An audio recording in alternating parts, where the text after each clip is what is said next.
Included in this list is the nomination of General Jacqueline D. Van Ovost, U.S. Air Force, for reappointment to the grade of general and to be Commander, U.S. Transportation Command. All of these nominations have been before the committee the required length of time. Is there a motion to favorably report this list of 2,993 pending military nominations to the Senate? Is there a second? Second. All in favor, please say aye. Aye. The motion carries. Thank you. Good morning. The committee meets today to discuss the end of American military operations in Afghanistan. After nearly 20 years of war, enormous sacrifice by American and coalition military, diplomatic and intelligence personnel, and vast U.S. investment, the Afghan state has failed and the Taliban has taken control. We need to understand why and how.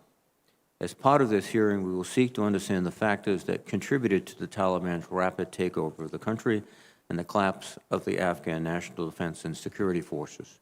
While there is a temptation to close the book on Afghanistan and simply move on to long-term strategic competition with China and Russia, we must capture the lessons of the last 2 decades to ensure that our future counterterrorism efforts in Afghanistan and elsewhere continue to hold violent extremists at bay.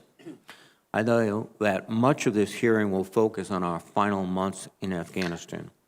I think it is equally important, however, that this committee takes a step back and examines the broader 2-decade mission that shaped the outcome we face today. Our withdrawal this summer and the events surrounding it did not happen in a vacuum. The path that led to this moment was paved with years of mistakes, from our catastrophic pivot to Iraq, to our failure to handle Pakistan's support for the Taliban, to the flawed Doha Agreement signed by President Trump. The members of this committee and the witnesses before us have overseen chapters of a war that spanned 4 presidential administrations, both Democratic and Republican, and we owe the American people an honest accounting. I hope that this hearing will be frank and searching so that future generations of Americans will not repeat our mistakes. Witnesses today are Secretary Lloyd Austin, Secretary of Defense, General Mark Milley, Chairman of the Joint Chiefs of Staff, and General Frank McKenzie, Commander of U.S. Central Command. I welcome each of you and thank you for your many years of service. I also want to commend and thank our military men and women for their heroic efforts to evacuate more than 124,000 American citizens, Afghan special immigrant visa applicants, and other at-risk Afghans over 17 days in chaotic and perilous conditions, a remarkable accomplishment. We especially honor the brave American servicemen and women who were killed and wounded while selflessly protecting those seeking safety. So how did we get here? There are countless decisions and factors that could be pointed to, but I would highlight a few that clearly paved the way. Early in the war, we did achieve our original counterterrorism objective of significantly degrading al-Qaeda in Afghanistan. Over time, however, that mission morphed into convoluted counterinsurgency and nation building. While the U.S. presence in Afghanistan drew down significantly over the last few years, the lack of a defined strategy continued to erode the mission. One of the clearest inflection points was the ill-fated decision to go to war in Iraq. Just as we began to achieve momentum in Afghanistan, the Bush administration's invasion of Iraq drew critical resources, troops, and focus away from the Afghan theater. Our best opportunity in Afghanistan was squandered, and we were never able to get back on track. Throughout the war, we were also unsuccessful in dealing with Pakistan's support of the Taliban. Even as American diplomats sat down with Pakistani leaders and our forces cooperated on counterterrorism missions, the Taliban enjoyed sanctuary inside Pakistan with time and space to regroup. More recently, the Taliban's resurgence can be tied to the flawed Doha Agreement, which then President Trump signed in 2020. This deal, negotiated between the Trump administration and the Taliban without our coalition allies or even the Afghan government present, promised the end of the entire international presence in Afghanistan, including contractors critical to keeping the Afghan Air Force in the fight, with virtually no stipulations. The Taliban, with momentum on the battlefield and no incentives to honor the Doha Agreement, used the final year of the Trump administration to boldly escalate violence and begin its fateful march toward Kabul. Despite colossal efforts over multiple administrations, both Democratic and Republican, we were unable to help build an Afghan government capable of leading its people nor an Afghan security force capable of defeating the Taliban. Afghan soldiers fought bravely in the face of massive casualties, but faced with the loss of American military support and hamstrung by corruption within, they were unable to stand on their own against Taliban forces. Secretary Austin, General Milley, General McKenzie, you have each led troops in combat in Afghanistan, commanded at the theater level, and advised our nation's top leaders on our Afghanistan strategy. You have played significant roles throughout this war, and I hope that you are forthcoming in your answers today. To begin, I would ask that you provide an accounting of the intelligence and other key assessments that factored into your judgments about the viability of the Afghan government and Afghan forces and how those trends changed over time. I'd like to know any lessons you have identified for how we can more effectively work by, with, and through partner nation forces in the future. Additionally, I would like to understand what factors you attribute to the Taliban's success and whether we missed indicators and warnings of their imminent takeover. Finally, while we have transitioned our military from Afghanistan after largely achieving our counterterrorism objectives, we must continue to ensure that Afghanistan can never again be used as a base for terrorist groups to conduct operations against the United States and our allies. We must remain vigilant about these threats and ensure that we establish an effective counterterrorism architecture moving forward. To that end, I would ask that you update the committee on your plans for over-the-horizon counterterrorism operations. The United States faces new and evolving threats around the world. To overcome them, we must first understand what went wrong during our mission in Afghanistan and learn from those missteps. We owe it to the American people. I want to thank you again for being here this morning, and I look forward to your testimony. Now, before I turn to the ranking member Inhofe, for the benefit of my colleagues, because we have 2 rounds of open testimony and a closed session following, I will strictly enforce the 5-minute limit allowed for each member. I intend to recess at 1 p.m. for lunch and promptly resume at 1:30 p.m. I would again remind my colleagues that there will be classified briefing immediately following the open session in SVC 217, the Office of Senate Security. Again, before I turn to Ranking Member Inhofe, I want to note that the rules of the committee state that witness testimony should be sent to the committee 48 hours in advance, and it is customary that at the very latest, testimony arrives the afternoon before the hearing. I am disappointed that the statements of our witnesses were not sent to the committee until late last evening, giving senators and staff very little time to review. I hope that when these witnesses appear again before this committee, they will follow the committee rules and customs. Let me turn to Ranking Member Inhofe. Thank you, Mr. Chairman. Let's make sure everyone understands that the 5-minute limit doesn't affect opening statements. Let me say a little bit stronger the statement that was made by our chairman, that we should, there's no reason in the world that they waited until late last night to send this information to us. All these members, they want to be well-informed, and they didn't have that opportunity. I want to begin by expressing my sincere gratitude to our service members and our veterans. Our men and women in uniform bravely volunteered to go into harm's way for one reason, to keep their fellow Americans safe. They represent our very best. I especially want to recognize those who made the ultimate sacrifice and their families. On August 26, we were reminded so painfully of what we ask our troops and their families to do. They laid it all in the line for this country. Those 13 men and women died trying to evacuate their fellow Americans and at-risk Afghans from Kabul under extremely difficult and dangerous circumstances. So I want to be perfectly clear. The frustration on this committee about the chaotic and deadly withdrawal from Afghanistan is not and should never be directed towards our troops. It was President Biden and his advisors who put them in that situation. Even worse, this was avoidable. Everything that happened was foreseen.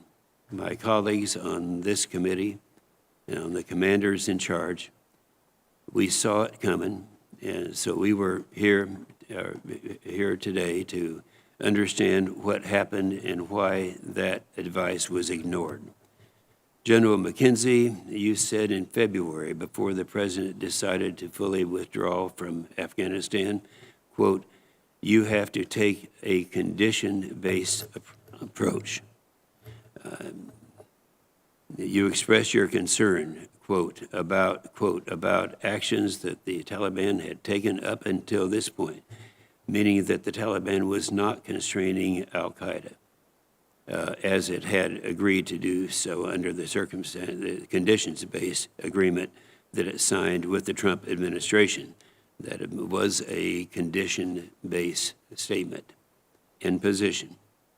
Around the same time, General Miller, who was then the commander of the U.S. forces Afghanistan, advised his chain of command to keep approximately 2,500 troops in the country. He warned that the Taliban might otherwise take over. General McKenzie, you offered a similar warning when you last testified before this committee in April, right after the president made his decision to withdraw. You said, quote, "My concern is the ability of the Afghan military to hold the ground that they are now on without the support that they have been used to for many years." Throughout the spring, we saw many districts quickly fall to the Taliban, many without firing a shot. This is why I urged President Biden in June to rethink his approach and maintain a small force in Afghanistan in order to prevent the collapse we ultimately saw. It was also why the members of this committee on both sides of the aisle spent months urging the administration to evacuate Americans and our Afghan partners sooner. But President Biden and his advisors didn't listen to his combat commander. He didn't listen to Congress, and he failed to anticipate what all of us knew would happen. So in August, we all witnessed the horror of President's own making. Afghans died as they desperately gripped into the departing flights. The Taliban is in a stronger position than it had been in 9/11. The terrorist Haqqani members are now in senior government positions. We went from we will never negotiate with terrorists to we must negotiate with terrorists. You know, in the years that I've been here, we've heard that over and over again, you don't negotiate with terrorists. And now it's required. Worst of all, 13 brave Americans were killed in the evacuation effort. 3 days later, the Biden administration said it was struck an ISIS operative. In fact, it killed 10 Afghan civilians, including 7 children. And then President Biden concluded the drawdown by doing the unthinkable. He left the Americans behind. The men and women who served in uniform, their heroic families, and the American people deserve answers. How did this avoidable disaster happen? Why were Americans left behind? President Biden's decision to withdraw has expanded the threat of terrorism and increased the likelihood of an attack on the homeland. The administration is telling the American people that the plan to deal with these threats is something called over-the-horizon counterterrorism, and that we do these types of operations elsewhere in the world. That's misleading at best and dishonest at worst. There is no plan. We have no reliable partners on the ground. We have no bases nearby. The Afghan government is now led by terrorists with long ties to al-Qaeda, and we're at the mercy of Pakistan government to get into the Afghan airspace. Even if we can get there, we can't strike al-Qaeda in Afghanistan because we're worried about what the Taliban will do to the Americans who are still there, and Americans are still there.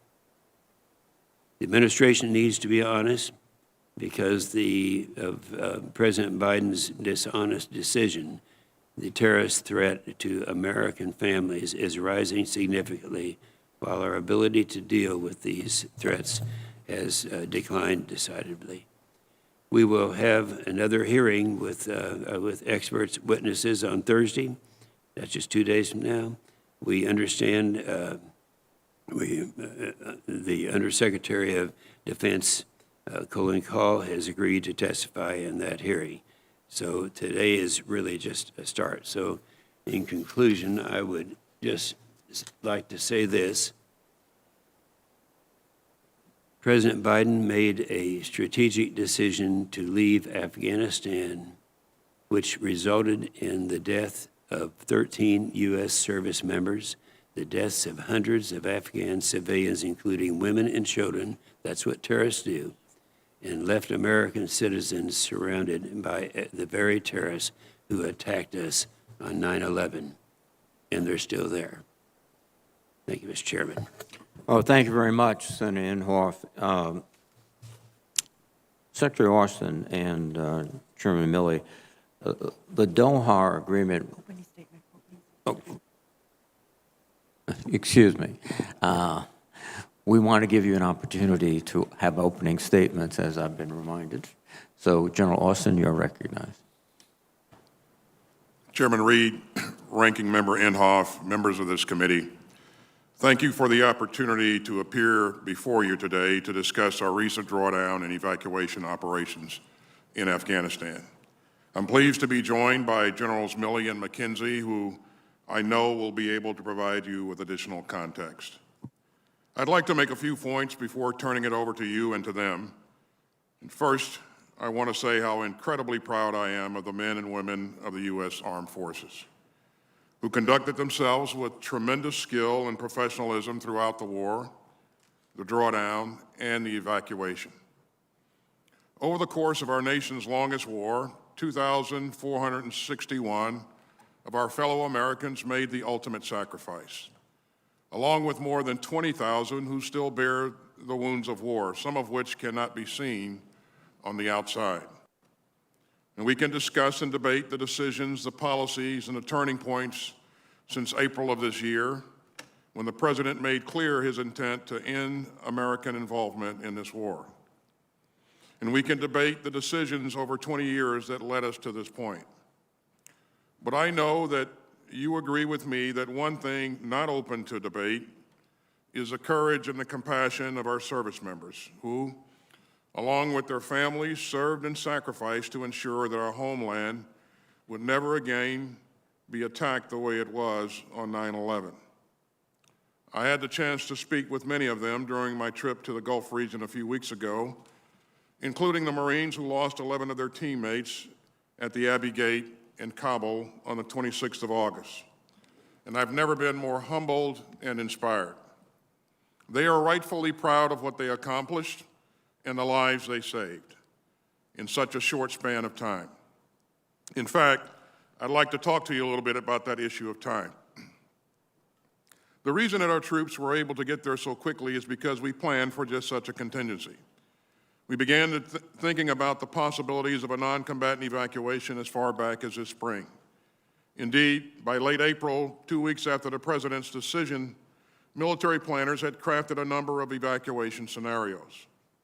In mid-May, I ordered Central Command to make preparations for potential NEO.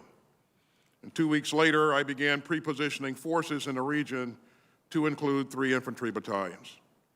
And on the 10th of August, we ran another tabletop exercise around a non-combatant evacuation scenario. We wanted to be ready, and we were. In fact, by the time that the State Department called for a NEO, leading elements of the 24th Marine Expeditionary Unit were already on the ground in Kabul. And before that weekend was out, another 3,000 or so ground troops had arrived, including elements of the 82nd Airborne. But let's be clear, those first 2 days were difficult. We all watched with alarm the images of Afghans rushing the runway and our aircraft. We all remember the scenes of confusion outside the airport. But within 48 hours, our troops restored order and process began to take hold.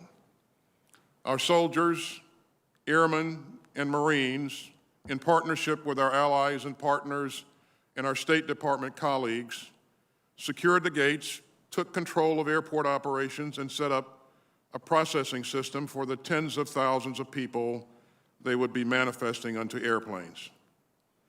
They and our commanders exceeded all expectations. We plan to execute between 70 and 80,000, we plan to evacuate between 70 and 80,000 people. They evacuated more than 124,000. We plan to move between 5,000 and 9,000 people per day.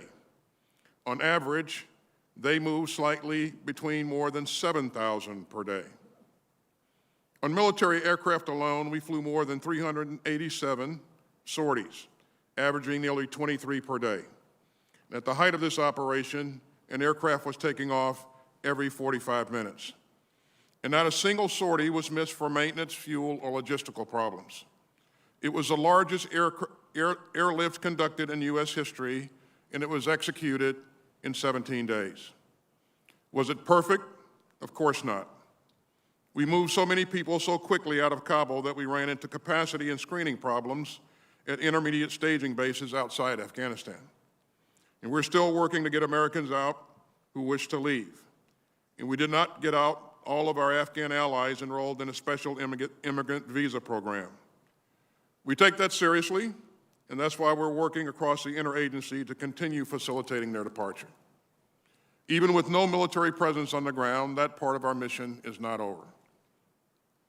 And tragically, lives were lost. Several Afghans killed climbing aboard an aircraft on that first day. 13 brave U.S. service members and dozens of Afghan civilians killed in a terrorist attack on the 26th. And we took as many as 10 innocent lives in a drone strike on the 29th. Non-combatant evacuations remain among the most challenging military operations, even in the best of circumstances. And the circumstances in August were anything but ideal. Extreme heat, a landlocked country, no government, a highly dynamic situation on the ground, and an active, credible, and lethal terrorist threat. In a span of just 2 days, from the 13th to the 15th of August, we went from working alongside a democratically elected, longtime partner government to coordinating warily with a longtime enemy. We operated in a deeply dangerous environment, and it proved a lesson in pragmatism and professionalism. We learned a lot of other lessons, too, about how to turn an Air Force base in Qatar to an international airport overnight, and about how to rapidly screen, process, and manifest large numbers of people. Nothing like this has ever been done before, and no other military in the world could have pulled it off, and I think that is crucial. Now, I know that members of this committee will have questions on many things, such as why we turned over Bagram Airfield, and how real is our over-the-horizon capability, and why didn't we start evacuation sooner, and why didn't we stay longer to get more people out? So let me take each in turn. Retaining Bagram would have required putting as many as 5,000 U.S. troops in harm's way just to operate and defend it. And it would have contributed little to the mission that we've been assigned, and that was to protect and defend the embassy, which was some 30 miles away. That distance from Kabul also rendered Bagram of little value in the evacuation. Staying at Bagram, even for counterterrorism purposes, meant staying at war in Afghanistan, something that the President made clear that he would not do. As for over-the-horizon operations, when we use that term, we refer to assets and target analysis that come from outside the country in which the operation occurs. These are effective and fairly common operations. Indeed, just days ago, we conducted one such strike in Syria, eliminating a senior al-Qaeda figure. Over-the-horizon operations are difficult, but absolutely possible. And the intelligence that supports them comes from a variety of sources and not just U.S. boots on the ground. As for when we started evacuations, we offered input to the State Department's decision, mindful of their concerns that moving too soon might actually cause the very collapse of the Afghan government that we all wanted to avoid, and that moving too late would put our people and our operations at greater risk. And as I said, The fact that our troops were on the ground so quickly is due in large part to our planning and our pre-positioning of forces. And as for the mission's end, my judgment remains that extending beyond the end of August would have greatly imperiled our people and our mission. The Taliban made clear that their cooperation would end on the 1st of September. And as you know, we face grave and growing threats from ISIS-K. Staying longer than we did would have made it even more dangerous for our people and would not have significantly changed the number of evacuees we could get out. Now, as we consider these tactical issues today, we must also ask ourselves some equally tough questions about the wider war itself, and pause to think about the lessons that we have learned over the past 20 years. Did we have the right strategy? Did we have too many strategies? Did we put too much faith in our ability to build effective Afghan institutions, an army, an air force, a police force, and government ministries? We helped build a state, Mr. Chairman, but we could not forge a nation. The fact that the Afghan army that we and our partners trained simply melted away, in many cases without firing a shot, took us all by surprise, and it would be dishonest to claim otherwise. We need to consider some uncomfortable truths. That we didn't fully comprehend the depth of corruption and poor leadership in the senior ranks. That we didn't grasp the damaging effect of frequent and unexplained rotations by President Ghani of his commanders. That we didn't anticipate the snowball effect caused by the deals that the Taliban commanders struck with local leaders in the wake of the Doha Agreement. And that the Doha Agreement itself had a demoralizing effect on Afghan soldiers. And finally, that we failed to grasp that there was only so much for which and for whom many of the Afghan forces would fight. We provided the Afghan military with equipment and aircraft and the skills to use them. Over the years, they often fought bravely. Tens of thousands of Afghan soldiers and police died. But in the end, we couldn't provide them with the will to win, at least not all of them. And as a veteran of that war, I am personally reckoning with all of that. But I hope, as I said at the outset, that we do not allow a debate about how this war ended to cloud our pride in the way that our people fought it. They prevented another 9/11. They showed extraordinary courage and compassion in the war's last days, and they made lasting progress in Afghanistan that the Taliban will find difficult to reverse and that the international community should work hard to preserve. Now, our service members and civilians face a new mission, helping these Afghan evacuees move on to new lives in new places. And they are performing that one magnificently as well. I spent time with some of them up at Joint Base McGuire-Dix Lakehurst just yesterday.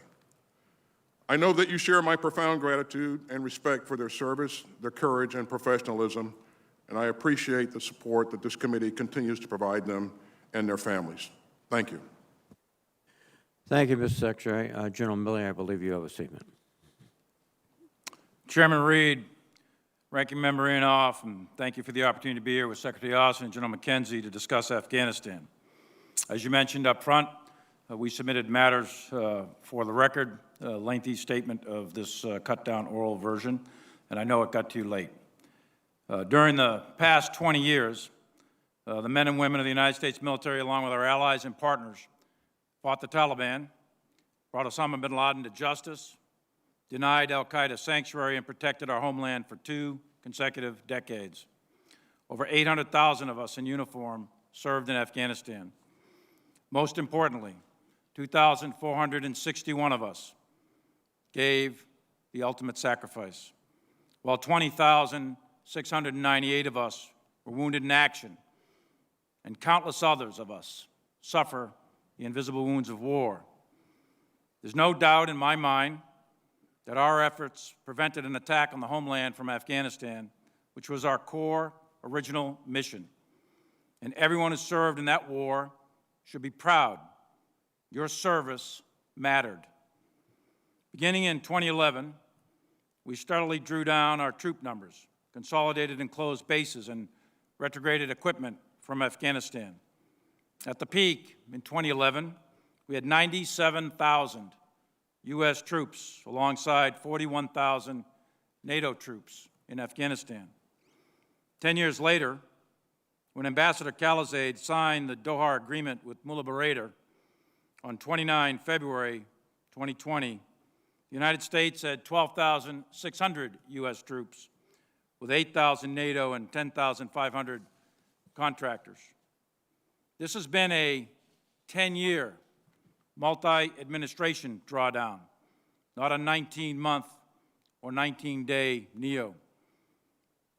Under the Doha Agreement, the U.S. would begin to withdraw its forces, contingent upon Taliban meeting certain conditions, which would lead to a political agreement between the Taliban and the government of Afghanistan.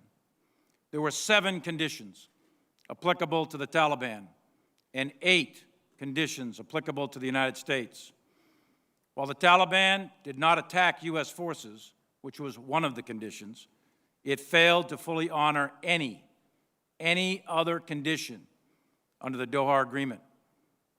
And perhaps most importantly for U.S. national security, the Taliban has never renounced al-Qaeda or broke its affiliation with them. We, the United States, adhered to every condition.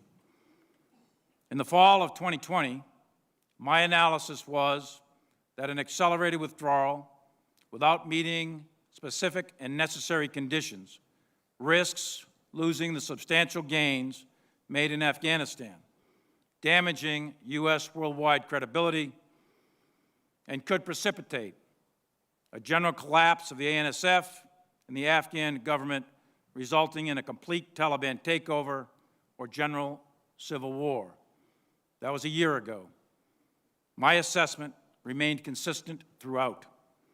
Based on my advice and the advice of the commanders, then Secretary of Defense Esper submitted a memorandum on 9 November recommending to maintain U.S. forces at a level between about 2,500 and 4,500 in Afghanistan until conditions were met for further reduction. 2 days later, on 11 November 2020, I received an unclassified, signed order directing the United States military to withdraw all forces from Afghanistan no later than 15 January 2021. After further discussions regarding the risks associated with such a withdrawal, the order was rescinded.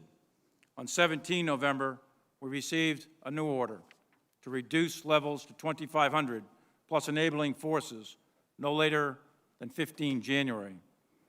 When President Biden was inaugurated, there were approximately 3,500 U.S. troops, 5,400 NATO troops, and 6,300 contractors in Afghanistan with a specified task of train, advise, and assist, along with a small contingent of counterterrorism forces.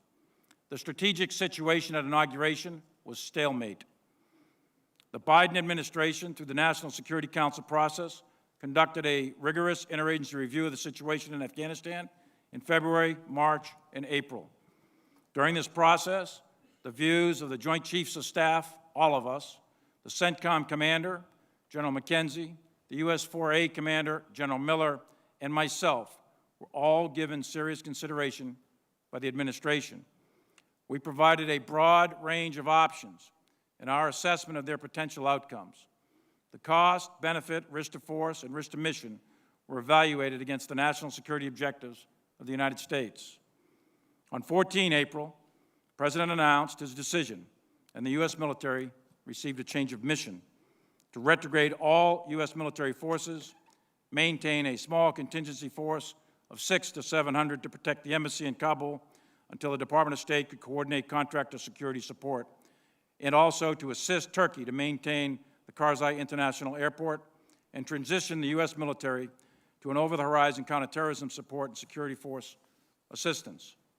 It is clear, it is obvious, the war in Afghanistan did not end on the terms we wanted, with the Taliban now in power in Kabul.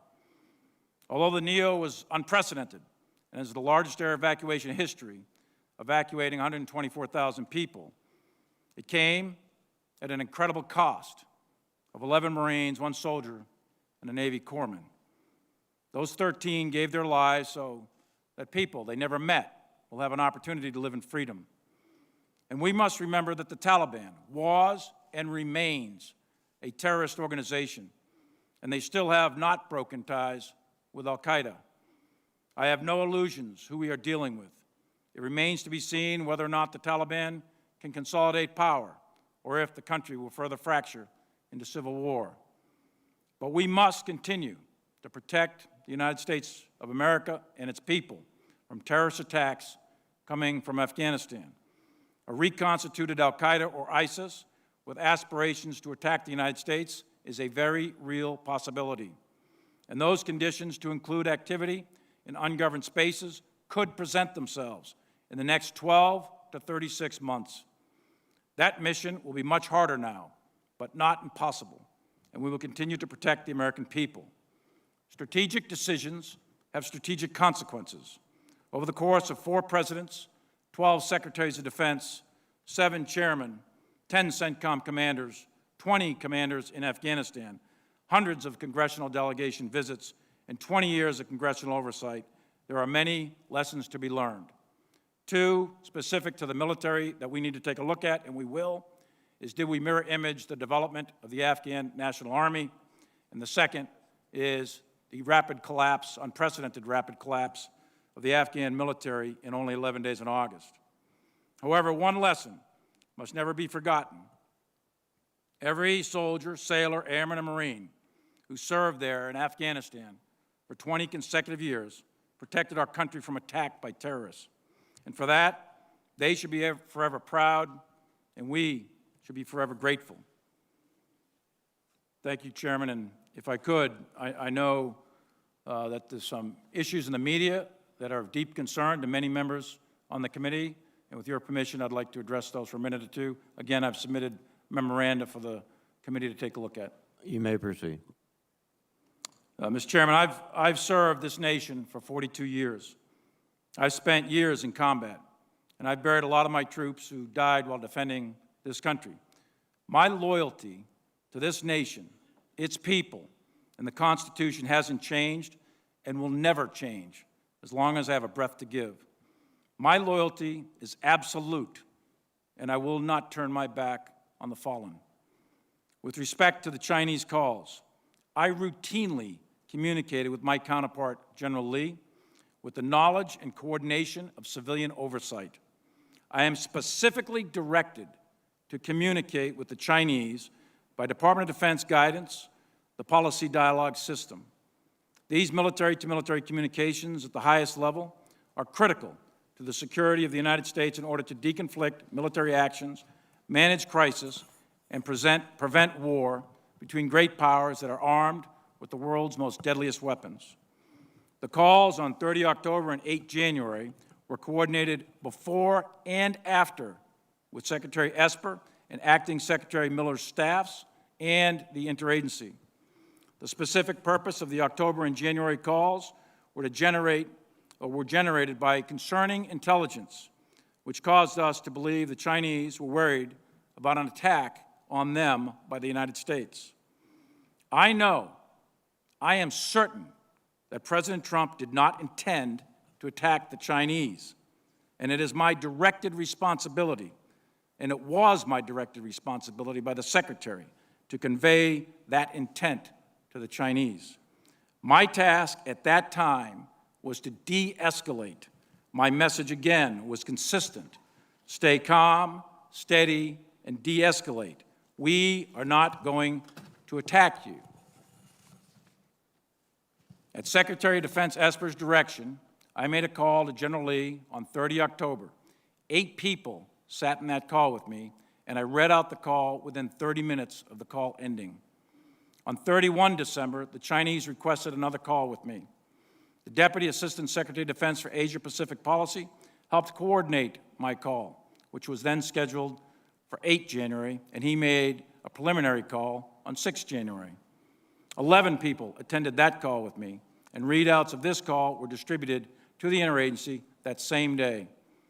Shortly after my call ended with General Lee, I personally informed both Secretary of State Pompeo and White House Chief of Staff Meadows about the call, among other topics. Soon after that, I attended a meeting with Acting Secretary Miller where I briefed him on the call. Later that same day, on 8 January, Speaker of the House Pelosi called me to inquire about the President's ability to launch nuclear weapons. I sought to assure her that nuclear launch is governed by a very specific and deliberate process. She was concerned and made various personal references characterizing the President. I explained to her that the President is the sole nuclear launch authority and he doesn't launch them alone, and that I am not qualified to determine the mental health of the President of the United States. There are processes, protocols, and procedures in place, and I repeatedly assured her that there is no chance of an illegal, unauthorized, or accidental launch. By presidential directive and Secretary of Defense directives, the chairman is part of the process to ensure the President is fully informed when determining the use of the world's deadliest weapons. By law, I am not in the chain of command, and I know that. However, by presidential directive and DoD instruction, I am in the chain of communication to fulfill my legal, statutory role as the President's primary military advisor. After the Speaker Pelosi call, I convened a short meeting in my office with key members of my staff to refresh all of us on the procedures which we practice daily at the action officer level. Additionally, I immediately informed Acting Secretary of Defense Miller of Speaker Pelosi's phone call. At no time was I attempting to change or influence the process, usurp authority, or insert myself in the chain of command. But I am expected, I am required to give my advice and ensure that the President is fully informed on military matters. I am submitting for the record a more detailed and unclassified memoranda that I believe you all now have, although late. And I welcome a thorough walkthrough on every single one of these events. And I'd be happy in a classified session to talk in detail about the intelligence that drove these calls. I'm also happy to make available any email, phone logs, memoranda, witnesses, or anything else you need to understand these events. My oath is to support the Constitution of the United States of America against all enemies, foreign and domestic, and I will never turn my back on that oath.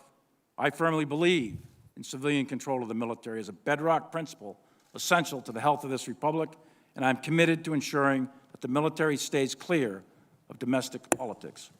I look forward to your questions, and thank you, Chairman, for the extra time. Thank you, General. General McKenzie, I understand you do not have a statement. Is that correct? Sir, I'll waive my statement in order to get us back on schedule. Thank you very much, General. Secretary Austin, the Doha Agreement represents direct negotiations with terrorists, and not just negotiations, but an agreement with them that excluded the Afghan government and the allies who've been fighting with us now since 9/11. It set a fixed departure date with conditions has been indicated were not really followed consistently by the Taliban.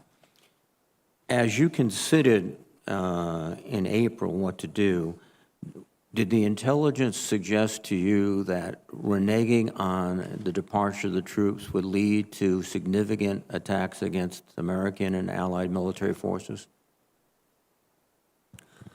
Chairman, to my recollection, the intelligence was clear that if we did not leave in accordance with that agreement, the Taliban would recommence attacks on our forces. And they would include the blue-on-green attacks and any other means they could use to attack American forces? That's correct, Chairman. So the choice was, in many respects, were we going to incur additional casualties indefinitely in Afghanistan? That's one way to look at it. Is that fair? That's correct, Chairman. You certainly would have to take additional measures to be able to defend yourself if the Taliban recommence their offensive operations against us. Now, General Milley and General McKenzie, did the Doha Agreement affect the morale of the Afghan forces, i.e., was there a sense now that even though it was months away, that the United States was leaving since we had agreed to leave? I'll let Frank talk the details, but my assessment is yes, Senator. It did affect the morale of the Afghan security forces. General McKenzie? So it's my judgment that the Doha Agreement did negatively affect the performance of the Afghan forces, in particular by some of the actions that the government of Afghanistan was required to undertake as part of that agreement. And one of the critical issues was the agreement to withdraw contractors, which are basically the engine that maintains the Air Force of Afghanistan and many other logistical operations. And that was just as critical as the troop departure, I would assume. Chairman, it was. We had plans in place to try to conduct those operations from over the horizon. They were not as effective as having contractors on the ground on site with the aircraft. The momentum appeared to be shifting to the Taliban. Indications were their penetration of parts of the country in the northern sectors, particularly, which traditionally opposed the Taliban, the Northern Alliance. But that started, to be fair, that started long before Doha. There are some commentators who have suggested since 2014, the Taliban have been surrounding provincial capitals, insinuating themselves into the politics of the local communities, striking bargains. Is that your impression too, General McKenzie? So I think it is a good assessment that from 2014 on, the Taliban did pursue that strategy, and they had some success. Now, the government of Afghanistan also had success holding on to centralized urban areas and population centers. But the Taliban pursued a distinct strategy and had some success with it. Now, Secretary Austin, you did provide your best military advice to the President regarding the situation in Afghanistan, and has been recounted several times. There were multiple meetings, and he received advice from many different quarters. Do you feel that you had the opportunity to make your advice very clear? I do, Chairman. As I've said before, I always keep my my advice to the President confidential, but I am very much satisfied that we had a thorough policy review, and I believe that all of the parties had an opportunity to provide input, and that input was received. Thank you very much. Senator Inhofe. Thank you, Mr. Chairman. It was 2 weeks ago that we had a closed classified hearing. We had General Miller's recommendation at that time. Well, let me first of all just mention that during their confirmation process, you committed, and I'm speaking now to General McKenzie and General Milley, to giving your honest and personal views of this committee, even if those views were differed from those of the administration, and I'm confident that you will be doing that. During this hearing that we had, it was emphasized to us from General Miller that he was recommending the 2,500 troops in Afghanistan. Now, we didn't receive the documentation from your office, as I say to the witnesses today, until, well, actually 10:35 last night. So there really wasn't time to get into a lot of the details, but I'd ask General McKenzie, did you agree to the recommendation that General Miller had 2 weeks ago? Senator, again, I won't share my personal recommendation to the President, but I will give you my honest opinion, and my honest opinion and view shaped my recommendation. I recommended that we maintain 2,500 troops in Afghanistan, and I also recommended earlier in the fall of 2020 that we maintain 4,500 at that time. Those are my personal views. I also have a view that the withdrawal of those forces would lead inevitably to the collapse of the Afghan military forces and eventually the Afghan government. Yes, so I understand that. And General Milley, I assume you agree with that in terms of the recommendation of 2,500? What I said in my opening statement and the memoranda that I wrote back in the fall of 2020 remained consistent, and I do agree with that. This committee is unsure as to whether or not General Miller's recommendation ever got to the president. Obviously, there are conversations with the president, but I would like to ask, even though General McKenzie, I think you've all made this statement, did you talk to the president about General Miller's recommendation? Sir, I was present when that discussion occurred, and I'm confident that the president heard all the recommendations and listened to them very thoughtfully. So one of the recommendations that was made by the three of you would be the recommendation that originally was made by General Miller's 2 weeks ago. During the August 18th interview on ABC, George Stephanopoulos asked President Biden whether U.S. troops would stay beyond August 31st if there are still Americans to evacuate. President Biden responded, and this is a quote, "If there's American citizens left, we're going to stay to get them all out." This didn't happen. The President Biden's decision resulted in all of the troops leaving, but the American citizens are still trying to get out. How many American citizens, is it your opinion, are still there? Just go down the line, each one of you. Anyone? Senator, I would defer to the State Department for that assessment. That's a dynamic process. They've been contacting the civilians that are in Afghanistan, and again, I would defer to them for definitive numbers. Mm-hmm. Go ahead. Others? Just same, as the Secretary just said. There were numbers at the beginning of this whole process with the F-77 report out of the embassy. And we know that we took out almost 6,000, I guess it is, American citizens.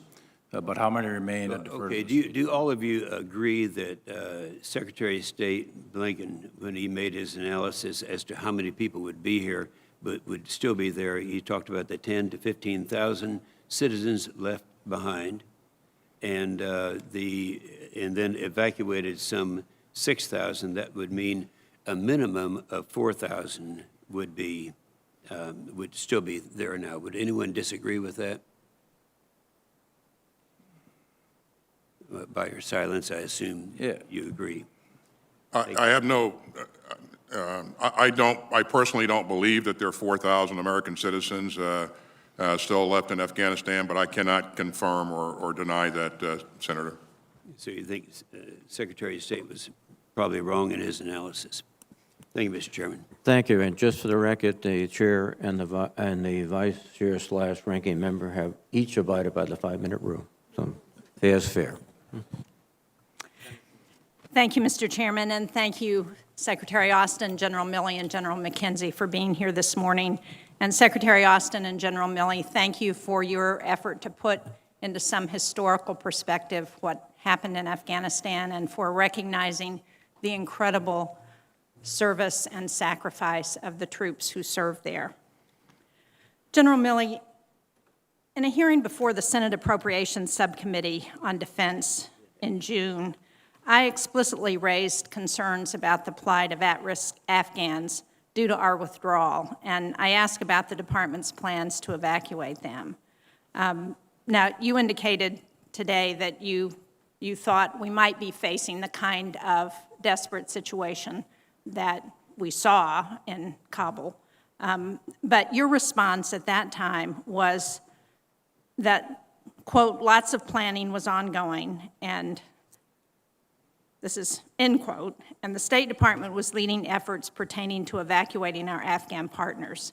And you explicitly told the committee that in your professional opinion, you did not see Saigon 1975 in Afghanistan.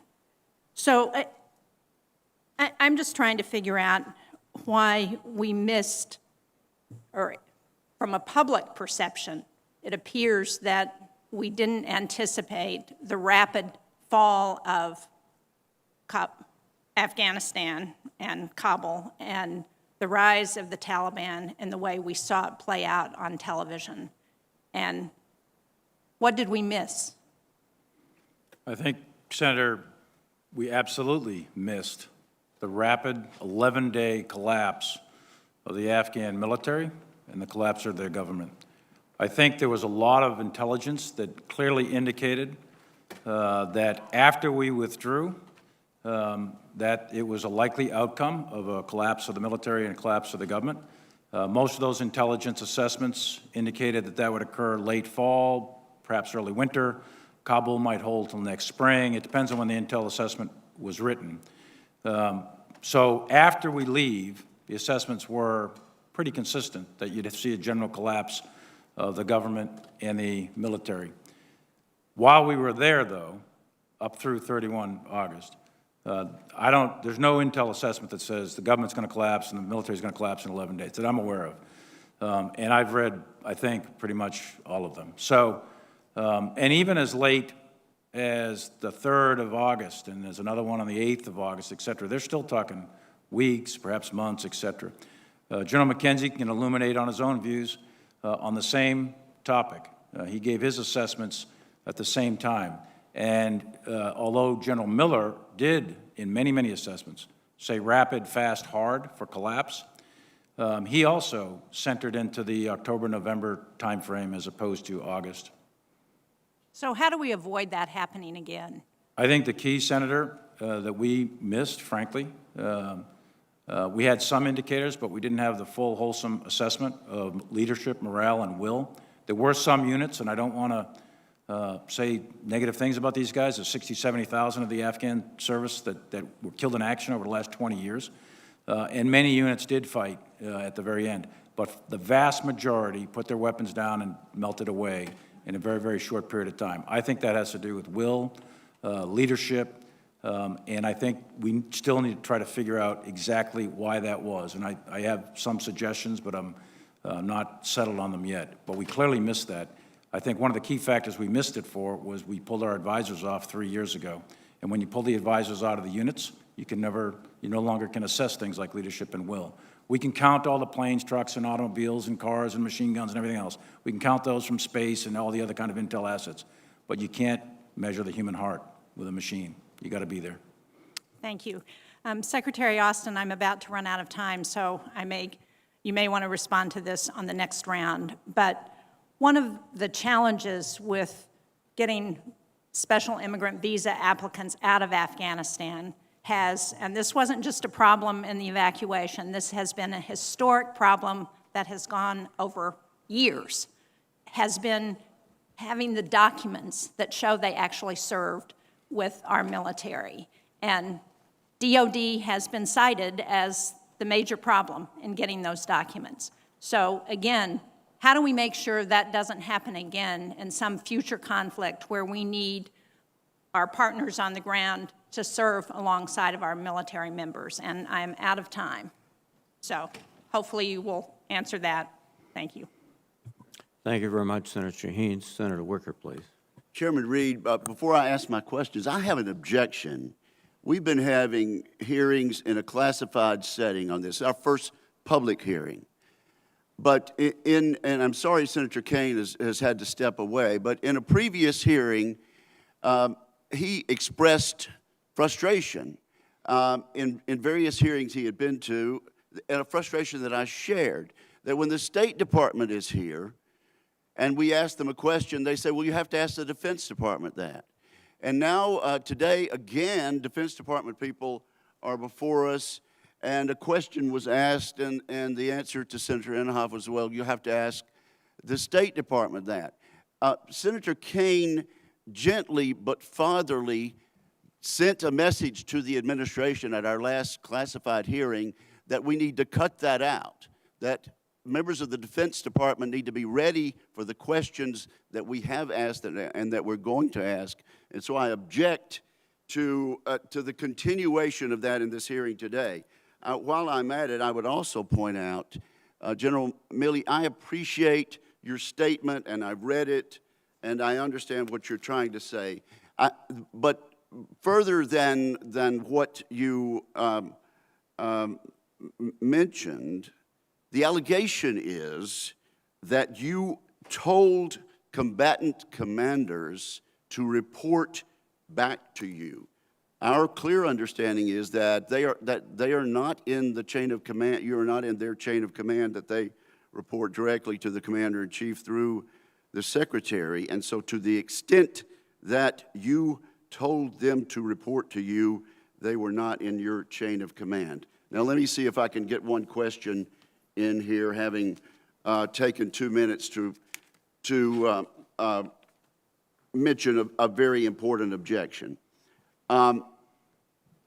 General Milley, in the fall of 2020, you said an accelerated withdrawal would risk substantial gains and damage U.S. credibility.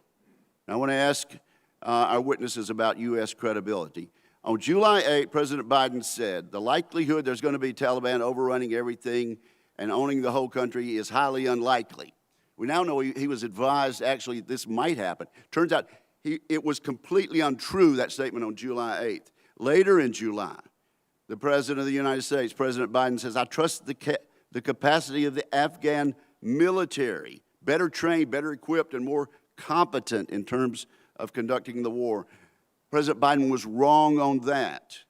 We told our interpreters, our drivers, our friends, the people who had had our backs during this entire period of time, that we would not abandon them, and that's exactly what we did. And in an interview, it's already been referred to on Network News, President Biden says, and I quote, if there's American citizens left, we're going to stay and get them all out. 2 days later, the President of the United States unequivocally said, any American who wants to come home, we'll get you home. We're going to stay and get them out. The President of the United States, our Commander-in-Chief, did exactly the opposite. Now, I think you were right, General Milley, when you advised that our credibility would be damaged. Our credibility has been gravely damaged, has it not, General Milley? I think that our credibility with allies and partners around the world and with adversaries is being intensely reviewed by them to see which way this is going to go. And I think that damage is one word that could be used, yes. Yes, and Secretary Austin, there's no question that this sends a disastrous message to China and Russia. What message does it send to our NATO allies and our other allies around the world about not only our credibility, but our national resolve? Thanks, Senator. What the world witnessed is the United States military evacuating 124,000 people out of a contested environment in 17 days. Well, you testified that that was a great accomplishment, our withdrawal and our evacuation. What about our credibility? As I engage my counterparts, I think our credibility remains solid. Clearly, Senator, there will be people who question things going forward, but I would say that the United States military is one that, and the United States of America, people place great trust and confidence in. And relationships are things that we have to work on continuously, and we understand that, and we'll continue to do that. Thank you, Senator Wicker. Senator Gillibrand, please. Thank you, Mr. Chairman. I'm also very grateful to our service members who committed so much over the last 20 years. And I do want to thank President Biden for taking the tough yet necessary step to stop and end an endless war, something that many of us have pushed for over the last decade. There's obviously still a lot to do, both overseas and here at home, such as ensuring that Afghan refugees are treated respectfully and responsibly, both on the DoD bases, such as ensuring that they can be transitioned into their new lives in the United States. We also have the responsibility to our troops and to all Americans to make sure that we have a complete picture of what we did, accomplished, and happened over the last 20 years across all the administrations. We have to look back so that we can do better when we look forward. One way to do better is to make sure Congress maintains and fulfills its constitutional responsibility. We have to put back into the hands of Congress the right and responsibility to declare war. What started as a mission to defeat al-Qaeda in Afghanistan and the perceived threat in Iraq expanded to 20 years of war in multiple countries with hundreds of thousands of lives lost and trillions of dollars spent. This is why I introduced the War Powers Reform Resolution so that Congress can take back this responsibility for the benefit of our service members. Congress must set clear and defined goals for the use of military force abroad and place a limit to how long, where, and against whom we can continue military action without a new authorization in order to finally put a stop to endless wars and prevent them in the future. Second, there should be a comprehensive, rigorous, and objective audit on the war in its entirety. Over the last 20 years, the United States spent more than $2 trillion on the war in Afghanistan, and we lost thousands of American lives and tens of thousands of Afghan civilians. I commend the Special Inspector General for Afghan Reconstruction for its independent and objective oversight of the Afghanistan reconstruction. But I do have questions beyond that. First, General Milley, in your testimony, you said and you mentioned that there are many lessons to be learned. What did you mean by that statement? I think, Senator, thank you. I think there's a series of strategic lessons to be learned, and I would echo some of the ones that Senator Reid mentioned early on. Specific military lessons we have to take a hard look at. The United States military was tasked under the 2002 Bonn Agreement to train, man, and equip the Afghan army. The Germans were required to train, man, and equip the Afghan police. As we built that army and all of its components, I think that one error we may have made over time is we made them too dependent on technology, too dependent on our capabilities. We didn't take in the cultural aspects perhaps as much as we should have, and we mirror imaged, to put it simply. I think that's a big lesson. We're going to have to take a hard look at it, and the result is when you pull contractors, you pull troops. That, I think, is one of many contributing factors to the rapid collapse. So that's a big lesson. Another one is the intel lesson that we talked about. I think that's in the military realm as well as the intelligence community realm. There's a lot of other lessons: legitimacy of the government, corruption of the government. Those sorts of things are all out there as to why that government collapsed as rapidly as it could, but those are for others to sort out. There's a specific set of military lessons we need to pull out within the military. I've also read, various opinion pieces. I know everyone here is deeply disturbed that the trained Afghan military did not perform as expected. I'd like your thoughts on, if they had performed as expected, would we have seen a prolonged civil war? What is your estimate of what the impact of them actually fighting would have been? My estimate is if they had, performed as we expected them to perform, that the government would still be there. They would have probably lost significant chunks of territory, but Kabul would be there in some of the major provincial capitals. But I'd defer that. Probably you get a more granular view from that from General McKenzie. General McKenzie? I think had the Afghan military fought, we would have probably seen the Kabul Bowl, the approaches to Kabul, get into the winter, still under the control of the government of Afghanistan. A lot of the outlying provinces would not have been. But I would just note that it wasn't so much the collapse of the Afghan military as the collapse of the Afghan government writ large. Those two things happened together, and they were completely linked together. So when you consider one, I think you have to think about the other. Additionally, in retrospect, one of the areas of debate has been whether we should have started our evacuation earlier. And I recognize that the Kabul government asked us not to start our evacuation early. Can you speak to what you now know and whether it would have been smarter or more effective if we had started evacuating personnel a year in advance or 6 months in advance or any time in advance? Could I ask the Senator? I apologize. I didn't realize my time was expired. Thank you. I'll submit that for the record.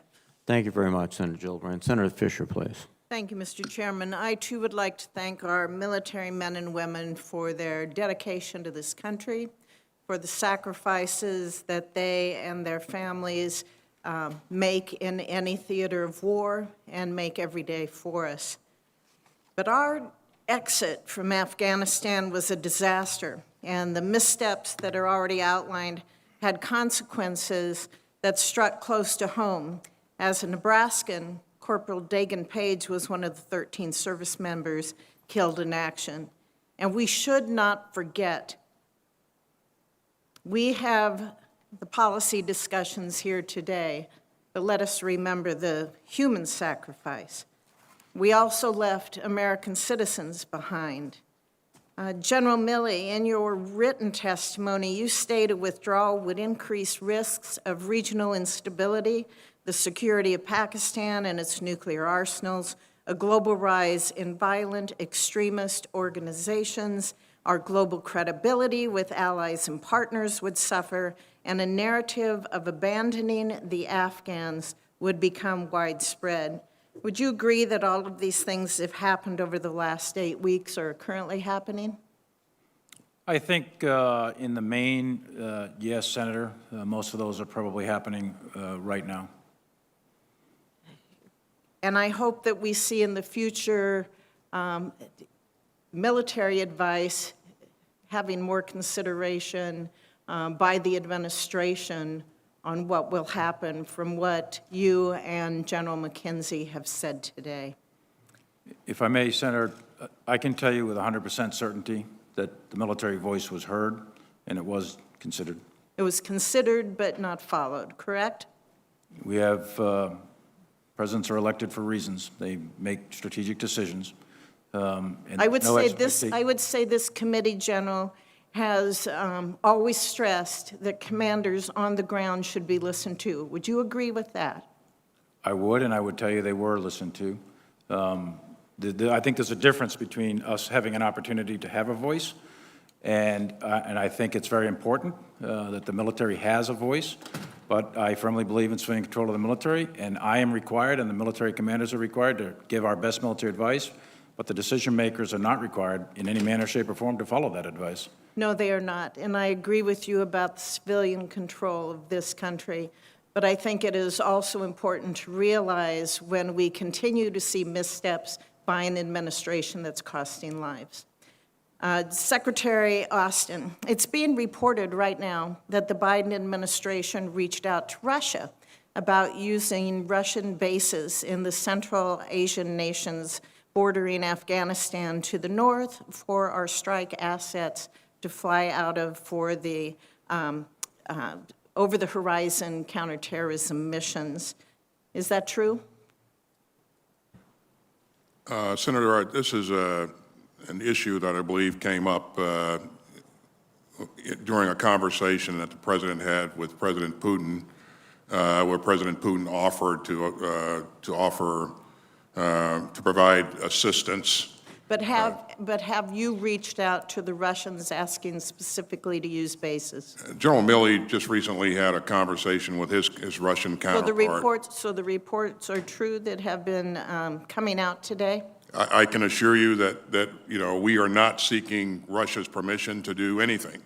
But I believe, and General Milley can speak for himself, but I believe that he asked for clarification on what that offer was. I have a number of questions, which I'll need to get to with General McKenzie about over the horizon and the capabilities as we look to the future and what's available there. But I think it's what we're seeing in the reports today about asking to use Russian bases. That's just another example that we see of the Biden administration. They've really left us in a terrible position that we have to ask the Russians to be able to protect the United States from terrorists, and we have to ask them to use their installations. Thank you, And I would Mr. just Chairman. reemphasize, Senator, that we're not asking the Russians for anything.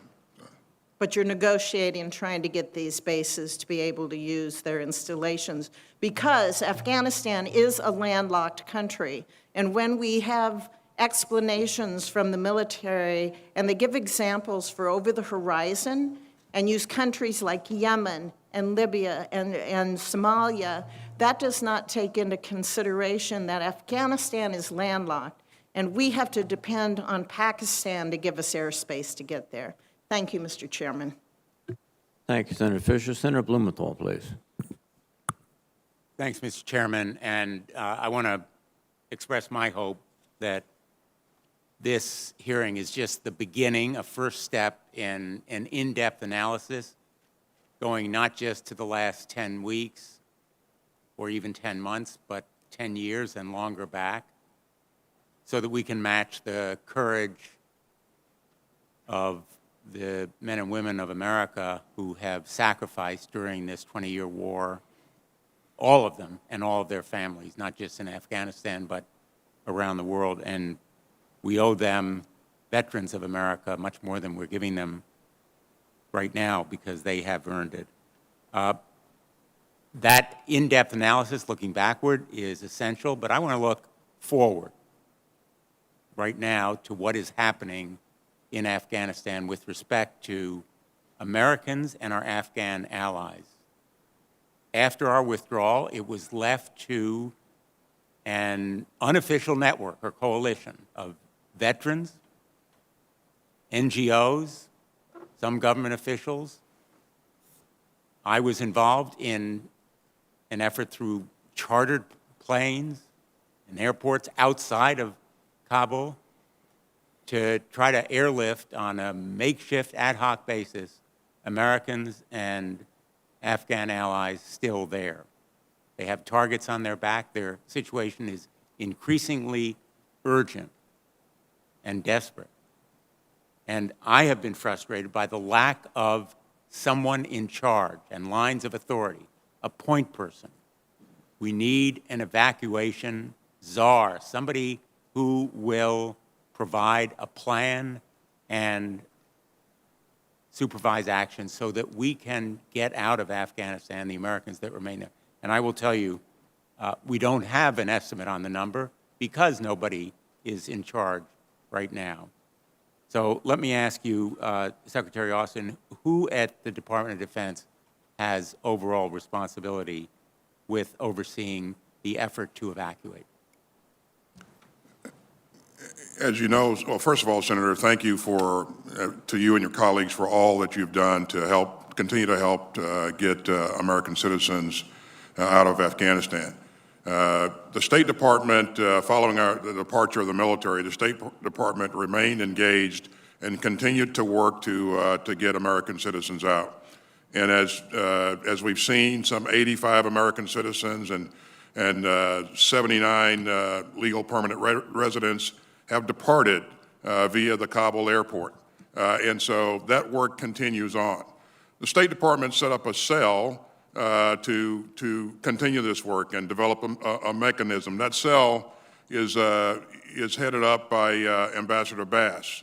As you may recall, Ambassador Bass was one of the senior counselors on the ground at HKIA as we were conducting the investigation. I have a general officer that is a part of that cell, and we have reached out to, or Ambassador Bass has reached out to veterans groups and others who may have information that can help us continue to contact and eventually evacuate American citizens and LPRs. So this work continues, and we remain committed to continuing that work until we get out as many American citizens that are willing to come out. Well, there was a point, and you can call it the eye of the storm, when the Taliban had taken over the country but really wasn't in charge, when we could have evacuated a great many more Americans and our Afghan allies, the translators and others, guards, security officers. And I feel that the administration was on notice. In fact, a group of us went to the White House in the spring and urged that there be a plan for evacuation. And unfortunately, the withdrawal prevented there from being anybody on the ground. And in the wake of that withdrawal, there was a vacuum of leadership, and I would hope that there would be more effective action now to put somebody in charge and develop a plan, because we know that there are many Americans, whether it's green card holders or citizens or others, still there. In Connecticut, we have a resettlement organization called IRIS. Chris George, who heads it, has told us of individuals who are still there, more than 40 in Kabul. I'm sure other organizations similarly know of such Americans who are still there. Thank you, Senator Blumenthal. Senator Cotton, please.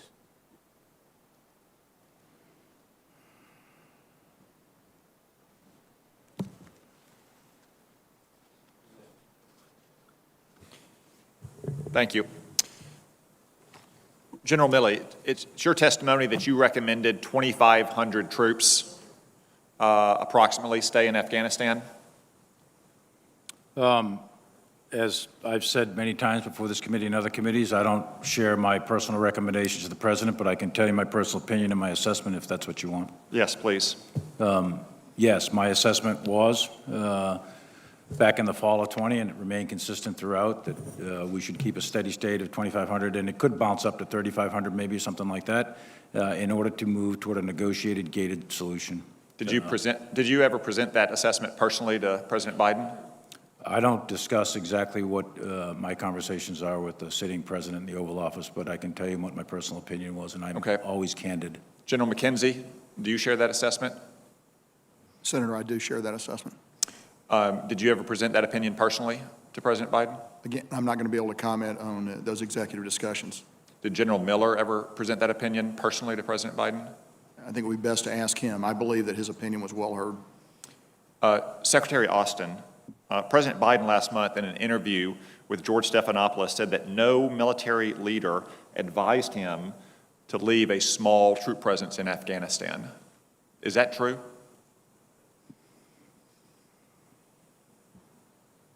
Senator Cotton, I believe that, well, first of all, I know the President to be an honest and forthright man. And secondly... It's a simple question, Secretary Austin. He said no senior military leader advised him to leave a small troop presence behind. Is that true or not? Did these officer and General Miller's recommendations get to the President personally? Their input was received by the President and considered by the President, for sure. In terms of what they specifically recommended, Senator, as they just said, they're not going to provide what they recommended in confidence. I mean, it sounds to me, it's shocking to me. It sounds to me like maybe their best military advice was never presented personally to the President of the United States about such a highly consequential matter. Let me move on to another recommendation they are reported to have made. General Milley, Joe Biden has said that it was the unanimous recommendation of the Joint Chiefs that we not maintain a military presence beyond August 31st. We've heard testimony to that effect today as well. When was that unanimous recommendation sought and presented to the President? You're talking about the 31 August? Yes, the 31 August deadline for getting out of here. So on 25 August, I was asked to make an assessment and provide best military advice on... I'm sorry, my time is limited here. Okay. You gave me the answer that I needed to hear. August 25th? Correct. Kabul fell on August 15th. That's correct. You were not asked before August 25th? 16th. On August 25th, I was asked to provide best military assessment as whether we should keep military forces past the 31st. Secretary Austin, was anybody asked before August 25th if we should keep troops at the Kabul airport? This is, the President tasked us to provide an assessment on whether or not we should extend our presence beyond August 31st. And as General Milley just said, that assessment was made. We tasked him to make that assessment on the 25th, and he came back and provided his best military advice. Secretary, Kabul fell on August 15th. It was clear that we had thousands of Americans. It was clear to members of this committee who were getting phone calls that we had thousands of Americans in Afghanistan behind Taliban lines on August 15th. And it took 10 days to ask these general officers if we should extend our presence. I suspect the answer might be a little different if you were asking them 16 days out, not 5 days out. Again, my time is limited. I want to move on to another matter. President Biden's botched evacuation screwed things up coming and going as it relates to Afghan evacuees. We left behind thousands of Afghans who served us alongside of us, who were vetted and approved to come here. We brought out thousands who really have no particular connection, about whom we know nothing, and cannot be effectively vetted. You now have female troops who have been assaulted You have Afghan evacuees committing sex crimes at Fort McCoy. What are we to make of this? What steps are we taking to ensure that thousands of Afghans about whom we know nothing are not going to be a menace to our troops at our military bases and to the communities into which they're about to be released? Well, Senator, I'm certainly aware of the allegations, and I take the allegations very seriously. And I can assure you that our commanders at our bases have what they need to be able to protect our troops and our families that work and live at those bases. And I'm in contact with General Van Herk, the NORTHCOM commander, who has overall responsibility for the operation on a routine basis. And this is an area that he remains cited on. All right, I've just got one final question. General Milley, I can only conclude that your advice about staying in Afghanistan was rejected. I'm shocked to learn that your advice wasn't sought until August 25th on staying past the August 31 deadline. I understand that you're the principal military advisor, that you advise, you don't decide, the president decides. But if all this is true, General Milley, why haven't you resigned? Senator, as a senior military officer, resigning is a really serious thing, and it's a political act if I'm resigning in protest. My job is to provide advice. My statutory responsibility is to provide legal advice or best military advice to the president, and that's my legal requirement. That's what the law is. The president doesn't have to agree with that advice. He doesn't have to make those decisions just because we're generals. And it would be an incredible act of political defiance for a commissioned officer to just resign because my advice is not taken. This country doesn't want generals figuring out what orders we are going to accept and do or not. That's not our job. The principle of civilian control of the military is absolute. It's critical to this republic. In addition to that, just from a personal standpoint, you know, my dad didn't get a choice to resign at Iwo Jima, and those kids that are at Abbey Gate, they don't get a choice to resign. And I'm not going to turn my back on them. I'm not going to resign. They can't resign, so I'm not going to resign. There's no way. If the orders are illegal, we're in a different place. But if the orders are legal from civilian authority, I intend to carry them out. Thank you, Senator Cotton. Senator Hirono, please. Thank you, Mr. Chairman. Do I understand you correctly, General McKenzie and General Milley, that your personal recommendation was that the troops remain in Afghanistan, a certain number of them, beyond the August 31st deadline? No, Senator. Our recommendation, this is the Joint Chiefs of Staff, this is myself included, General McKenzie, Major General Donahue, the Ground Tactical Commander of the 82nd Airborne Division, and Admiral Vasely. Every single one of us were in a tank. I brought him up. Secretary Austin did not show up. There's no political pressure. There's no expectation of consensus. Every one of us evaluated the military conditions at the time on the 25th, and we made a unanimous recommendation that we end the military mission and transition to a diplomatic mission. Thank you. So while you testified that you may have had the personal recommendation in the, I think in your case, General McKenzie, in the fall of 2020, or it might have been General Milley, that by the time we're evacuating everyone, that was not a recommendation that you personally held? That Absolutely not. At Thank that you point, on the 25th of August, no. At the Thank you. 25th of August, we recommended that the mission end on the 31st. Thank you for that clarification. Thank you. So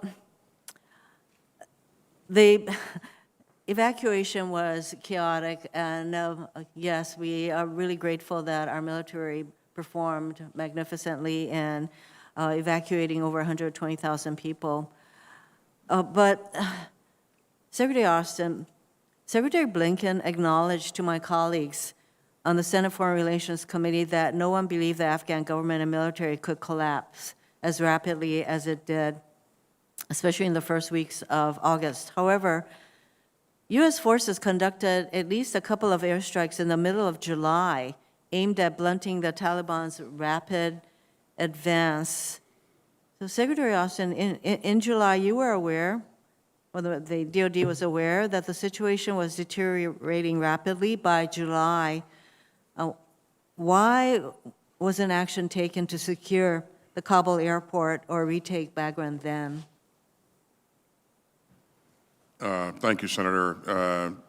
you're right, the tempo had picked up significantly. The Taliban continued to make advances. Our entire chain of command, myself, the chairman, General McKenzie, routinely engage the Afghan leadership to encourage them to solidify their defensive plans, to make sure that they were providing the right logistics to their troops, and further stiffen their defenses to no avail.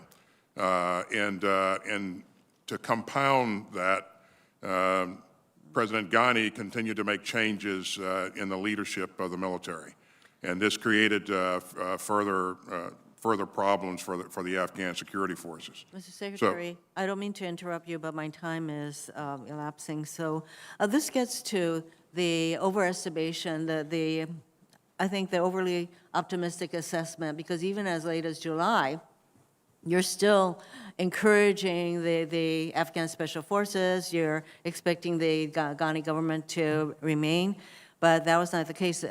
In December of 2019, the Washington Post reported that the U.S. military commanders privately expressed a lack of confidence that the Afghan army and police could ever fend off, much less defeat the Taliban on their own.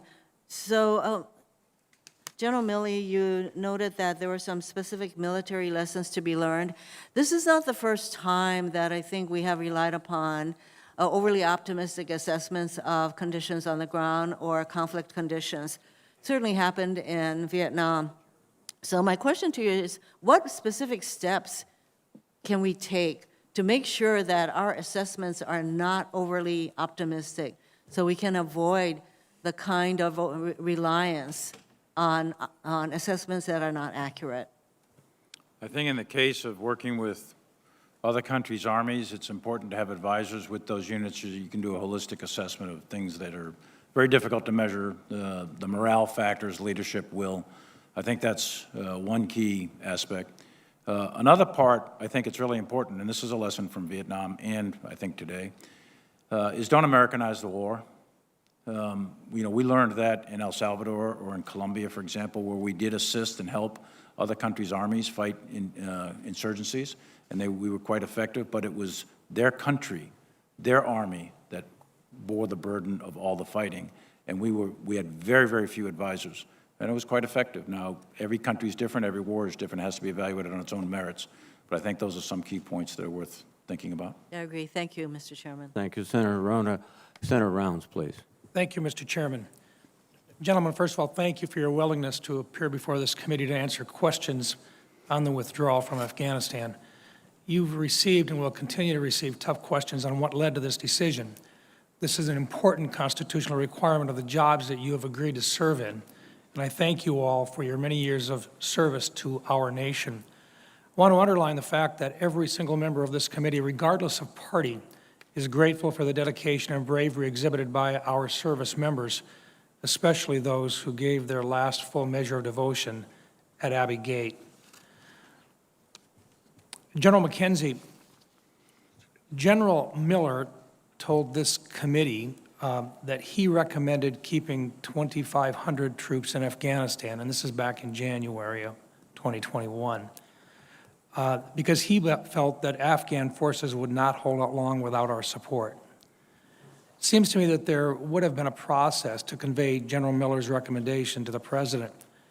Can you share the process and who conveyed General Miller's recommendation, and was that recommendation delivered to both President Trump at the time and also to President Biden?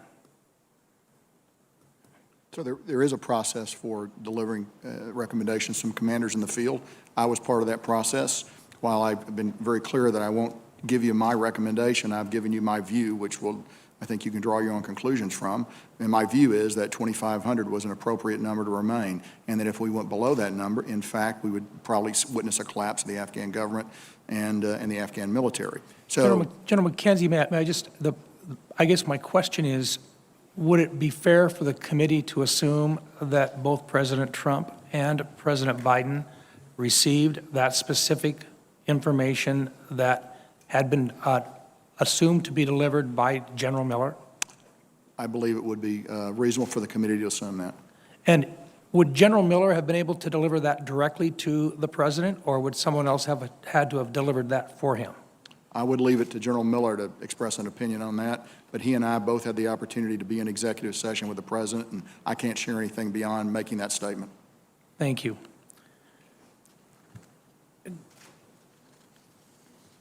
Secretary Austin, this committee was briefed on the series of rock drills, a rehearsal of concept drills, that examine the many potential scenarios that could arise through the execution of different types of actions and counteractions. We've been briefed by multiple leaders that the worst-case scenario, an unforecasted collapse of the Afghan government, was not something that these drills factored in as a possibility.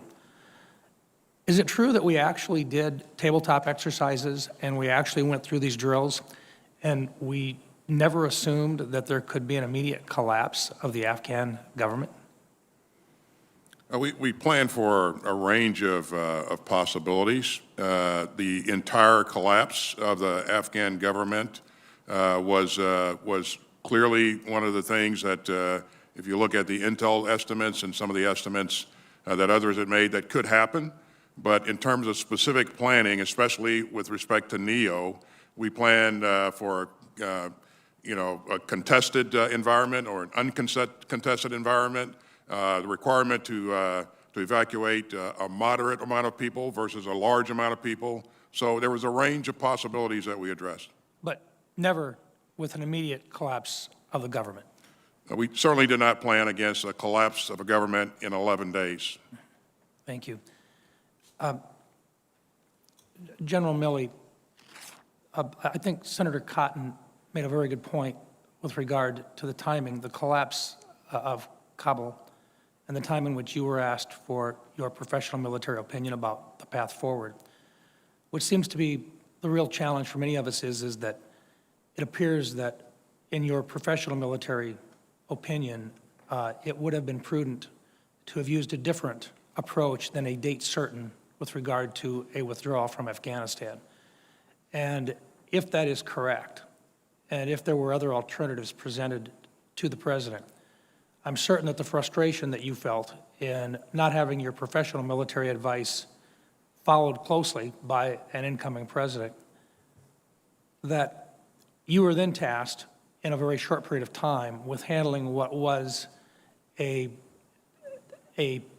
position in time for the people that were on the ground there to respond in an emergency basis. Would it be fair to say that you changed from a long-term plan of gradual withdrawal based on conditions to one in which you had to make immediate changes based upon a date certain? Senator, as a matter of professional advice, I would advise any leader, don't put date certains on end dates. Make things conditions-based. Two presidents in a row put dates on it.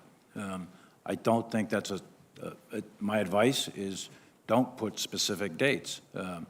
Make things conditions-based. That is how I've been trained over many, many years. With respect, though, to the 31st and the decision on the 25th, the risk to mission and the risk to force, and most importantly, the risk to the American citizens that are remaining, that was going to go up, not down, on the 1st of September. And the American citizens, I know there's American citizens there, but they would have been at greater risk had we stayed past the 31st, in our professional opinion. Thank you. Thank you, Mr. Chairman. Senator Kane, please. Thank you, Mr. Chair. To the witnesses, I want to return to a point that Senator Wicker made. I informed a DOD witness about 10 days ago that we would expect an answer to the question of how many Americans are still in Afghanistan, and that we would not appreciate an answer that was deferred to state.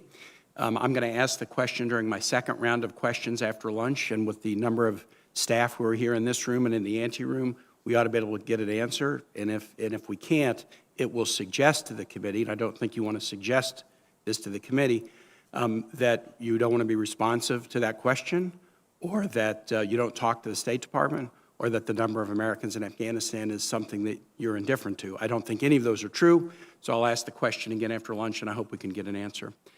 Two compliments and then a critical observation and inquiry. First, thanks to President Biden for ending the U.S. combat mission in Afghanistan after 20 years. It took guts, and it was the right thing to do, and it should have been done earlier.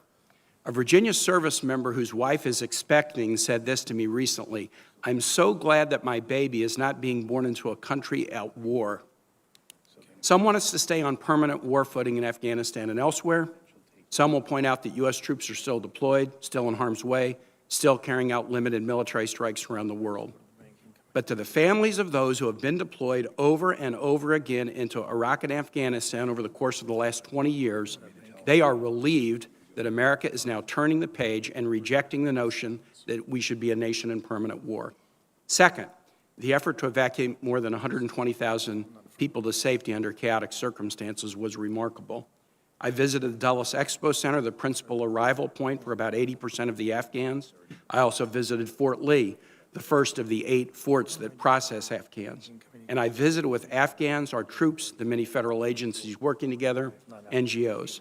The competent and compassionate service on the American side and the deep gratitude among Afghans made a deep impression on me. We should do all we can to make that transition to a safe life in America as productive as possible. My chief criticism and question is this: why did the Afghan security force and civilian government collapse so quickly, and why did the U.S. so overestimate their capacity? The second half of the question, why we overestimated their capacity, is very important. To any who have said we couldn't see this coming, the members of this committee know that's wrong. An immediate collapse may not have been the most likely outcome, but we have heard for years, particularly from the intel community, that DoD estimates of Afghan strength were way too optimistic.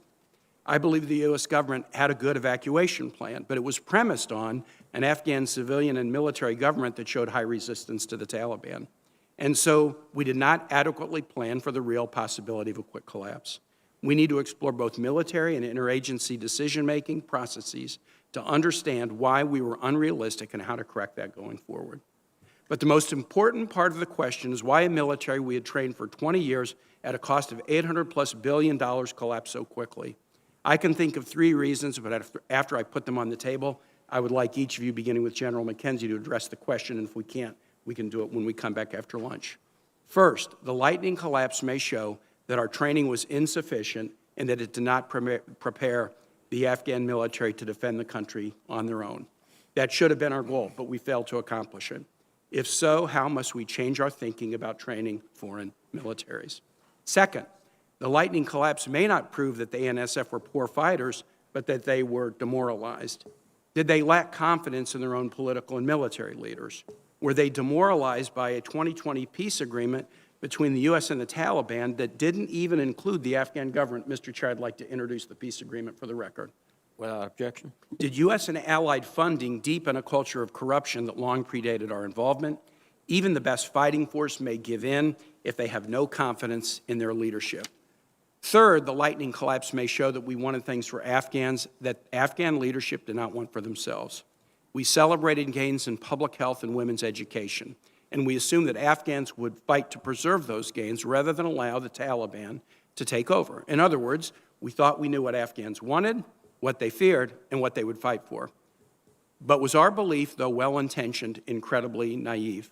We can't get 1/3 of Americans to take a COVID vaccine or accept the results of a presidential election. Do we really think we can transform the culture of another nation? So to each of our witnesses, when we return in the second round, I will ask you this question. Why do you believe the Afghan military and civilian government collapsed so quickly? With that, I'll yield back, Mr. Chair. Thank you very much, Senator Kane. Senator Ernst, please. Yes, thank you, Mr. Chair. And gentlemen, thank you very much for being here today. And unfortunately, this morning's hearing is required due to the haphazard withdrawal of U.S. forces, American citizens, and many of our Afghan partners. However, we do want to thank the men and women in uniform that assisted the evacuation of those that were able to make it out, and of course, to those that have given their service and sacrifice over the past 2 decades of the global war on terror. The loss of our service members and abandonment of Americans and Afghan allies last month was an unforced, disgraceful humiliation that didn't have to happen. The president put a cheap political victory, a withdrawal timeline timed to the 20th anniversary of 9/11 on his calendar and executed his vision with little regard for American lives or the real threats that we face. I do appreciate your open, your honest, and expert participation in communicating to this committee what went wrong. I think our American citizens are at a real crossroads right now where they are questioning the leadership from this president and this administration. President Biden's blunders can't be erased, but the United States must now account for them through a revamped counterterrorism strategy that recognizes the newfound momentum of terrorists and new threats emanating from the Middle East, in addition to rising challenges that we see coming from China and Russia. Pretty high stakes. Secretary Austin, I'd like to start with you. Did President Biden or any of his national security advisors express any military or diplomatic conditions for the American withdrawal from Afghanistan beyond the looming date of 9/11? What were those military conditions or diplomatic conditions that were outlined to you?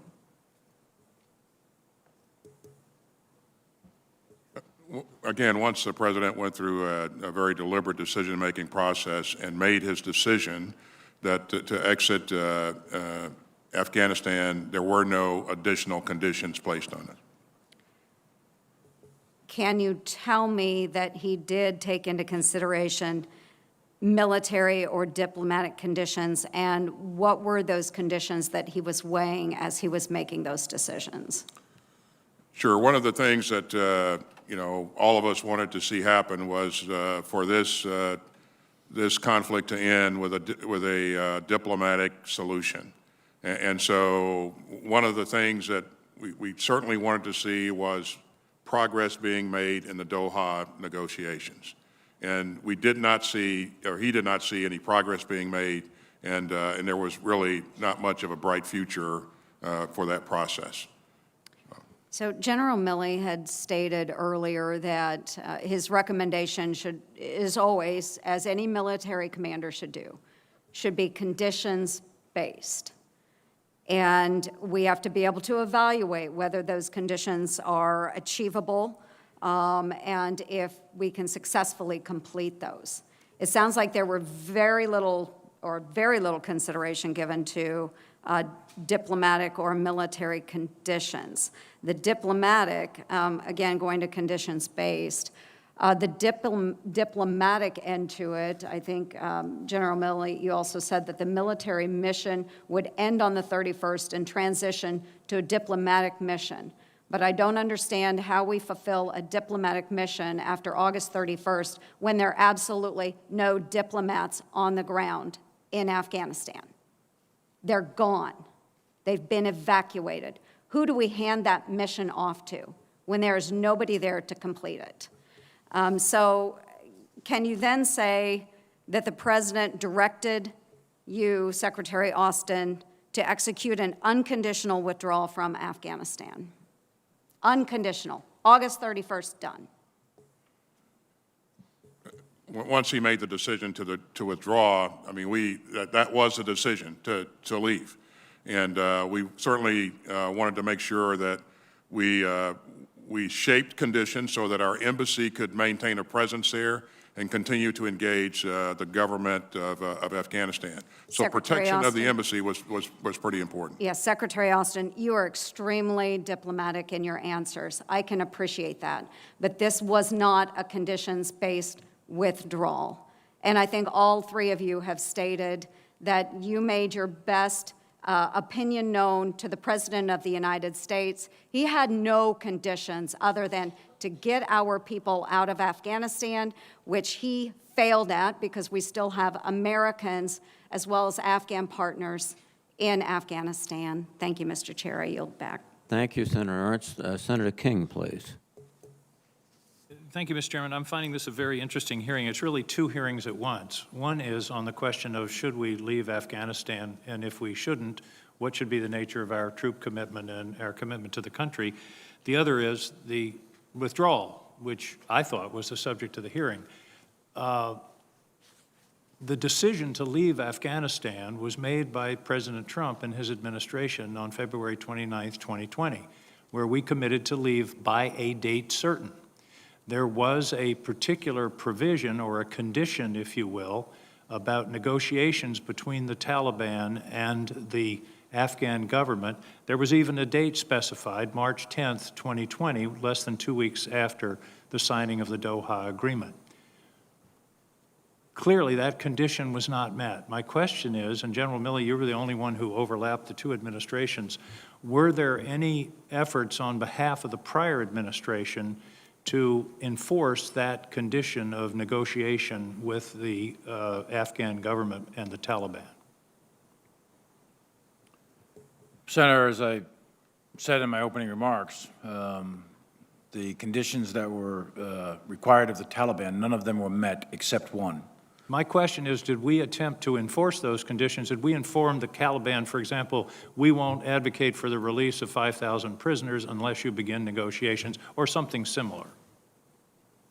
I don't have personal knowledge of that, whether or not, Zal Khalilzad or others were personally saying that. I don't have personal knowledge of that, but I do know that none of the conditions were met except the one, which is don't attack American forces and coalition forces. That condition was. The conditions were not met, but you testified that the troop withdrawals and the release of the 5,000 Taliban prisoners did proceed, even though the conditions had not been met. Is that correct? That is correct. And you've testified, you provided your best military advice to President Biden that there should be a residual force left in Afghanistan. Did you provide the same advice to President Trump when they were negotiating the Doha Agreement? Again, I'm not going to discuss precise advice. Was it your best military judgment that a residual force? At that time, yes, and that's what a series of memos and advice and meetings, et cetera, in the September-October timeframe, that's exactly what they were, and you can talk to Secretary Esper, he could tell you the same thing. So your military judgment didn't change on January 20th? No. Thank you. General McKenzie, you touched on something that you were the only one to mention it in this entire hearing. In my judgment, one of the key moments was the fleeing of President Ghani, and that is, in fact, what really pulled the rug out from under the military and demoralized the entire government. That was really not the beginning of the end of the end. Do you have some thoughts on that? I think when we consider what happened to the Afghan military, you have to consider it completely linked to what happened to the Afghan government. And when your president flees literally on no notice in the middle of the day, that has a profoundly debilitating effect on everything else. Now, events were pretty far along on 15 August, so I would note that. But I do believe it is possible they could have fought and held parts of Kabul had the president stayed.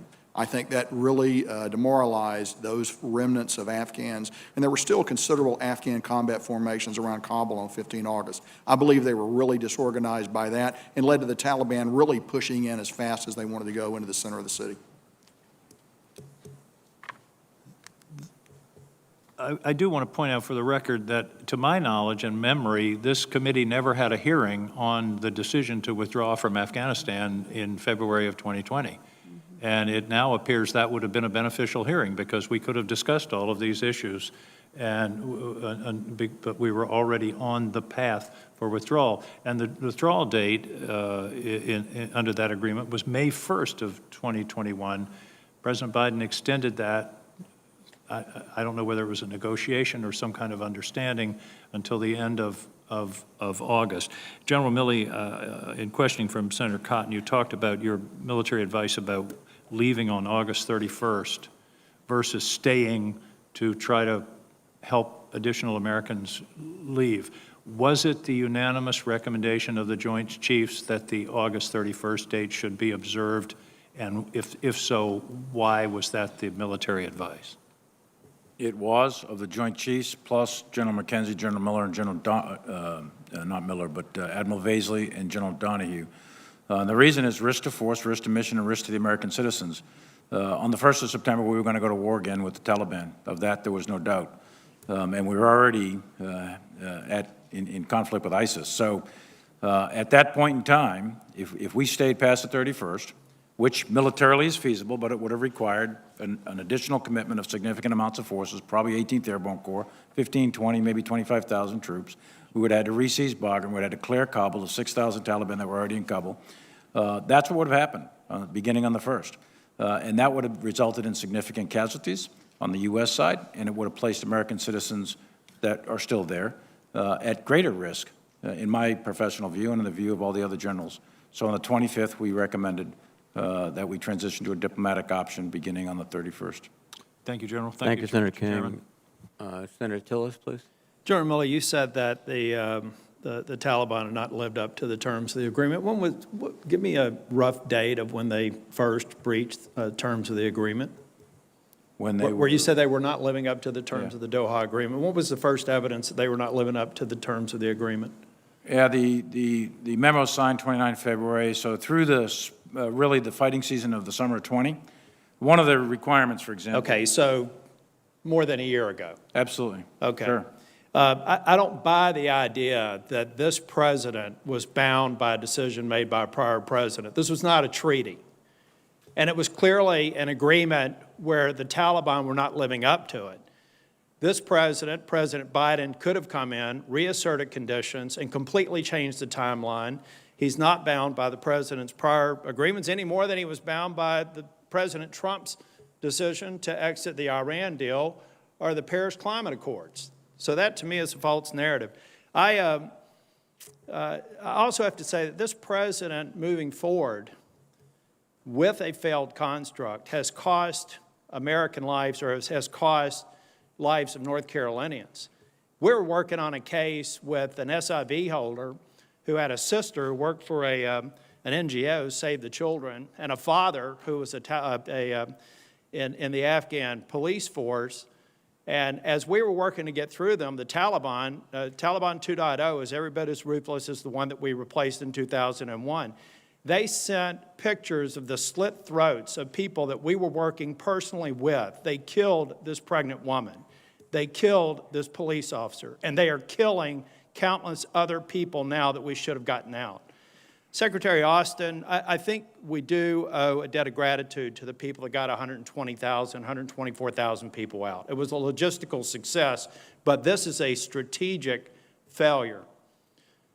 General McKenzie, General Miller said 2,500. I've heard you and General Milley also say you agreed with the idea. You personally agreed. You didn't necessarily say that you recommended to the president the 2,500. I understood from General Milley, or General Miller, that there was a broader context within that recommendation. There were 2,500 fighters, U.S. fighters, but I understand almost 5,000 NATO allies, or 5,000 others, that were willing to remain on the ground, and as General Miller said, keep the hand on the shoulder of the Afghan National Forces so that we could have a counter to the Taliban. Is that correct, that it was bigger than that? It was in probably the 7,000 range? Senator, you're correct. Yeah. Our NATO allies would have been on board for And also a CIA presence with bases out there for human intelligence to help us be more precise, more exquisite with the execution of whatever operations we had on the ground? That is correct, Senator. Okay. Now, I know that you won't say that you advised the president, but is it fair to say that when General Miller, he said that he advised all of you on his recommendations, it sounds like 2 of the 3 of you agreed with it, is it at least fair to say that in the interagency discussion that those recommendations were made and that in your best military advice, it would have kept the situation stable in Afghanistan? Well, I've stated consistently that my position was if you go below 2,500, you're going to look at a collapse of the Afghan military. I did not foresee it to be days. I thought it would take months. But the rest of the ecosystem would go out with it, too. The NATO partners are going to leave, the interagency is going to leave, and you're going to leave the Afghans by themselves. Did any of you embrace the notion that the 2,500 plus the several thousand, I think an estimated 5,000 NATO allies and partners who were willing to stay there as well, did any of you agree with the president's assessment that if he acted on that recommendation, that he would ultimately have to send tens of thousands more U.S. service members to Afghanistan? That if we held that one, that it would ultimately just delay the day where we would be back to 100,000 or 50,000 U.S. forces in Afghanistan? So, Senator, these discussions were occurring in January, February, March. They're separate from the late August discussions, so I want to make that point. But in your best military judgment, do you believe that the recommendations that General Miller put forth, with some 2,500, and I think General Milley said maybe flex up to 3,500, do you believe that that would have sown the seeds for ultimately having to send tens of thousands of U.S. service members back to Afghanistan, as the President has said publicly? Senator, I believe there was a risk you would incur increasing attacks by the Taliban. That was a risk with holding at 2,500. That was a very clear risk. But I'll tell you, Senator, I'm really humbled recently by my ability to deduce what the Taliban would or would not do, so I think it's hard to know. Thank you. And next round, I'll get on to the fate of the SIV holders and people that are stranded in Afghanistan. Thank you, Mr. Chair. Thank you, Senator Tillis. Let me recognize Senator Warren, and I'm going over for the vote. Senator Hirono will preside in my absence. Senator Warren, please. Thank you, Mr. Chairman. So I want to begin by zooming out, because it is not possible to understand our final months in Afghanistan without viewing them in the context of the 20 years that led up to them. Anyone who says the last few months were a failure, but everything before that was great, clearly hasn't been paying attention. In 2015, the Taliban conquered its first province since 2001. By October 2018, the Afghan government controlled only 54% of the 407 districts, and by May 2020, the Afghan government controlled less than a third of Afghan's 407 districts. We poured money and support and air cover, and the Afghan government continued to fail. By 2021, it was clear that 2,500 troops could not successfully prop up a government that had been losing ground and support to the Taliban for years. Secretary Austin, I understand that you advised President Biden to stay in Afghanistan, but as you acknowledge, staying or withdrawing is a decision for the president alone. So I want to focus on what happened next. Once President Biden made the decision to have U.S. forces leave the country, who designed the evacuation? Well, Senator, I won't address what I advised, the advice I gave the president. I would just say that in his calculus, this was not risk-free, and the Taliban, as we said earlier in this hearing, were committed to recommencing their operations against our forces. His assessment was that in order to sustain that and continue to do things that benefited the Afghans, that would require at some point that he increase the presence, our presence there in Afghanistan. So once he made the decision, then of course from a military perspective, in terms of the retrograde of the people and the equipment, that planning was done by Central Command and certainly principally by General Miller. Okay. Very, very detailed planning, and then we came back and briefed the entire interagency on the details of that plan. Okay, so the military planned the evacuation. Did President Biden follow your advice on executing on the evacuation plan? He did.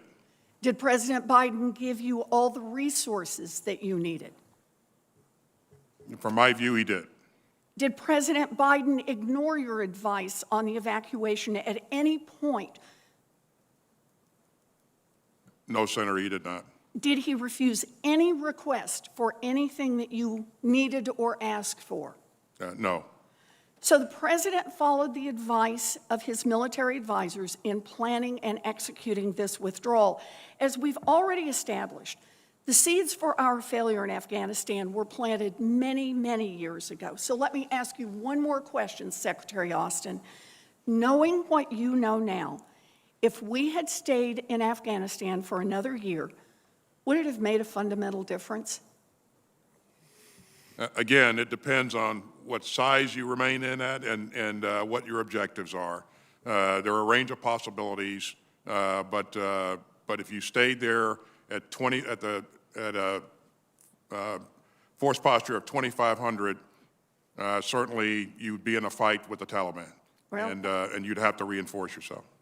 I appreciate you're looking at it as a fighter, but I would also add one more year of propping up a corrupt government and an army that wouldn't fight on its own was not going to give us a different outcome. And anyone who thinks differently is either fooling himself or trying to fool the rest of us. I believe President Biden had it exactly right. Withdrawing was long overdue. The withdrawal was conducted in accordance with the advice of his military advisors, who planned and executed every step of this withdrawal. Thank you, Mr. Chairman, or Madam Chair. Senator Warren. Senator Sullivan, you are recognized. Thank you, Madam Chair. Gentlemen, this committee recognizes that your constitutional duty is to follow the lawful orders of the President or resign if you don't agree with his decisions and policies like Secretary Mattis did. But I want to emphasize you do not have a duty, constitutional or otherwise, to cover for the Commander-in-Chief when he is not telling the truth to the American people. With that, I have a few questions that I'd like you to keep short, concise answers to. On August 18th, in a media interview to the American people, the President said that none of his military advisors told him that he should keep U.S. forces in Afghanistan. General Milley, that was a false statement by the President of the United States, was it not? I didn't even see the statement, to tell you the truth. I'm reading you a truthful statement. That was a false statement. Yeah, look, I don't have a lot of time. Okay, Was that okay. a false statement to the American I'm not people going or to not? categorize a statement of a President of the United States. General McKenzie, was that a false statement? The President said none of his commanders said that he should keep troops in Afghanistan. Was that a false statement by the President of the United States? Remember, you do not have a duty to cover for the President when he's not telling the truth. Was that a false statement or not? I've given you my opinion on the matter. I've given you my judgment on it. And I think we all know it was a false statement, okay? That's number one. President also said if there's an American citizen left behind in Afghanistan, the military is going to stay until we get them out. General Milley, did that statement turn out to be true or untrue by the President? I think that was the intent, but we gave him a recommendation on the 25th of August to terminate the mission on the 31st of August. Statement was untrue. Let me ask another question. General Milley, General McKenzie, the President around the same time said, quote, Al-Qaeda was gone from Afghanistan, told the American people that.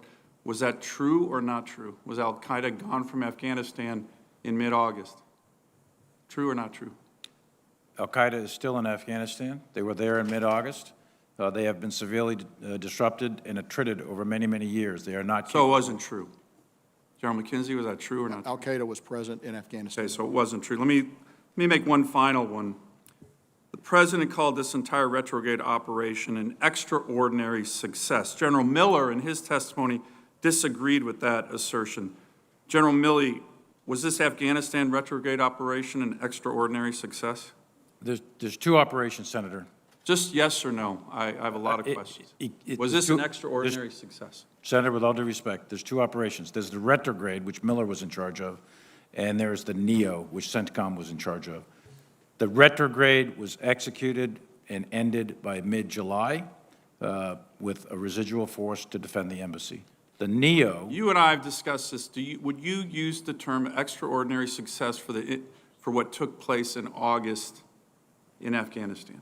That's the non-combatant evacuation, and I think one of the other senators said it very well. It was a logistical success, but a strategic failure.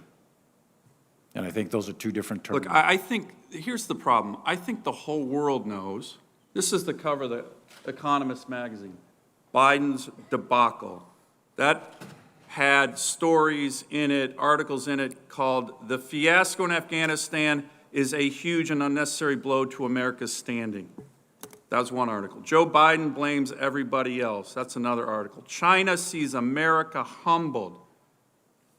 That's another article. And gentlemen, the problem here, these are not marginal misstatements by the President to the American people. These are dramatic, obvious falsehoods that go to the very heart of the foreign policy fiasco we have all witnessed. These are life and death deceptions that the President of the United States told the American people.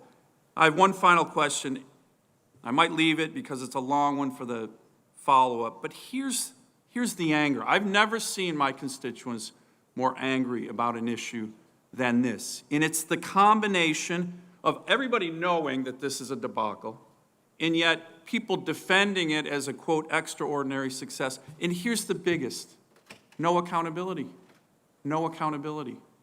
You gentlemen have spent your lives, and I completely respect it, troops in combat, you've been in combat, you've had troops under your command killed in action. You have been part of an institution where accountability is so critical.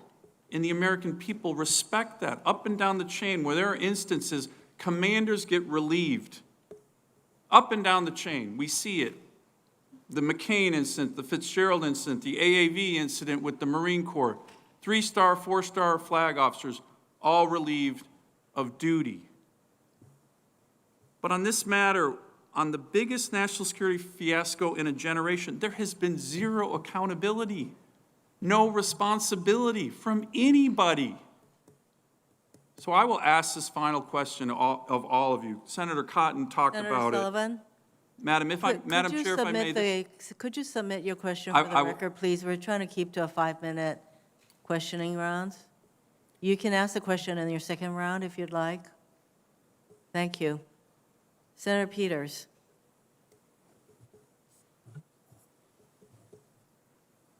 Thank you, Madam Chair, and thank you to each and every one of you for your service to our country. I want to return to some of the comments made by Senator Warren and looking at over the last 20 years. I think if ever we're going to have a strategic assessment of what happened in Afghanistan, it's important in any kind of strategic assessment is not just to look at the present, but to look at the past and look at the future and look at all three of those elements as we're making that kind of assessment. And if we're going to do that, we have to look over the last 20 years that we were in Afghanistan, and we're going to have a pretty hard-nosed assessment of that. General Milley, you mentioned that. Strategic decisions have consequences, and there are a lot of lessons to be learned over 20 years of our involvement in Afghanistan. I sat at this table here at the Armed Services for many years, served in the House before, had an opportunity to travel to Afghanistan on a couple of occasions. And when we've ever asked our military leaders the situation in Afghanistan, we often heard, well, it's a stalemate right now. But this year coming up is going to be different. This year will be different. I heard that year after year. This year is going to be different. I know we were in a stalemate, but this year is going to be different. There's one commentator has said, and Secretary Austin, I want you to comment on this. He said that we didn't really have a 20-year war in Afghanistan. We had 21-year wars in Afghanistan. How would you respond to that? I would certainly say, Senator, that's something to think about. You've heard me say in my opening comments, we have to ask ourselves some tough questions. Did we have the right strategy? Did we have too many strategies? And so if you're recooking or reshaping that strategy every year, 1 year at a time, then that has consequences. So I think that's something we got to go back and look at. And we also have to look at the impact, the effect of the corruption that was in the environment, weak leadership, changes in leadership, and a number of factors. Well, I want to build on that because I think it's important, Secretary Austin. For example, General Milley, when you commanded NATO ground forces in Afghanistan 8 years ago, you called 2013 a critical year for the Afghan security forces because it was the first time they'd taken responsibility for their security across the country. Secretary Austin, you offered similar assessments in 2015 and 2016 during testimony before this committee. As CENTCOM commander, you emphasized that there were 326,000 ANSF forces and they were ready to lead security operations. And I'll just say, from also my experience, especially when I was in Afghanistan, the input that I got from our commanders was that this year is going to be different. We're going to be able to do things better. But I got a completely different assessment when I went to the mess hall and ate with the soldiers and the Marines and the folks on the ground who said, I don't trust these folks that we're with. I don't know if they're going to fight. In fact, they don't even show up. They get their paycheck, but they don't show up. And now there may have been some instances where they've performed, and I know you've highlighted some of those. But my question from a strategic standpoint is, did we just become fixated perhaps on some tactical performance from our forces, their forces, and forget to measure the Afghan security forces' actual institutional health as a fighting force that could sustain a fight, even though they're in an incredibly weak economy and a whole host of complicated cultural issues? Clearly, questions that we have to drill deep on. At one point, as you know, Senator, we had a number of advisors down to fairly low levels. As we began to lift the numbers of advisors that we had there and scale back on the people that we had interfacing with the Afghans on a daily basis, we began to lose that fingertip feel. And so our ability to assess with some degree of certainty continue to erode the smaller that we got. My sense is that that was what we were hearing for years. It wasn't just at the end, that this is an endemic problem for over a decade. So hopefully we will have the opportunity to do that. That's my final question, Secretary Officer. What are we actually doing to learn from the conclusion of these military operations, just particularly from a strategic assessment point of view when it comes to end-of-conflict transition? We're going to have potentially other operations like this, even in great power competition. Yeah, so as we always do, Senator, we're going to take a hard look at ourselves in terms of, what we did over the last 20 years, what worked, what didn't work, and we're going to learn from those lessons and make sure that we incorporate that into our planning and our strategic assessment going forward. Thank you. Thank you very much, Senator Peters. Senator Kramer, please. Thank you, Mr. Chairman. Thank all three of you for your service and for being here, and God bless the men and women under your command. General McKenzie, is it true that U.S. forces had the ISIS-K cell under surveillance prior to August 26th and could have struck them before the deadly terrorist attacks at Kabul, but were not given the authority to strike? No, that's not true. I noticed that the president was quick to take a victory lap after the first strike and push this tough guy image he's so famous for. He once threatened to have union bosses beat me up. He said things like, just do it. If we find more, we'll strike them. Of course, this was after he said of the ISIS-K leaders, we will hunt you down. He talks tough. He's going to go get them. But I also notice he's been equally silent, taking no responsibility for the strike on innocent civilians, including children, that was in part caused by, in my view, his insecure need to appear tough. He just let you take the blame, General McKenzie. But what I really worry about is the air crews who actually were pressured into pulling the trigger that terrible day. Secretary Austin, as you know, the North Dakota Air National Guard operates Reapers around the world, and I know what kind of pressure those air crews are under and the level of responsibility they feel to accomplish their missions properly. And I'm worried that whoever was operating the aircraft involved in the tragic 29th August strike was set up to fail by an administration that wanted a political victory more than they wanted an American victory. Have you reached out to the air crew to make sure that they understand it's not their fault that there are 7 dead children? I have not, Senator. As you probably know, I have directed a 3-star review of this incident. General McKenzie did an initial investigation, and I've directed a 3-star review, and so I won't make any comments.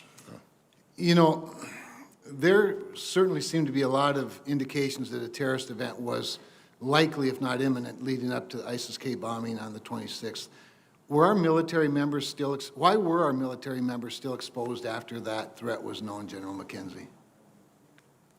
The purpose of our force at the airfield was to bring American citizens and Afghans at risk out.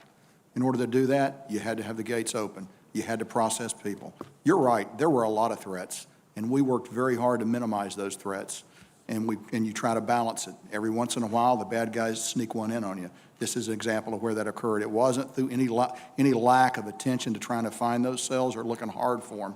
And we did find a number, and we did, in fact, which I'll be happy to talk about in closed session, we did, in fact, enable and stop those attacks from occurring. This one we were not successful on. So speaking of that, I want to drill down just a minute since I have a couple. The Taliban was controlling the checkpoints, obviously, around the airport. And you had indicated, General McKenzie, that U.S. at that time had you called it a pragmatic relationship of necessity with the Taliban. Did we share any information with the Taliban about the ISIS-K threat? And if so, how did did the Taliban respond to it? In other words, how did they get in? Is it possible that they let them in on purpose? So it is possible that they let them in on purpose, but the body of intelligence indicates that is not, in fact, what happened. You know, so one event happened, and that's a terrible, tragic event. A lot of other events didn't happen because that outer circle of Taliban forces were there. Look, I defer to no one in my disdain for the Taliban and my lack of trust for them, but I believe they actually prevented other attacks from occurring. This event, someone got through. I believe there were other times when people did not get through. All right. Look, the reality is there are patriotic Americans all over the country, and certainly in North Dakota, that are really upset. I mean, they're genuinely pissed off. And they sense that there's a lot of sort of political positioning and apologizing and rationalizing, and no one's really saying anything other than it was an extraordinary event. Now, some of you have admitted that it wasn't perfect. I think were your words, General Milley. But extraordinary success just rankles them when they hear that, especially when they see that out of the 124,000 people that were brought to the United States, we don't know much about a whole bunch of them. And yet we know a whole bunch about people that weren't brought back to the United States. And they're upset. They're really, really upset. And I know you know that. I think you're seeing the reflection of that in their elected representatives. And when we get to this afternoon, we'll probably drill down a little more on some things. But I look forward to the closed session as well, General McKenzie, to learn more about the August 26th. Thank you, Senator Kramer. Senator Manchin, please. Thank you very much. And first of all, thank all three of you. I appreciate your service to our country, and I never have doubted your unwavering commitment to defend our country and our Constitution. I'm having a hard time. I'm old enough to understand. I remember Vietnam very well. I was in line to go there and had an injury in my playing ball at WVU, and that didn't happen. So anyway, I just can't figure out, I can't explain to the younger generation, to my children and grandchildren, how do we get into this and never get out? We didn't learn from Vietnam. That was a horrible exit. I remember that very vividly. This was even worse than that as far as my recall. And I don't know what lessons we're taking from this right now, but I look back at lack of an AUMF. We had an open-ended AUMF. We still have an open-ended AUMF.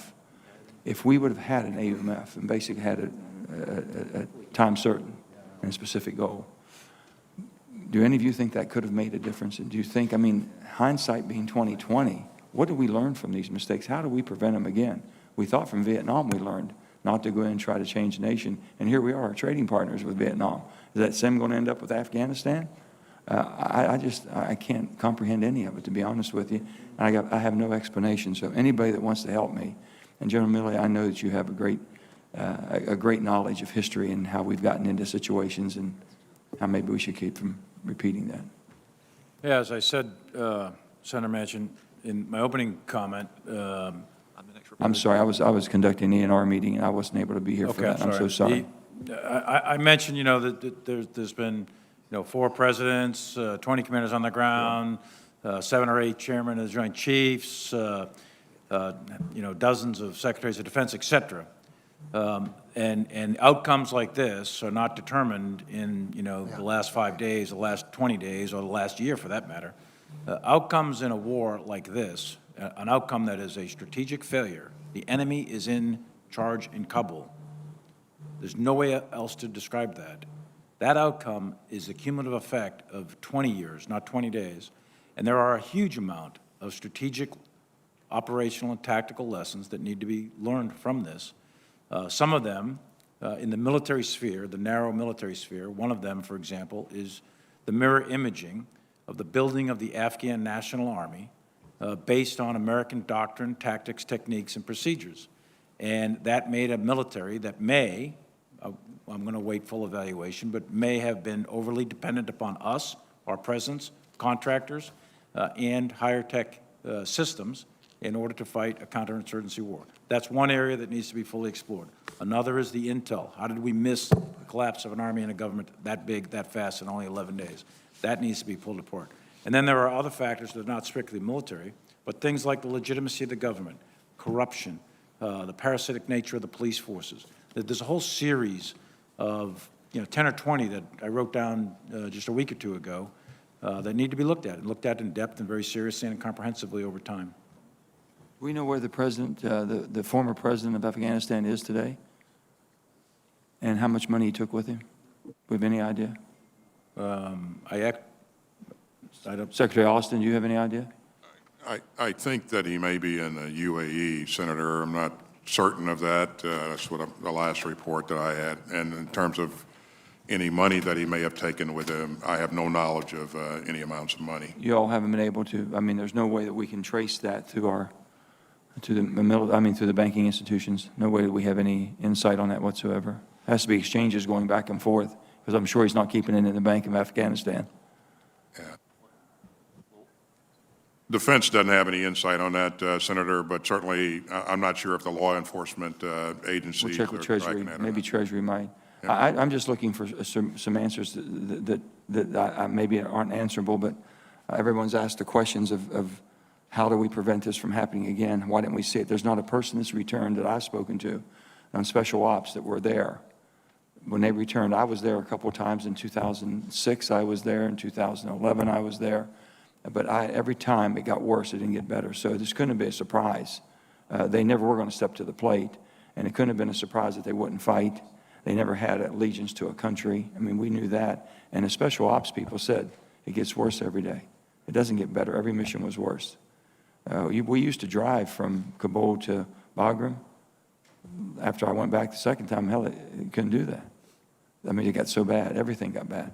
And I got to tell this one, it drives me absolutely insane to see the television at night and see the Taliban and all of them wearing our uniforms, wearing our night vision, doing everything, using everything we have, our MRAPs and everything else that we left there.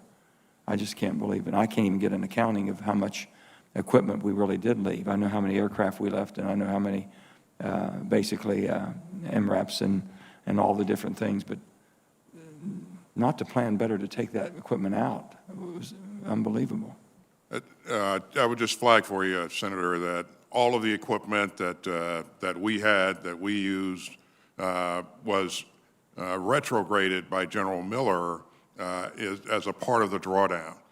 Thousands of tons of equipment and whatever high-end equipment that we had that we were using. The equipment that the Afghan security forces had as the Taliban took over is the equipment that you see. And of course, all of the helicopters that were left on the airfield at H-Kaya, I asked General McKenzie to demilitarize those so that they couldn't ever be used again. And so we retrograded all of our equipment that we were supposed to retrograde as we drew down. The only thing I can say in finishing up is that I would hope that God would bless America to have the intelligence not to repeat what we continually have seen doesn't work. And with you all, expertise you have and knowledge you're gaining from all this, please help us from ever repeating what we've done. Thank you, Senator Manchin. Senator Scott, please. Thank you, Chairman. First, I want to thank each of you for being here. General Milley, one thing I hope at some point you'll address is the content of your calls with regard to the Chinese, and whether what's been alleged is that you would warn them if there was going to be an attack. Also address whether there was any intelligence indicating that the Chinese were actually nervous. One thing that surprised me about what's been going on the last few months is the President has absolutely blamed everyone else but himself for the botched withdrawal of Afghanistan. He is the President of the United States. He has the ability to make these decisions. He can take all the advice he wants, but he gets to make the final decisions. He's blamed previous administrations. He's blamed the people of Afghanistan. He's blamed the military of Afghanistan, which I think is absolutely disingenuous. The people in the White House have even blamed our own military. Secretary Austin, some things you've said today actually surprised me. You said you were ready. You said you exceeded expectations. You said our credibility is solid. And you've said the President followed your advice on the evacuation. Let me just ask you, first question is, do you still believe that the most effective withdrawal strategy involves extracting the military abandoning our military installations, and reducing our use of force and ability to use force before we got our civilians out? Thanks, Senator. First of all, the decision was to end our military operations and draw down all of our forces and retrograde all of our equipment, and that was accomplished.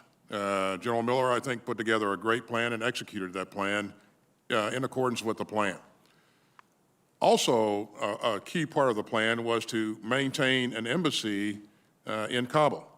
And maintaining that embassy would allow us to continue to engage the government, to continue to provide resources to support the Afghan security forces.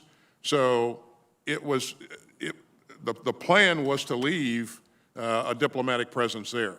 And in conjunction with that plan, we also were going to leave a small military force there to help secure the embassy.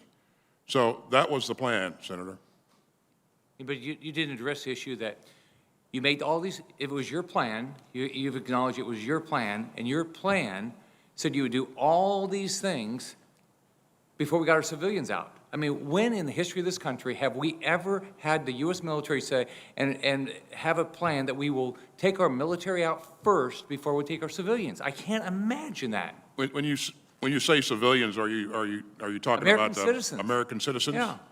Now, the American citizens would come out once a non-combatant evacuation is declared. And until that point, typically we don't evacuate all the citizens in the country. But we didn't hear.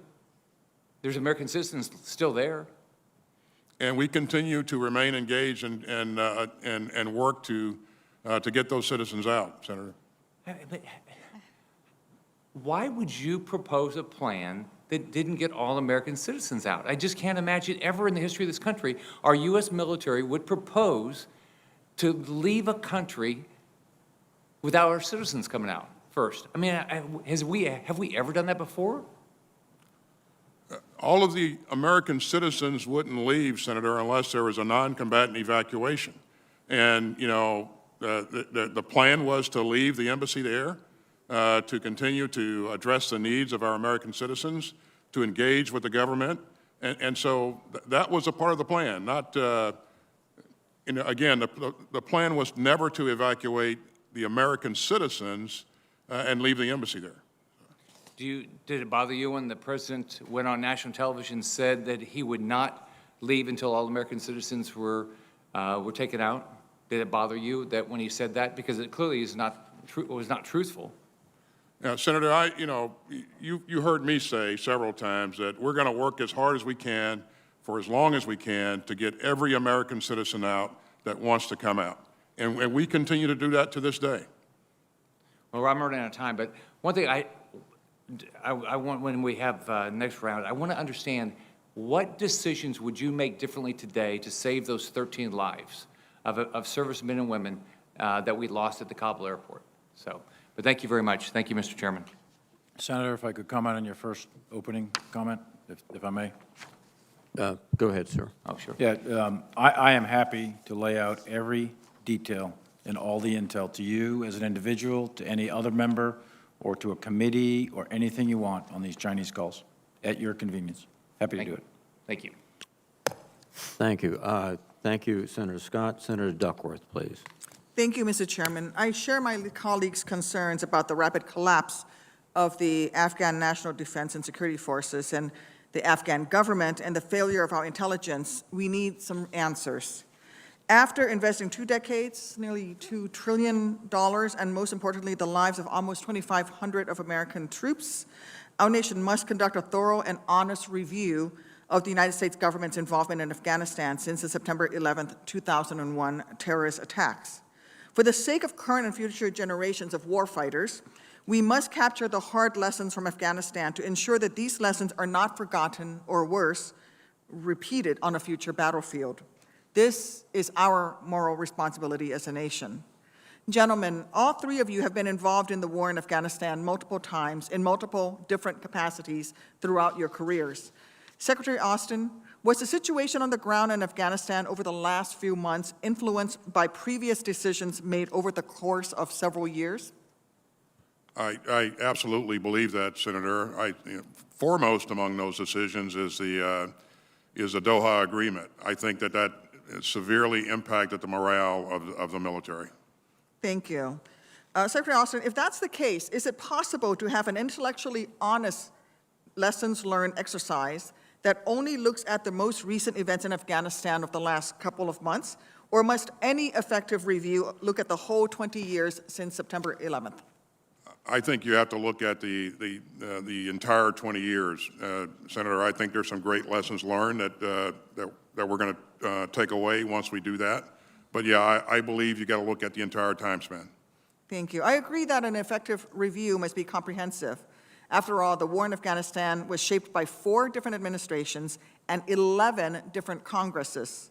No party should be looking to score cheap partisan political points off a multi-decade nation-building failure that was bipartisan in the making.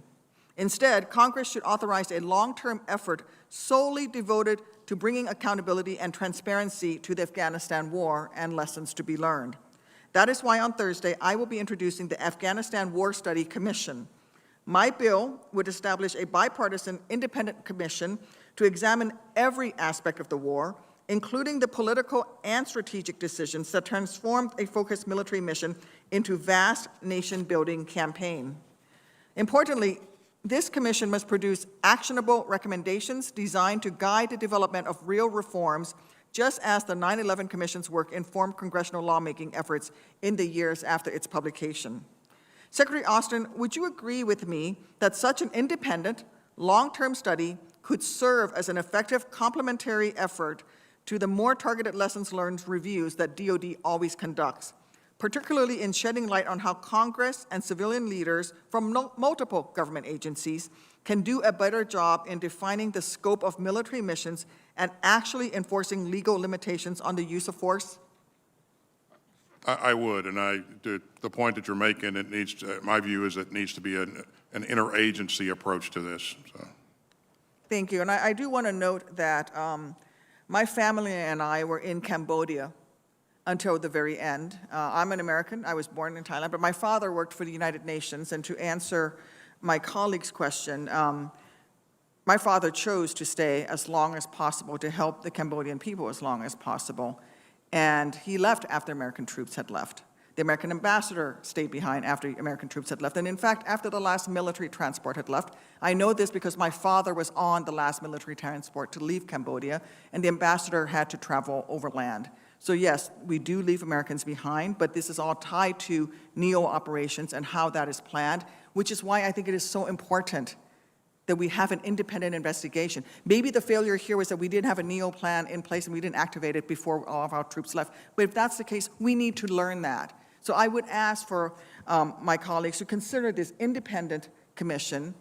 We put somebody in charge of it who was not in a decision-making capacity during the 20 years, make it nonpartisan, and let's get those lessons learned so we don't make these same mistakes over and over again. Our troops deserve better, and the families of the 2,500 American troops who laid down their lives to protect and defend this Constitution, who followed the lawful order of all of those presidents, they deserve better than partisan fights. We need to get some real answers. Thank you. I yield back, Mr. Chairman.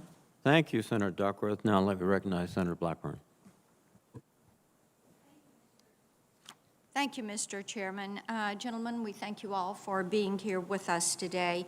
As you've heard from all of us, the American people, Tennesseans, are wanting some answers. They deserve to hear your testimony.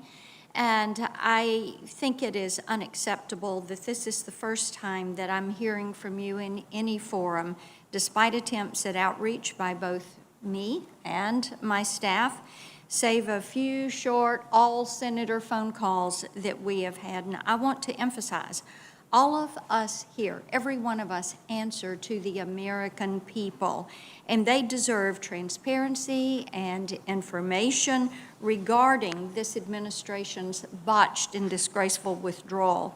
Tennesseans are really angry, and as you know, General Milley, Tennessee is home to the 101st Airborne, one of the most deployed divisions in the U.S. military. We're also home to the Specialized 160th SOAR, who were among the last on the ground extracting U.S. citizens from danger in Kabul.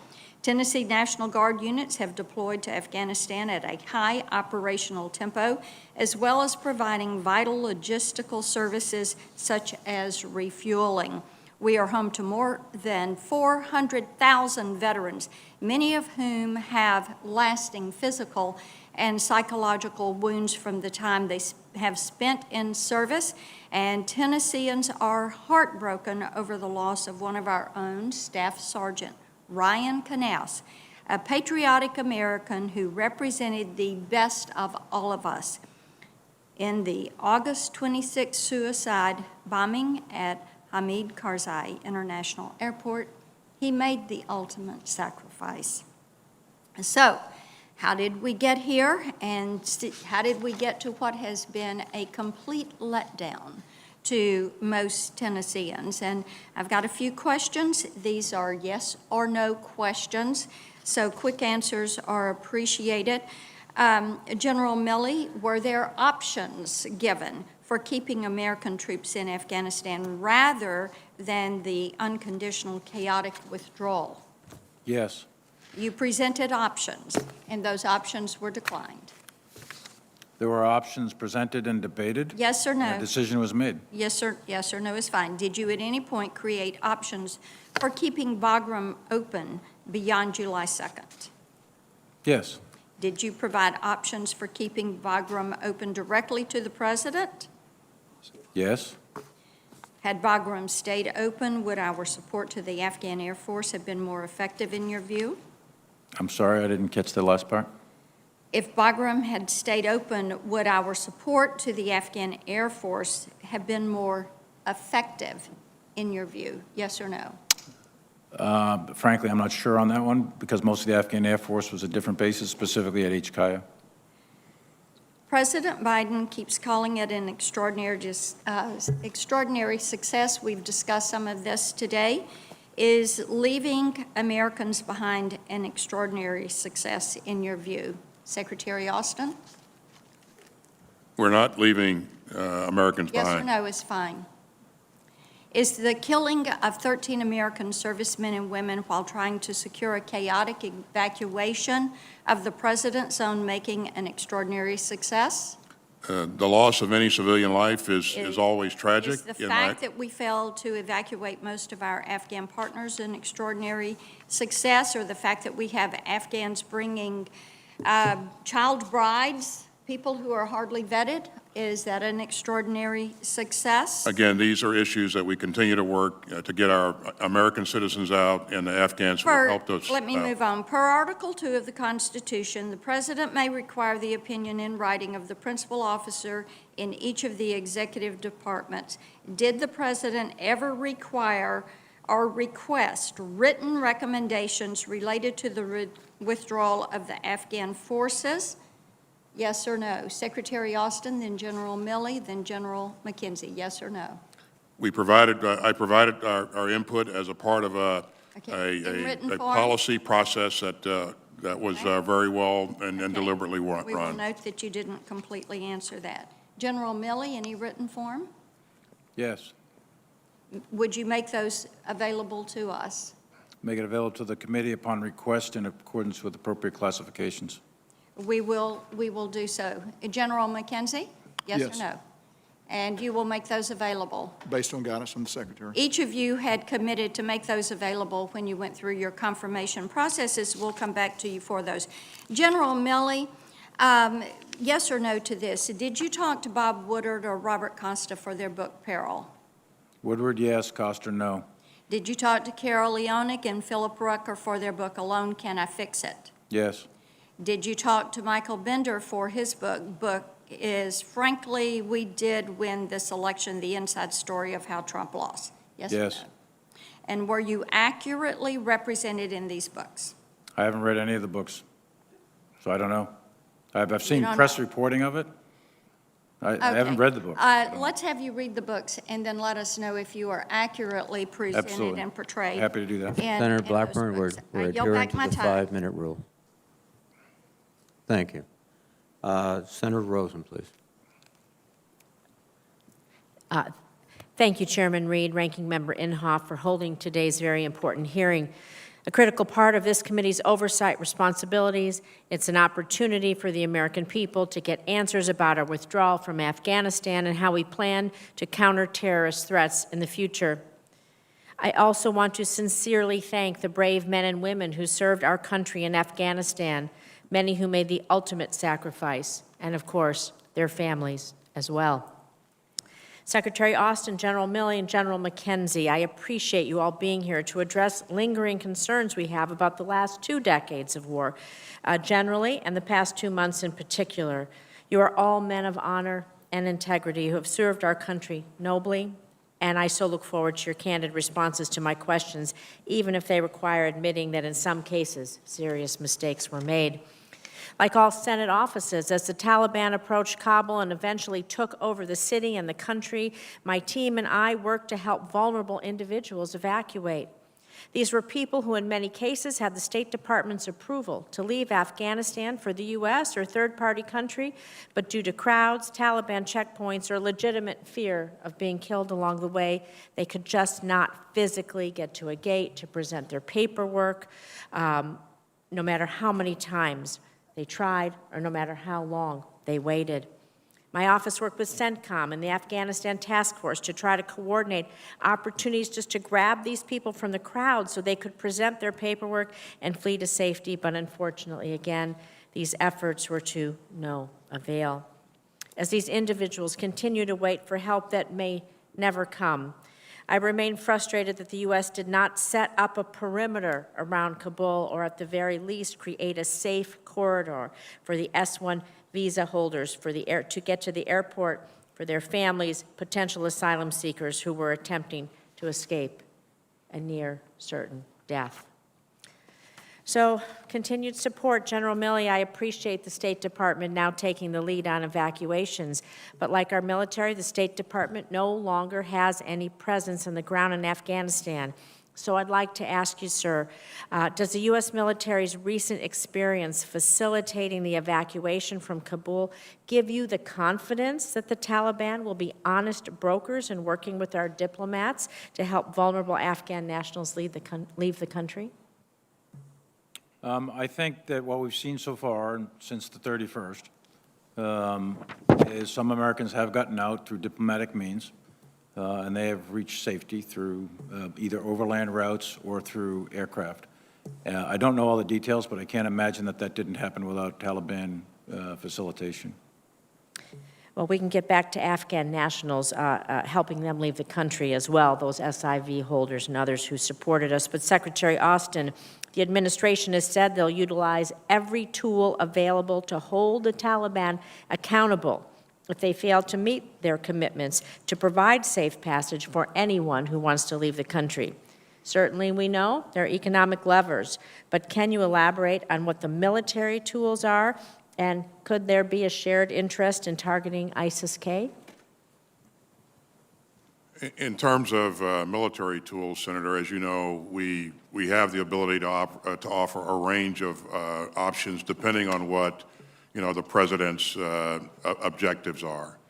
So we can do most anything that's required of us and because we have substantial resources. But in terms of our cooperation with the Taliban against to counter ISIS-K, I won't venture to make any comments on that. I would just say that we have coordinated some things that are very narrow in scope with them to get our people out, as you know, and to continue to further evacuate American citizens. But I don't think it's right to make assumptions to broader and bigger things from that coordination. They are still the Taliban. Thank you. I'd just like to, in the few seconds I have left, and we can take these second rounder off the record, future counterterrorism operations. We have to reorganize our counterterrorism capabilities and our assets in the region, of course, as we move to an over-the-horizon scenario. So Secretary Austin, General McKenzie, and we'll take these in the second round. Think about, I'd like the answer to what is the plan for an enduring counterterrorism strategy that is going to be able to address and counter the influence of the violent extremist organizations in Afghanistan. Thank you, Mr. Chair. Thank you, Senator Rosen. Senator Hawley, please. Thank you, Mr. Chairman. Let me just sum up where I understand that we are based on what's been a fairly extraordinary hearing. Here's what I've learned so far. Number one, the President of the United States lied to the American people about the advice that you gave to him about the military judgment that you provided for him. I think you've all testified to that effect now repeatedly. Secondly, the State Department and maybe the White House appeared to have pushed back the evacuation to such a time that it became a catastrophe, apparently against your advice, although I'd like to learn more about that. And third, for some reason that we still don't quite understand, the Pentagon failed to plan for the potential collapse of the security forces or the collapse of the Afghan government, despite there being quite a lot of warning, Senator Kaine referred to this earlier, quite a lot of warning for really, frankly, years that the Afghan security forces were ill-equipped, ill-trained, and frankly not up to the job. I don't understand any of that. I'd like to explore those things with you in this round and the next, but first, before I do, Secretary Austin, I have to take issue with something you just said. I know this is an administration talking point. I've heard it out of the mouth of the press secretary and others. We are not leaving Americans behind. That was your quote of just a minute ago. With all due respect, sir, you have left, past tense, Americans behind. We have no presence any longer in Afghanistan. There are hundreds of Americans, and not just Americans generally, civilians you left behind against the president's explicit commitment not to leave until all American citizens were out and to safety. That is not what happened. And now we have people who are desperately, frantically trying to get out of this country, coming to me, coming to members of this committee, asking for help. They can't get that help. They're stuck behind enemy lines. So please don't tell me that we're not leaving Americans behind. You left them behind. Joe Biden left them behind. And frankly, it was a disgrace. Let me ask you this, though. Senator, thanks for your help in continuing to help get American citizens and Afghans who have helped us out of the country. But as you've seen, we've continued to facilitate. Well, actually, I didn't ask you a question, but since you seem to want to address the issue, so since you do, isn't it true that you left Americans behind on August the 31st? There were Americans that were still in Afghanistan and still are. We continue to work to try to get those Americans out. Yeah, that's a yes. Let's not repeat, please, the frankly falsehood that we didn't leave Americans behind. Let me ask you this. Secretary Austin, you've alluded to several times the fact that the military was ready. You say this in your prepared remarks. By late April, you say military planners had crafted a number of evacuation scenarios. You refer later in your remarks to the fact that you were waiting for the State Department to make a decision about evacuations. NBC News is reporting this morning that the military wanted to begin evacuations earlier, but the State Department and the White House intervened, and by May the 8th said, no, we're delaying the evacuations of our civilians. Can you just help us get to the truth here? Was it your judgment and opinion that the evacuations of civilians should have begun before the middle of August? We provided our input to the State Department, and again, it is the call of the State Department to I understand that. I understand that, Mr. Secretary. I'm asking for what your judgment was, and I'm asking specifically about your testimony that in April you develop evacuation scenarios, and this is reported by multiple sources this morning in the news. So I just wonder, as of late April, was it your opinion that the evacuations of civilians should have begun before, should begin earlier than they did? We provided input to try to get out as many Afghans who have helped us along the way as early as possible. But again, the State Department has made its decisions based upon the fact that even President Ghani had engaged them and said, hey, we're very concerned about, the mass exodus of civilians from the country. General Milley, let me direct this to you. Did you ever advise in the interagency process that the rapid withdrawal timeline that the White House, the Pentagon signed off on, General Miller proposed, effectively getting us to zero by the middle of July, that would negatively impact any effort to get out our civilians? In other words, if we'd drawn down to zero by July, if we then had a civilian evacuation ordered, we'd be in a lot of trouble. Did you ever advise to that effect during the interagency process? Did you warn about that possibility of drawing down so quickly before a civilian evacuation was underway? Yeah, but it's more complicated than that. The drawdown of the forces under Miller, those guys are advisors. They're not the NEO kind of guys. The NEO troops are Marine Expeditionary Unit, Special Purpose MAGTF, and elements of the 82nd Airborne Division. That's what you need in order to do the NEO. Those are the plans, I believe, that the Secretary is referring to that were developed early on. And there's specific triggers that are required, and the State Department calls the time of the NEO. Secretary, in fact, on the 12th of August, started pushing forward forces and orders, and on the 14th, the Ambassador Wilson, called the NEO. Should that have been called earlier? I think that's an open question that needs further exploration based on a series of meetings. But the April piece and the drawdown of the advisors, that's a separate and distinct task, and the retrograde of those forces. Those 2,500 advisors weren't the guys bringing out the American citizens anyway. Those were the advisors to the Afghan security forces. There were concerns that we raised throughout the interagency that when those advisors, if the advisors were to stay, then there's a possibility that the Afghan security forces would hang in there. We all knew that when we pulled the advisors out, when we pulled the money out, that at some point in the future, most said it was in the fall, that the Afghan security forces were going to fracture and the government would collapse. The speed at which that happens in August is a different animal. The advisors are already gone by mid-July. There is still a government. There is still an Afghan army. And the assumption was that it would remain, and the mission was to keep the embassy open, secure the embassy, transition that off to contractors, and then all the military would be out, and then it would be a diplomatic mission, and there'd be money and over-the-horizon thought. None of that happened because that army and that government collapsed very rapidly. As soon as those indicators came of fracture, Secretary Austin and others throughout the government executed and implemented a NEO plan for which there was contingencies that were built. There was a plan for a rapid collapse, and that was the NEO plan that General McKenzie had come up with, and that's what was executed. That's why those 6,000 troops could deploy as rapidly as they did. That's why all those aircraft showed up. That wasn't done without planning. That was done with planning, and that was done from an operational and tactical standpoint. That was a success. Strategically, the war is lost. The enemy's in Kabul, so that you have a strategic failure while you simultaneously have an operational and tactical success by the soldiers on the ground. So I think we're conflating some things that we need to separate in this after-action review process so that we clearly understand what exactly happened. And I'm sorry for taking all that time, but I thought it was necessary. Thank you, Senator Hawley. Senator Kelly, please. Thank you, Mr. Chairman. Mr. Secretary, let me begin by expressing my gratitude to each of the over 800,000 Americans, many of them Arizonans, who served in Afghanistan over the past 20 years, and to their families. I also commend our service members' support of one of the largest airlifts in our country's history.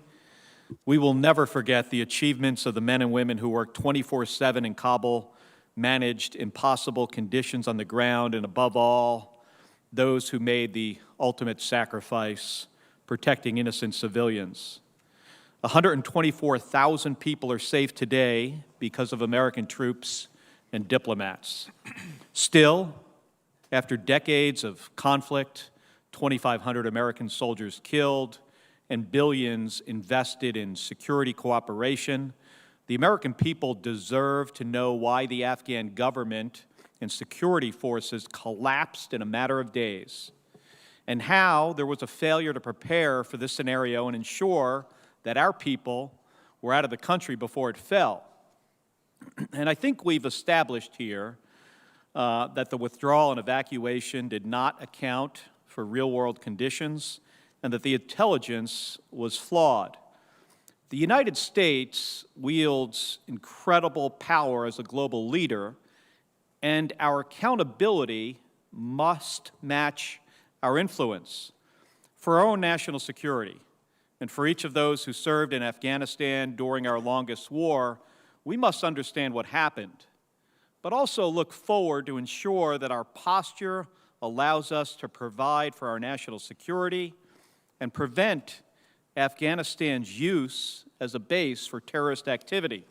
So I want to transition and look forward and not ask you questions that you've already answered. General McKenzie, America's armed forces have been on the front lines fighting terrorists for the past 20 years.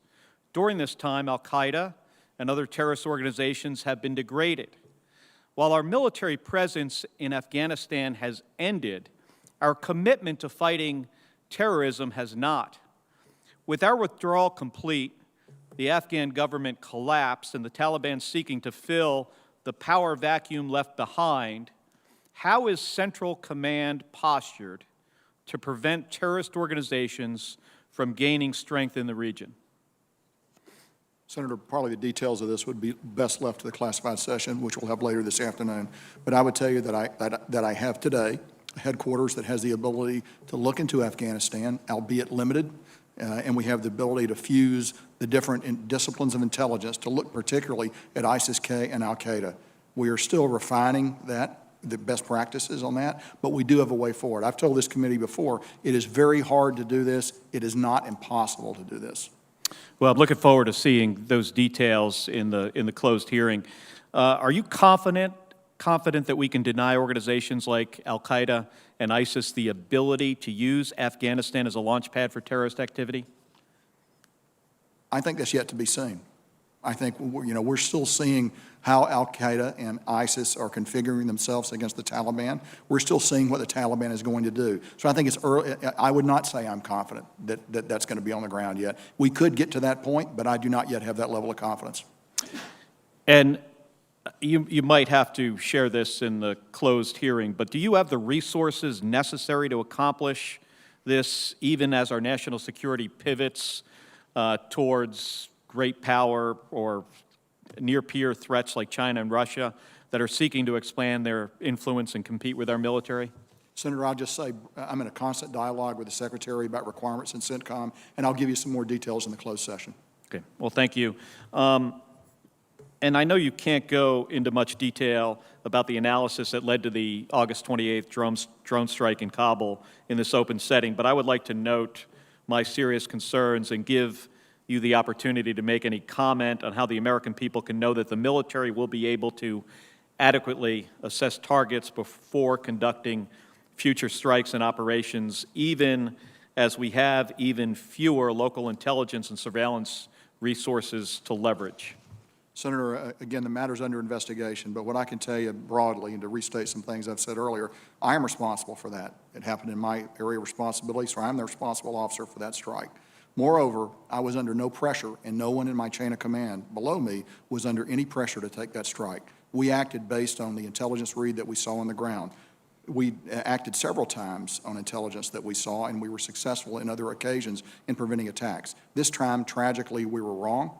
And you're right to note that as we go forward and our ability to create what we call the ecosystem that allows you to see what's going on the ground and put all that together, it's going to get a lot harder to do that, particularly in places like Afghanistan. But I can share a little more with you later. Well, thank you, General. Thank you, Senator Kelly. Senator Tuberville, please. Thank you, Mr. Chairman. Gentlemen, thanks for being here today. You're part of the most powerful military in the world. I'll ask all three of you this question. I know how are you going to answer this? Is there any enemy that could defeat the strongest force in the world, the United States military? And I know all of you are going to say no. So, Secretary Austin, since your confirmation in January, have you been denied any resources with regard to Afghanistan? I think I heard you say earlier you got everything you needed. That's correct, Senator. Yeah, thank you. On August 18th, you were asked why the U.S. wouldn't rescue Americans who couldn't reach the airport. You responded, quote, "I don't have the capability to go out and extend operations currently in Kabul," end quote. We saw the Germans, the French, the British rescue citizens in Kabul. But from this administration, which commands the world's most lethal fighting force, we saw nothing but blame, weakness, and our American citizens were left to fend for themselves. Our fighting men and women have the courage, training, and discipline to defeat the enemy anytime, anywhere. And there's people all over this country wondering why in the heck would we let our allies get their people and we didn't get ours. I want to thank all the hundreds of thousands of veterans and their families who sacrificed over the past 20 years. And I truly believe our soldiers didn't fail us. A lot of our leadership did. Secretary Austin, before President Biden even took office, you thought we needed to leave Afghanistan. On January the 19th, you told my colleague, Senator Sheehan, quote, I think this conflict needs to come to an end, and we need to see an agreement reached and in accordance with what the President-elect wants to see, end quote. You testified that General Milley and General Miller had adequate resources to secure Afghanistan at a troop level of 2,500, but you told Senator Hawley you wanted to, quote, assess the situation and make recommendations to the President, end quote. I know how you're going to answer this. Did you give advice to the President on the withdrawal from Afghanistan without conditions, or is that the direction you got from him? Again, my recommendations were a part of a very deliberate process where we presented a range of options for the President. And if I could, Senator, I'd like to go back to the first comment that you made about the question that I answered for a reporter who asked, why don't you go out and establish cordons and create safe passageways for our people just to move into the airport? At that point, early on in our deployment, we only had less than 4,000 or about 4,000 troops to secure and defend the airport. And our troop presence continued to grow as we flowed people in. We used a number of innovative approaches to go out and pick up and facilitate the entry of American citizens into the airport as the situation continued to develop. But just wanted to give you a little context for that answer. Well, thank you. And, you know, we're all talking about, did President Biden know all this? And, you know, my question about withdrawal, you know, basically there's two options. I can answer that for us. Either the President was given bad military advice or he gave his military the terrible decision and direction to surrender Afghanistan without condition. I'll have some more here in a few minutes. I just want to make a couple of statements. You know, the American people, especially the people I represent, they're disgusted by how this U.S. surrender happened in Afghanistan. And I know you've heard that yourselves, all three of you. Americans, veterans, are pissed off that their service was squandered. Americans' allies are in disbelief, but Americans' enemies are delighted. The Taliban are euphoric at the job that happened with our military, given the orders to retreat. President Biden abandoned our allies who fought alongside us for 20 years. This administration left American citizens behind enemy lines. We left $85 billion worth of equipment that the American taxpayers paid for, and this administration created sanctuary for terrorists to plot against the United States for years and years to come. It's just absolutely amazing that we did this. So I'll end it there. I know these guys need to probably take a break, but we'll see you after the break. Thank you, Mr. Chairman. I yield my time. Thank you very much, Senator Tuberville. We have completed the first round, and as I indicated, we will break at 1 o'clock for lunch, so we'll begin the second round. Secretary Austin, you said in response to Senator Warren that if we stayed past August 31st, we would certainly be back at war with the Taliban, and that you'd have to reinforce yourself. And do I interpret your testimony to mean that staying at 2,500 past the 31st was not sustainable at an acceptable level of risk to American personnel, and that we would be seeing today casualties which could be accumulating at an unacceptable rate? Chairman, I think the point that's been left out of a lot of the conversation is that, you know, had we stayed past that date that was agreed upon early on, that the Taliban would begin to attack us, attack our forces here, and we'd have to make some decisions on how to reinforce our forces so that we could continue to operate, and that would include quite possibly increasing the force there. Now, in the Doha Agreement, President Trump agreed to leave with certain conditions on May 1st. Those conditions have been testified by the panel that were really never achieved, never challenged by the Trump administration. Would you consider that an abdication of or a surrender, that agreement? Well, I certainly believe that the conditions were preset. That and again, we lived up to all the things that we were obliged to do. We We didn't attack them, and we drew down our forces. But the Taliban, the only thing that they lived up to was that they didn't attack us. And we saw a great deal of difficulty in meeting the deadline, which was August 31st. Would it appear to you that a May 1st deadline, as President Trump imagined, would have caused more complications in terms of getting our equipment out, getting our personnel out, identifying Americans who are eligible to leave and getting them the paperwork, since you would be doing it in a much shorter time frame? Yeah, I don't think that would have been feasible to do that in an orderly fashion, Chairman. Thank you very much. General Milley, regardless of whether the Taliban had met the conditions required under Doha, weren't you already in the trajectory to go to zero forces, as I said, by May 1st, as required by the agreement when the President took over, so that you actually would have accelerated the process of withdrawal and complicated it more, similar to my question to the Secretary? Yes, we were actually given an order to go to zero by 15 January, which was changed to go to 2,500 by 15 January, and then take it down to zero by 1 May, depending on the decisions of the new administration. Thank you. And General Miller, your prepared testimony indicates that the Biden administration, through the National Security Council process, conducted a rigorous interagency review of the situation in Afghanistan in February, March, and April, in which the views of senior military leadership were all given serious consideration by the administration. You also testified that you received an order in November 2020, you've just referred to withdraw all forces from Afghanistan by January 15th, 2021. Was that November order similarly informed by a rigorous interagency review? No. So that was basically, I think... Secretary Esper submitted his recommendations in a written format on the 9th, the day that he was relieved, and 48 hours later, we received a written order to go to zero by 15 January. I think, General McKenzie, again, your advice with regard to maintaining 2,500 troops has been reiterated repeatedly. But you also recommended in the fall of 2020 4,000 troops. Was that correct? Sir, that is correct. I recommended that in the fall of 2020, when we were having deliberations, I recommended that we hold at that level. And that was rejected by the Trump administration? Sir, it was. And there was no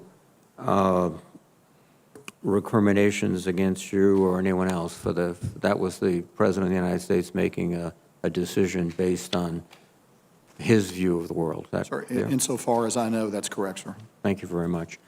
And again, adhering to the 5-minute rule, I will cede back 8 seconds to Chairman Inhofe. Thank you, Mr. Chairman. One good way to judge any president's decision is whether it's made American people safer. Generals, ask all three of you, you have both noted that the Taliban has not severed its relationship with al-Qaeda. President Biden stated on July the 8th that al-Qaeda is gone from Afghanistan. I'd ask you, is al-Qaeda gone from Afghanistan? Generals? Senator, I think there are remnants of al-Qaeda still in Afghanistan. Does anyone believe that al-Qaeda is gone from Afghanistan?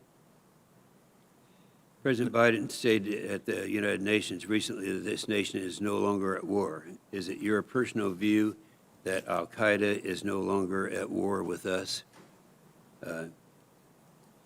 Start to the right, General. I believe al-Qaeda is in Afghanistan. I believe they have aspirations to reconstitute, and if they develop the capability, I believe that they have aspirations to strike. It's too early in the process right now, Senator, to determine the capability, but I do believe they exist. Do you believe that the personal view that was stated that al-Qaeda is no longer at war with us right now? Okay. I think al-Qaeda is at war with the United States still, and never has not. Thank you. Does the withdrawal from Afghanistan increase or decrease the likelihood of an al-Qaeda or ISIS attack on the U.S. homeland? You asking me, Senator? Sure. My view is that it makes it much more difficult for us to conduct intelligence, surveillance, reconnaissance, find, fix functions, and then we can strike almost from anywhere in the world, but the find, fix function, it's more difficult. We can still do it, it's not impossible, Okay. but it'll make it more difficult. General Milley and General McKenzie, we entrusted security to the Taliban, but they failed to prevent the ISIS-K suicide bomber on August 26th. We don't really even know if they wanted to prevent it. Now we're in the same situation, trusting the Taliban to prevent our attacks. The senator from Missouri brought up and talked again about the fact of what is the situation right now. And I think we don't really, after this several hours, have an answer to that. I do want to bring something in the record that I don't think has been put in the record already, and that is the conditions under which the previous president made after making the statement about the Taliban. Not only did the previous president have conditions, and the conditions included having a presence, a military presence, but they also had 4 other things that were stated there was conditions. 1, to prevent al-Qaeda and the terrorists from threatening the United States from Afghanistan. Secondly, to make statements and commandments to its members against threatening the United States. Thirdly, deny residence and visas and passports to those threatening the United States allies. And fourthly, begin negotiations with the Afghan government. Those were conditions that were made at that time. And this has been stated several times. It's my opinion and the opinion of many who have testified at this hearing that there were no conditions. It was, I believe that is the case. Thank you, Mr. Chairman. Thank you, Senator Inhofe. Senator Shaheen, please. Thank you, Mr. Chairman.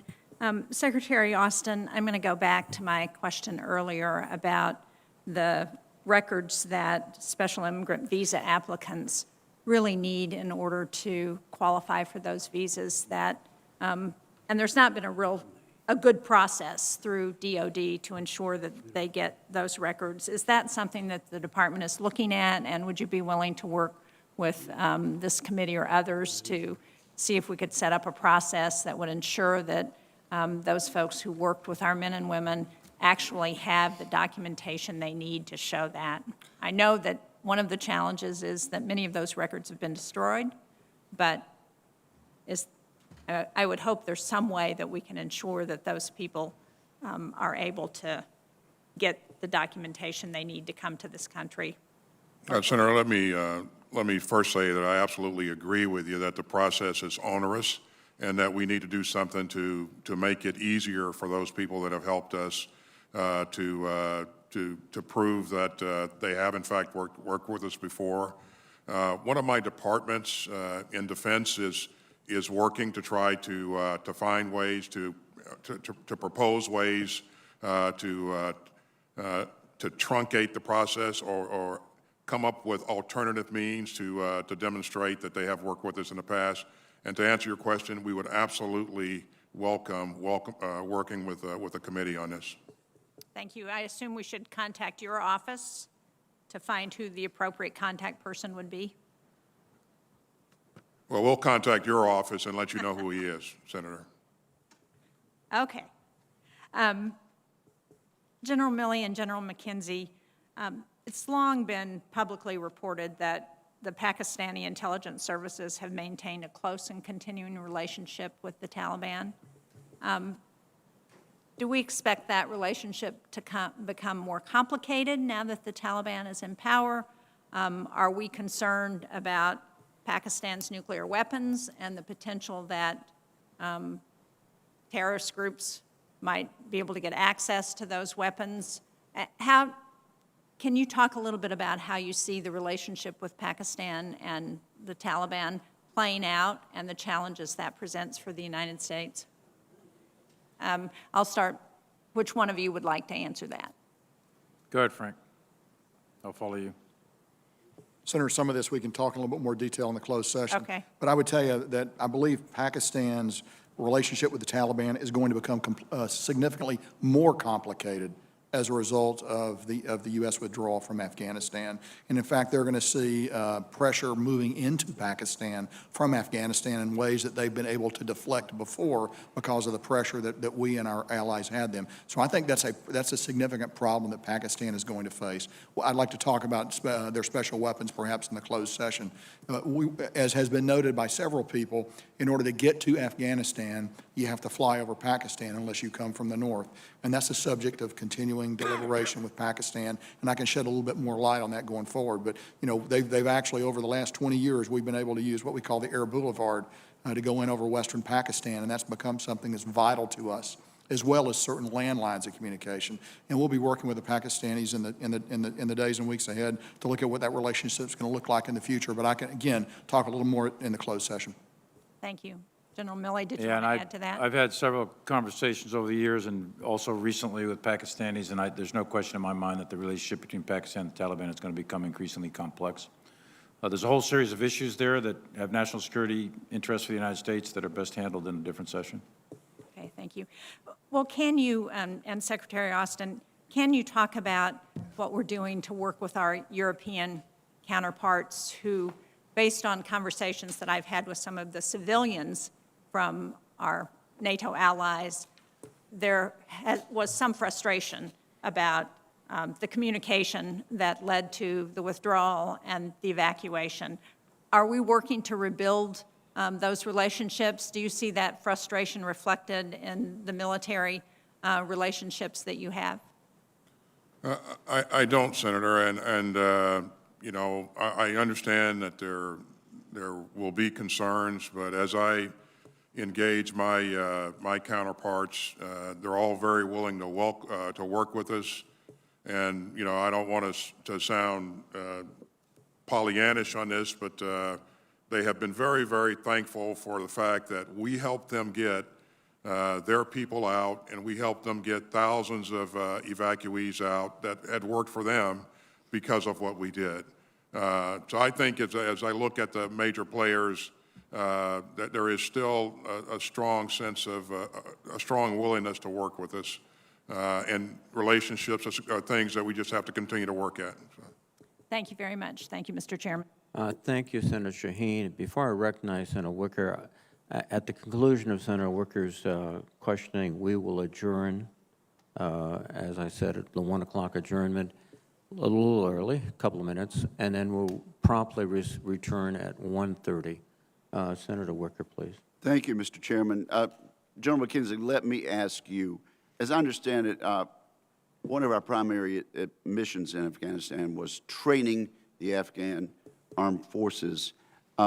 We also equipped them with approximately $83 billion in military equipment, but we always provided them extensive support in the form of intelligence and surveillance, air support, logistics, including contract aircraft maintenance, and special operation advisors.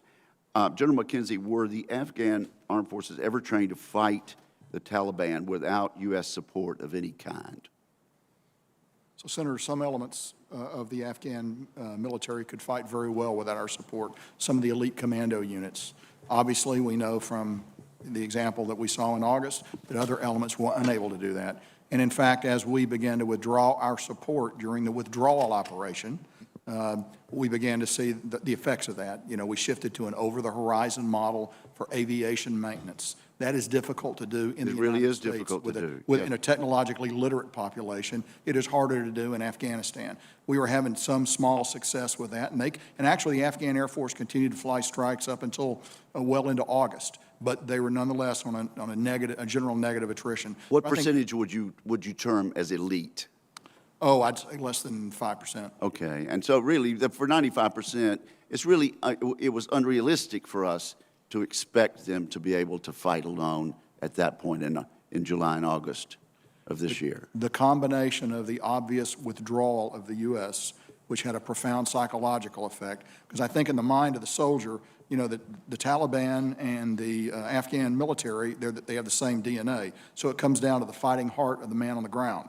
And I think that that the Taliban were heartened by what they saw happen at Doha and what followed, and our eventual decision to get out by a certain date. I think the Afghans were very weakened by that morally and spiritually, if you will. Thank you. Good. Let me rush on then to try to get another question in. Secretary Austin, the reports in the New York Times are that you warned the president all the way back in March that there could be dire outcomes in which the Afghan military folded in an aggressive advance by the Taliban, and that you drew comparisons between that and our experience in Iraq, where a disaster unfolded and we were required to go back in. According to the same article, you warned the president, we've seen this movie before. I know you don't want to tell us what advice you give to the president. What was that your feeling, and did you make known the comparison with Iraq, and did you feel we had seen this movie before? Thanks, Senator. Again, you're right. I won't. I'll keep my conversations, my recommendations to the president confidential. But I would say that as we worked our way through the process here, we laid out, you know, all potential consequences that could result from any course of action that we took, and we were clear-eyed about that. And so, you know, there were inputs coming with regard to Iraq. That's my question, Mr. Secretary. Well, certainly, then we get back to the specific conversation that I would have had. But it's clear that I have a history with Iraq. It's clear that that I've learned. You know, there are lessons to be learned from Iraq, and I would certainly. Was it your feeling that we had seen this movie before? Well, there's certainly some of the same kinds of things could transpire as we look to transition. Okay. Speaking of things transpiring, one was that we had to go back into Iraq. Secretary Austin, does the Department of Defense have plans in place to redeploy U.S. combat troops to Afghanistan in the event that our intelligence estimates prove true and our homeland security is in fact threatened? Currently, the president's decision, Senator, as you know, is that, you know, we've left Afghanistan, and so we've not been tasked to construct any plans to go back into Afghanistan. So there are no such plans in place? No. Right. General Milley, of the conditions that were required of the Taliban in the agreement, only one was met. Is that correct? That's correct. The condition was, the one that was met was the most important one, which was don't attack us or the coalition forces, and they didn't. And so the President Trump made a recommendation, gave an order that we leave on 15 January. Correct. And the advice came back from the military strongly that that was not a good idea, and based on that advice, the President rescinded that order. Is that correct? Correct. And none of those conditions that President Trump based his decision on had been met in 2021 when President Biden made the same, in fact, the same decision. Is that correct? Those conditions were never met. That's correct. All right. Thank you very much. Thank you, Mr. Chairman. Thank you, Senator Wicker. At this point, the committee will stand in recess until 1:30. Thank you very much.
and members of the Senate Armed Services Committee taking a break from their hearing on the U.S. withdrawal from Afghanistan. They've been hearing testimony from Defense Secretary Lloyd Austin, the chair of the Joint Chiefs of Staff, General Mark Milley, and General Kenneth McKenzie. He's commander of U.S. Central Command. While we wait for the hearing to resume, we'll take a look at some of the testimony from earlier.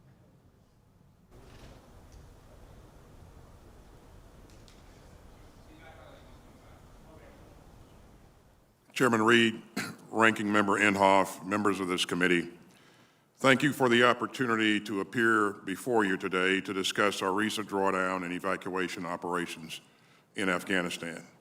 I'm pleased to be joined by Generals Milley and McKenzie, who I know will be able to provide you with additional context.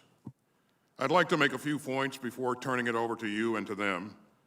And first, I want to say how incredibly proud I am of the men and women of the U.S. Armed Forces, who conducted themselves with tremendous skill and professionalism throughout the war, the drawdown, and the evacuation. Over the course of our nation's longest war, 2,461 of our fellow Americans made the ultimate sacrifice, along with more than 20,000 who still bear the wounds of war, some of which cannot be seen on the outside. And we can discuss and debate the decisions, the policies, and the turning points since April of this year, when the President made clear his intent to end American involvement in this war.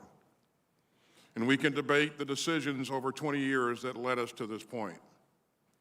But I know that you agree with me that one thing not open to debate is the courage and the compassion of our service members who, along with their families, served and sacrificed to ensure that our homeland would never again be attacked the way it was on 9/11. I had the chance to speak with many of them during my trip to the Gulf region a few weeks ago, including the Marines who lost 11 of their teammates at the Abbey Gate in Kabul on the 26th of August. And I've never been more humbled and inspired. They are rightfully proud of what they accomplished and the lives they saved in such a short span of time. In fact, I'd like to talk to you a little bit about that issue of time. The reason that our troops were able to get there so quickly is because we planned for just such a contingency. We began thinking about the possibilities of a non-combatant evacuation as far back as this spring. Indeed, by late April, 2 weeks after the President's decision, military planners had crafted a number of evacuation scenarios. In mid-May, I ordered Central Command to make preparations for potential NEO.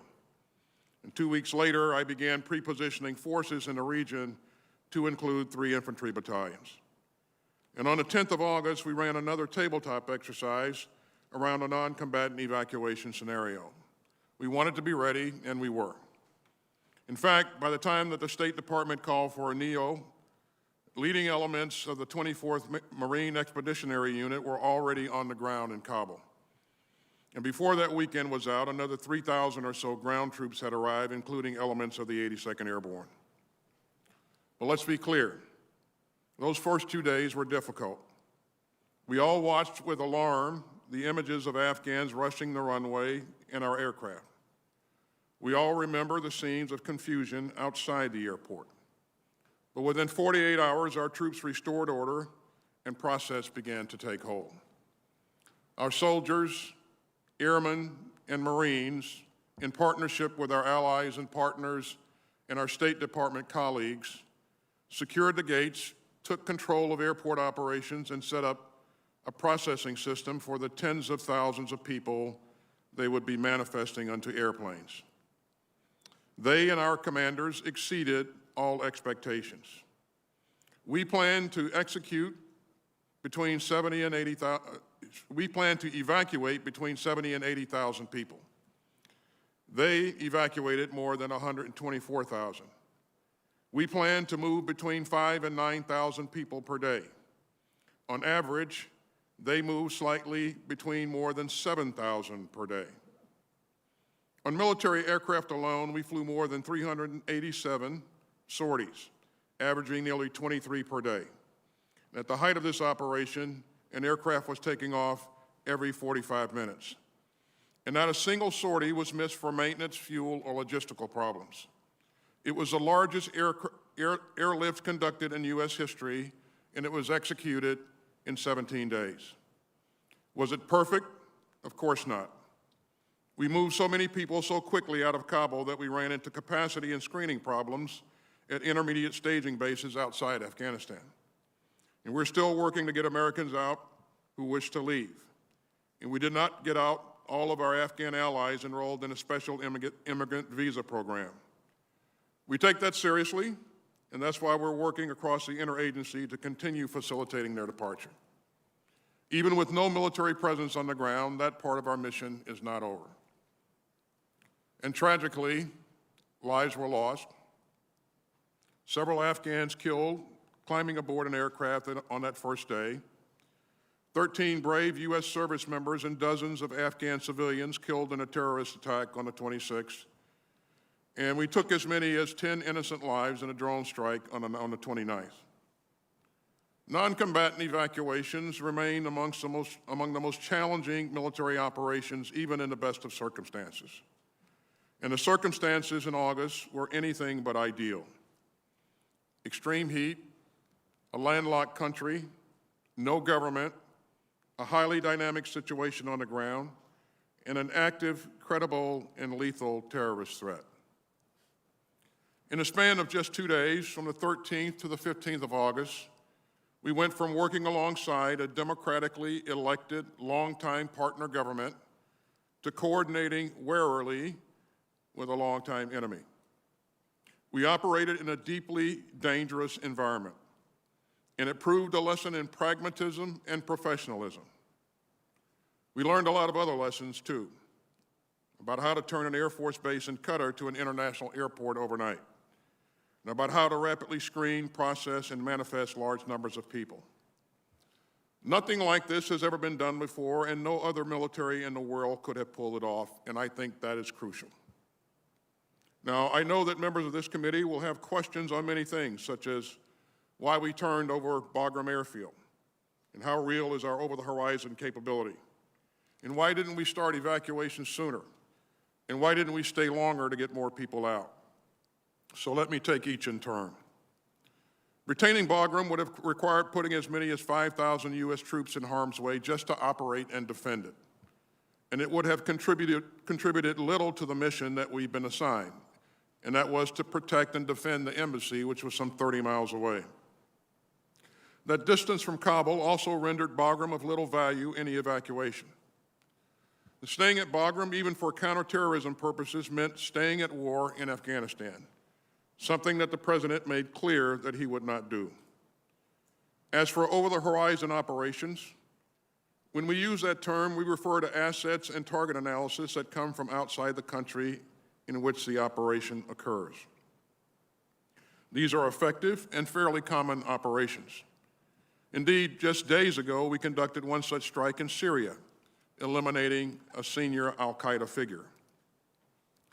Over-the-horizon operations are difficult, but absolutely possible. And the intelligence that supports them comes from a variety of sources and not just U.S. boots on the ground. As for when we started evacuations, we offered input to the State Department's decision, mindful of their concerns that moving too soon might actually cause the very collapse of the Afghan government that we all wanted to avoid, and that moving too late would put our people and our operations at greater risk. And as I said, the fact that our troops were on the ground so quickly is due in large part to our planning and our pre-positioning of forces. And as for the mission's end, my judgment remains that extending beyond the end of August would have greatly imperiled our people and our mission. The Taliban made clear that their cooperation would end on the 1st of September. And as you know, we face grave and growing threats from ISIS-K. Staying longer than we did would have made it even more dangerous for our people and would not have significantly changed the number of evacuees we could get out. Now, as we consider these tactical issues today, we must also ask ourselves some equally tough questions about the wider war itself, and pause to think about the lessons that we have learned over the past 20 years. Did we have the right strategy? Did we have too many strategies? Did we put too much faith in our ability to build effective Afghan institutions, an army, an air force, a police force, and government ministries? We helped build a state, Mr. Chairman, but we could not forge a nation. The fact that the Afghan army that we and our partners trained simply melted away, in many cases without firing a shot, took us all by surprise, and it would be dishonest to claim otherwise. We need to consider some uncomfortable truths. That we didn't fully comprehend the depth of corruption and poor leadership in the senior ranks. That we didn't grasp the damaging effect of frequent and unexplained rotations by President Ghani of his commanders. That we didn't anticipate the snowball effect caused by the deals that the Taliban commanders struck with local leaders in the wake of the Doha Agreement. And that the Doha Agreement itself had a demoralizing effect on Afghan soldiers. And finally, that we failed to grasp that there was only so much for which and for whom many of the Afghan forces would fight. We provided the Afghan military with equipment and aircraft and the skills to use them. Over the years, they often fought bravely. Tens of thousands of Afghan soldiers and police died. But in the end, we couldn't provide them with the will to win, at least not all of them. And as a veteran of that war, I am personally reckoning with all of that. But I hope, as I said at the outset, that we do not allow a debate about how this war ended to cloud our pride in the way that our people fought it. They prevented another 9/11. They showed extraordinary courage and compassion in the war's last days, and they made lasting progress in Afghanistan that the Taliban will find difficult to reverse and that the international community should work hard to preserve. Now, our service members and civilians face a new mission, helping these Afghan evacuees move on to new lives in new places. And they are performing that one magnificently as well.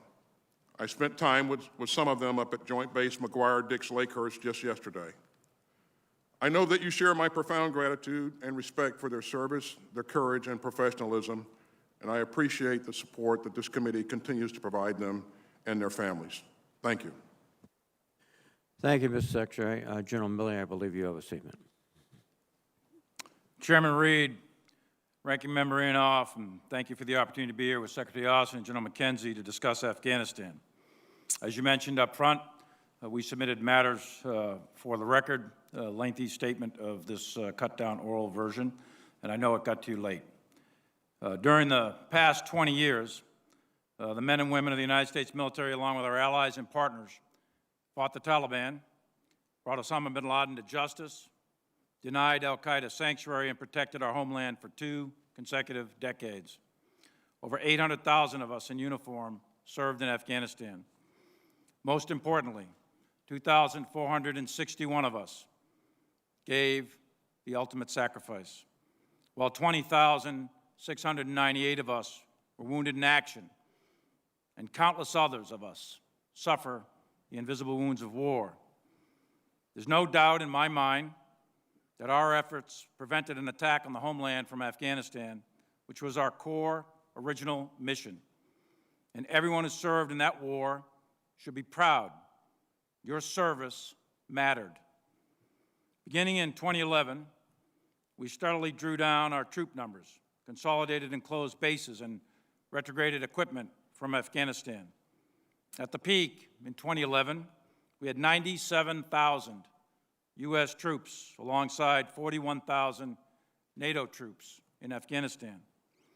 10 years later, when Ambassador Khalilzad signed the Doha Agreement with Mullah Baradar on 29 February 2020, the United States had 12,600 U.S. troops with 8,000 NATO and 10,500 contractors. This has been a 10-year multi-administration drawdown, not a 19-month or 19-day NEO. Under the Doha Agreement, the U.S. would begin to withdraw its forces, contingent upon Taliban meeting certain conditions, which would lead to a political agreement between the Taliban and the government of Afghanistan.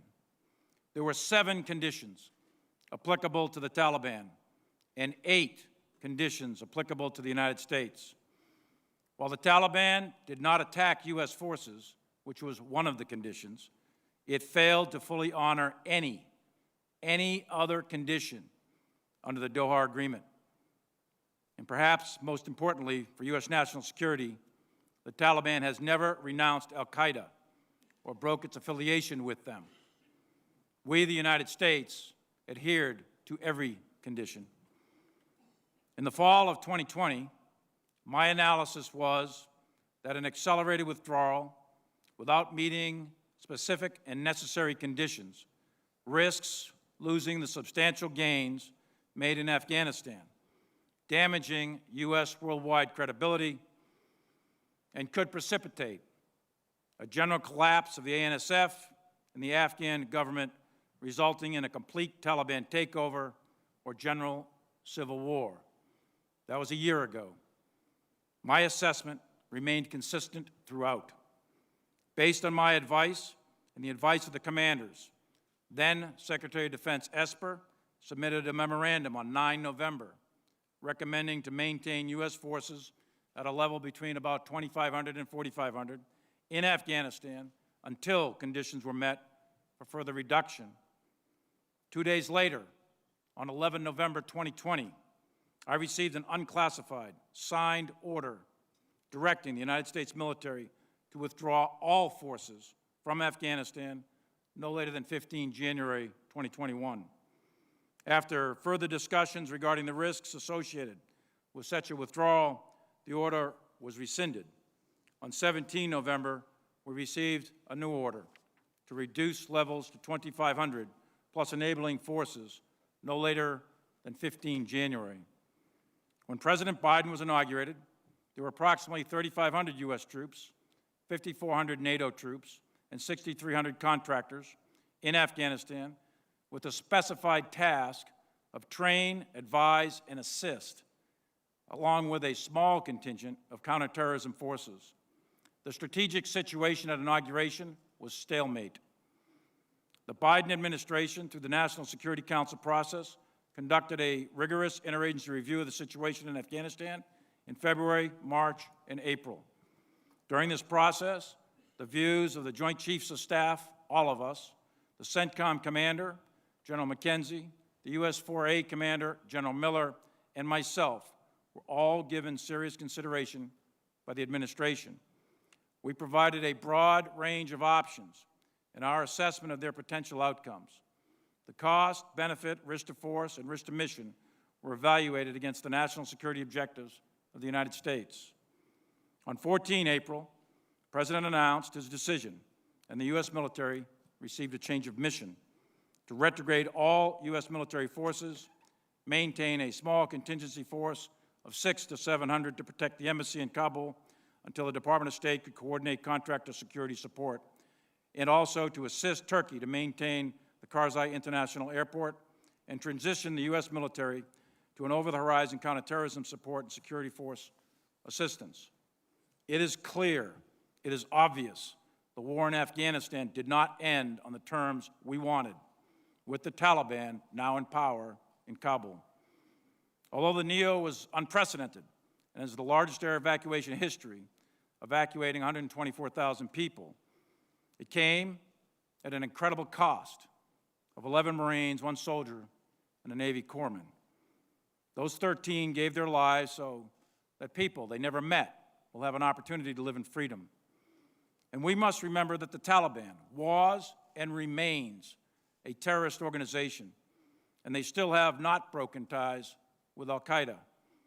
I have no illusions who we are dealing with. It remains to be seen whether or not the Taliban can consolidate power or if the country will further fracture into civil war. But we must continue to protect the United States of America and its people from terrorist attacks coming from Afghanistan. A reconstituted al-Qaeda or ISIS with aspirations to attack the United States is a very real possibility. And those conditions, to include activity in ungoverned spaces, could present themselves in the next 12 to 36 months. That mission will be much harder now, but not impossible, and we will continue to protect the American people. Strategic decisions have strategic consequences. Over the course of 4 presidents, 12 secretaries of defense, 7 chairmen, 10 CENTCOM commanders, 20 commanders in Afghanistan, hundreds of congressional delegation visits, and 20 years of congressional oversight, there are many lessons to be learned. 2, specific to the military that we need to take a look at, and we will, is did we mirror image the development of the Afghan National Army? And the second is the rapid collapse, unprecedented rapid collapse of the Afghan military in only 11 days in August. However, one lesson must never be forgotten. Every soldier, sailor, airman, and Marine who served there in Afghanistan for 20 consecutive years protected our country from attack by terrorists. And for that, they should be forever proud, and we should be forever grateful. Thank you, Chairman. And if I could, I know that there's some issues in the media that are of deep concern to many members on the committee. And with your permission, I'd like to address those for a minute or two. Again, I've submitted memoranda for the committee to take a look at. You may proceed. Mr. Chairman, I've served this nation for 42 years. I've spent years in combat, and I've buried a lot of my troops who died while defending this country. My loyalty to this nation, its people, and the Constitution hasn't changed and will never change as long as I have a breath to give. My loyalty is absolute, and I will not turn my back on the fallen. With respect to the Chinese calls, I routinely communicated with my counterpart, General Lee, with the knowledge and coordination of civilian oversight. I am specifically directed to communicate with the Chinese by Department of Defense guidance, the policy dialogue system. These military-to-military communications at the highest level are critical to the security of the United States in order to deconflict military actions, manage crisis, and prevent war between great powers that are armed with the world's most deadliest weapons. The calls on 30 October and 8 January were coordinated before and after with Secretary Esper and Acting Secretary Miller's staffs and the interagency. The specific purpose of the October and January calls were generated by concerning intelligence, which caused us to believe the Chinese were worried about an attack on them by the United States. I am certain that President Trump did not intend to attack the Chinese, and it is my directed responsibility, and it was my directed responsibility by the Secretary to convey that intent to the Chinese. My task at that time was to de-escalate. My message again was consistent. Stay calm, steady, and de-escalate. We are not going to attack you. At Secretary of Defense Esper's direction, I made a call to General Lee on 30 October. 8 people sat in that call with me, and I read out the call within 30 minutes of the call ending. On 31 December, the Chinese requested another call with me. The Deputy Assistant Secretary of Defense for Asia-Pacific Policy helped coordinate my call, which was then scheduled for 8 January, and he made a preliminary call on 6 January. 11 people attended that call with me, and readouts of this call were distributed to the interagency that same day. Shortly after my call ended with General Lee, I personally informed both Secretary of State Pompeo and White House Chief of Staff Meadows about the call, among other topics. Soon after that, I attended a meeting with Acting Secretary Miller where I briefed him on the call. Later that same day, on 8 January, Speaker of the House Pelosi called me to inquire about the President's ability to launch nuclear weapons. I sought to assure her that nuclear launch is governed by a very specific and deliberate process. She was concerned and made various personal references characterizing the President. I explained to her that the President is the sole nuclear launch authority and he doesn't launch them alone, and that I am not qualified to determine the mental health of the President of the United States. There are processes, protocols, and procedures in place, and I repeatedly assured her that there is no chance of an illegal, unauthorized, or accidental launch. By presidential directive, and Secretary of Defense directives. The chairman is part of the process to ensure the President is fully informed when determining the use of the world's deadliest weapons.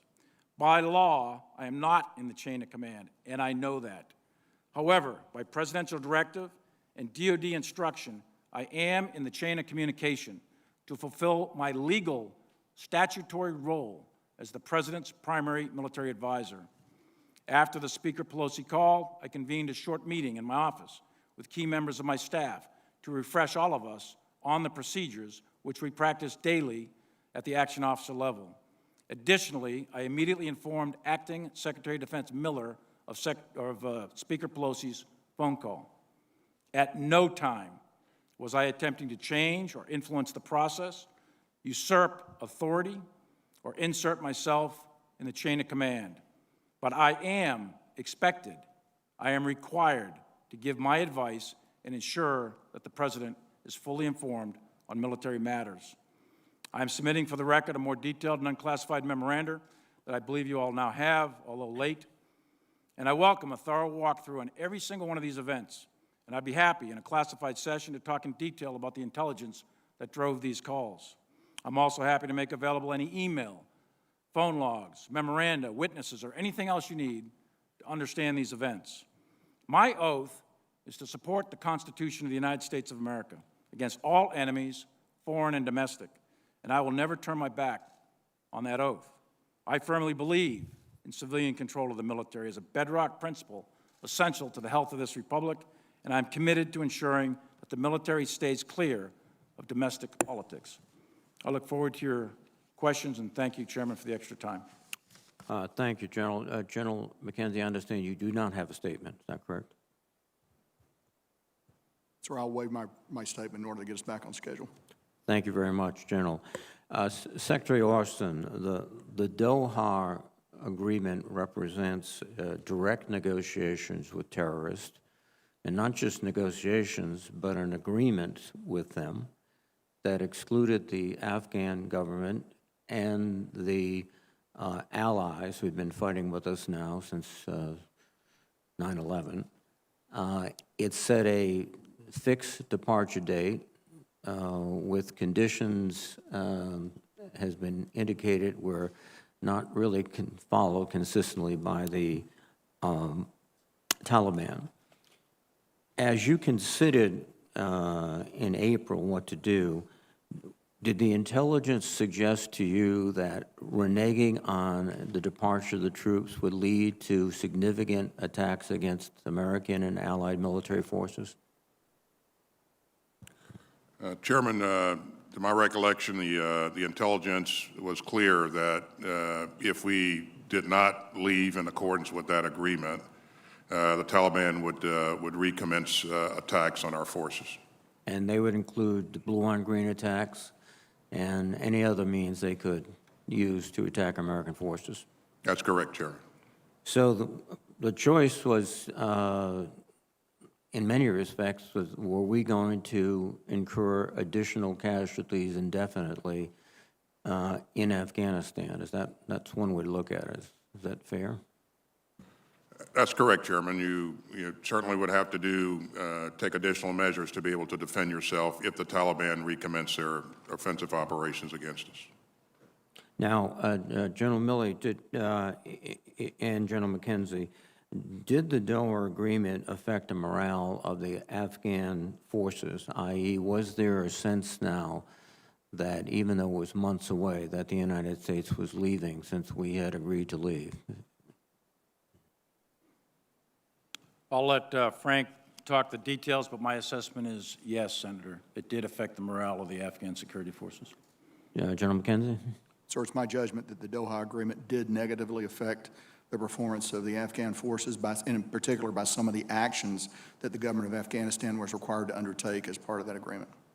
And one of the critical issues was the agreement to withdraw contractors, which are basically the engine that maintains the Air Force of Afghanistan and many other logistical operations. And that was just as critical as the troop departure, I would assume. Chairman, it was. We had plans in place to try to conduct those operations from over the horizon. They were not as effective as having contractors on the ground on site with the aircraft. The momentum appeared to be shifting to the Taliban. Indications were their penetration of parts of the country in the northern sectors, particularly, which traditionally opposed the Taliban, the Northern Alliance. But that started, to be fair, that started long before Doha. There are some commentators who have suggested since 2014, the Taliban have been surrounding provincial capitals, insinuating themselves into the politics of the local communities, striking bargains. Is that your impression too, General McKenzie? So I think it is a good assessment that from 2014 on, the Taliban did pursue that strategy, and they had some success. Now, the government of Afghanistan also had success holding on to centralized urban areas and population centers. But the Taliban pursued a distinct strategy and had some success with it. Now, Secretary Austin, you did provide your best military advice to the President regarding the situation in Afghanistan, and has been recounted several times. There were multiple meetings, and he received advice from many different quarters. Do you feel that you had the opportunity to make your advice very clear? Recognize Senator Blumenthal for a second round. Thank you. Thank you, Mr. Chairman. Thank you for your testimony earlier and your continuing testimony now. Secretary Austin, I'd like to go back to the topic of my first round of questions, the evacuation of Americans and our Afghan allies, the translators, interpreters, guards, security officers who sided with us, put their lives on the line, and who now literally have targets on their backs along with their families. I asked you who at the Department of Defense is in charge of our efforts to evacuate them, and with all due respect, you didn't give me the name of the person at DOD leading these efforts, but you pointed me instead to the Department of State and interagency efforts. I've been involved in working on this evacuation issue and on the refugee question for some time, along with this coalition of veterans, NGOs, concerned citizens, and some government officials. And the frustration I've encountered is that I've been directed repeatedly and constantly from one agency to another. DOD sent me to state, who would then sent me to the National Security Council, who would send me back to the Department of Defense. It was a Kafkaesque exercise in bureaucracy and red tape with no clear lines of authority while lives were on the line. And this private network or coalition was doing the work that the United States government would have done if it had maintained a presence there, but it had none. And that's why at Mazur and Kabul, it was doing that work. So I'm concerned that despite this committee's efforts to call attention to the looming crisis in the evacuation, we were unprepared. And as I mentioned earlier, a number of members of this committee went to the White House in the spring, asked for a plan, a strategy, and none was forthcoming. I'm concerned we'll repeat that mistake as we work to avoid a humanitarian crisis during refugee resettlement. And that will be a huge undertaking with hundreds of thousands of Afghan refugees who are literally escaping torture and murder, coming to this country, many of them with nothing more than the clothes they had when they left. We currently have tens of thousands of those individuals on your bases, Department of Defense bases, both overseas at Qatar, Kuwait, Saudi Arabia, Germany, and domestically, as you well know, Virginia, Wisconsin, New Mexico, and Texas. This is a Department of Defense responsibility. It's a moral imperative. These people risk their lives for us, as you know on this panel better than any of us.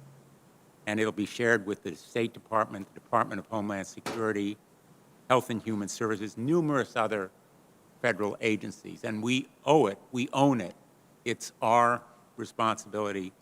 I'm a United States Senator, and I continue to have difficulty ascertaining who's in charge. I think we need an evacuation czar, a point person on refugee resettlement, whose mission is public and who is known to the American people to be in charge here.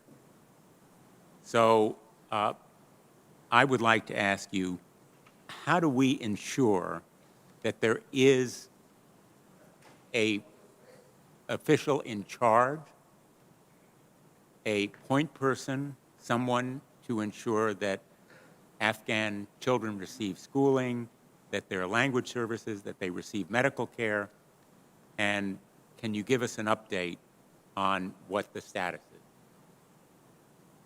Well, again, Senator, thanks for your sustained interest and for all that you have done to continue to help get people out. And there is a process, there is a mechanism. State has responsibility, as you know, for being the lead to continue to evacuate American citizens and SIV applicants out of Afghanistan. That process is being run by Ambassador Bass. It's an interagency effort, and we contribute to that with a dedicated general officer as a part of that. In terms of the evacuees or the guests that are being housed on our installations, Department of Defense has responsibility for housing them and for their care and feeding. In terms of integrating them into our society, DHS and state really are leading that process. And I agree with you. It's very important that we do this the right way, and it's very important that we do this carefully, but as rapidly as possible, because we do have children that need education and all those kinds of things. In the meantime, DOD will remain sighted on making sure that they receive the very best care, and we provide for their safety as well. Thank you. Senator Fisher, please. Thank you, Mr. Chairman. General McKenzie, at the beginning of this hearing, Chairman Reed made a comment about the goal and mission that we're going to be looking at now in the future is to assure that Afghanistan never again can be used as a base for terrorists. And as we look at that goal, as we look at that mission, I think we need to be honest with the American people on how that will be accomplished. I don't think the American people should be misled about capabilities that are needed to make sure that we can conduct over-the-horizon counterterrorism operations. President Biden has pointed out that we conduct over-the-horizon CT operations to go after terrorists in other places in the world, including ISIS in Syria, Al-Qaeda in Yemen, Al-Shabaab in Somalia. General McKenzie, in those three locations, we have either a U.S. presence or reliable partners on the ground. Is that correct? Senator, that's correct. And in those three locations, do we have strike assets or basing agreements in nearby countries? At the level of this briefing, yes, we do. General McKenzie, when the department developed its initial plans for an over-the-horizon approach to counterterrorism in Afghanistan, did those plans assume that the Afghan security forces would serve as our partner on the ground? So we developed plans that were neutral on that we developed a spectrum of options ranging from we would have robust help from some future government in Afghanistan to a situation, which is what we have now, where we would have no help from the government of Afghanistan. So we developed options across that entire span of future possibilities. But as we developed the options, you developed the options, and the reality is now that we didn't see this collapse coming so quickly, and we don't have partners on the ground. Is that correct? We always had one of the options for CT in Afghanistan would be that we would be at a state where there would be no diplomatic presence there and there would be no help from the government of Afghanistan. So from the beginning, we always saw that as one of the possible futures. And that's the situation we're in right now? That is correct. You stated that during the evacuation, we developed a pragmatic relationship with the Taliban, but you're not saying we should consider the Taliban to be a reliable partner by any means, are you? I do not trust the Taliban. I do not consider the Taliban to be a reliable partner. And anytime you deal with the Taliban, you have to look at what they do and not what they say. General McKenzie, Yemen, Syria, and Somalia all border an ocean or a sea, and we can use carriers or other sea-based assets to conduct CT operations. Afghanistan, however, is a landlocked country, so we cannot use our sea-based assets in the same way. Our nearest strike base, or our nearest base, in Qatar is about 1,600 miles away from northern Afghanistan, so our strike assets are significantly further from potential targets than they are in other operating locations. Is it fair to say that it is more difficult to hit targets that are further away from where the strike asset is based? Senator, in general, that's a factor, but I would tell you because of our ability to refuel aircraft, to position, for example, during the withdrawal, we positioned a carrier off the Makran coast of Pakistan, which shortened the range considerably. So there are ways to get to that finished solution. But Senator, if I could just add, it is not the finished part of the problem that is the most difficult part of the problem. It is the finding and fixing the target where we've run into great difficulties, particularly associated with Afghanistan, because of, as you noted, its landlocked location, its great range from our bases. And while we do have platforms that can fly in there, it eats up a lot of time and a lot of platforms to conduct that mission. That's why I said from the beginning, hard to do, very hard to do. It's not impossible to do, but there are, and we can talk more about it in the closed session. Right, and it's hard because of lack of partners on the ground. That is a significant factor that you look at when you look at any CT operation of this nature. To even reach Afghanistan, our strike assets, they have to fly over other countries. So without an agreement from Central Asian nations north of Afghanistan, is it accurate that we're reliant on the continued use of Pakistani airspace for our over-the-horizon strategy? Senator, you are correct. And that is not a sure thing for the future, correct? Senator, I wouldn't predict the future. I know they were very supportive during the last phase of our engagement in Afghanistan. I think we're now talking to them at various levels about how we might maintain the ability to do that in the future, but I wouldn't want to get out ahead of the department, the secretary, and the policy people on this. But they also have a strong relationship with the Taliban. Would you consider that that's going to grow? I would consider that they're going to be very conflicted about this, as they have been for the last 20 years. Okay, Thank you very much, Senator Fisher. Senator Kane, please. Thank you, Mr. Chair, and to the witnesses. I guess I'll direct this to Secretary Austin. What is the administration's current best estimate of the number of Americans that are in Afghanistan? Senator, according to state, there are currently fewer than 100 American citizens who want to depart and are ready to leave. We got out 21 American citizens today, along with their family members, and we'll continue to work this, as you've heard us say earlier. The numbers fluctuate daily, and because more people come to light as time goes by and they see opportunities to safely leave. And so this has been a dynamic process, but again, we will stay focused on this. I understand that. I'm aware that you've had success in getting Americans out because I've advocated on behalf of some of them, and I've seen the results of your effort, and I know you will continue that. If I remember correctly, there started to be communiques to Americans in Afghanistan that they might possibly consider returning to the United States as early as March. Is that correct?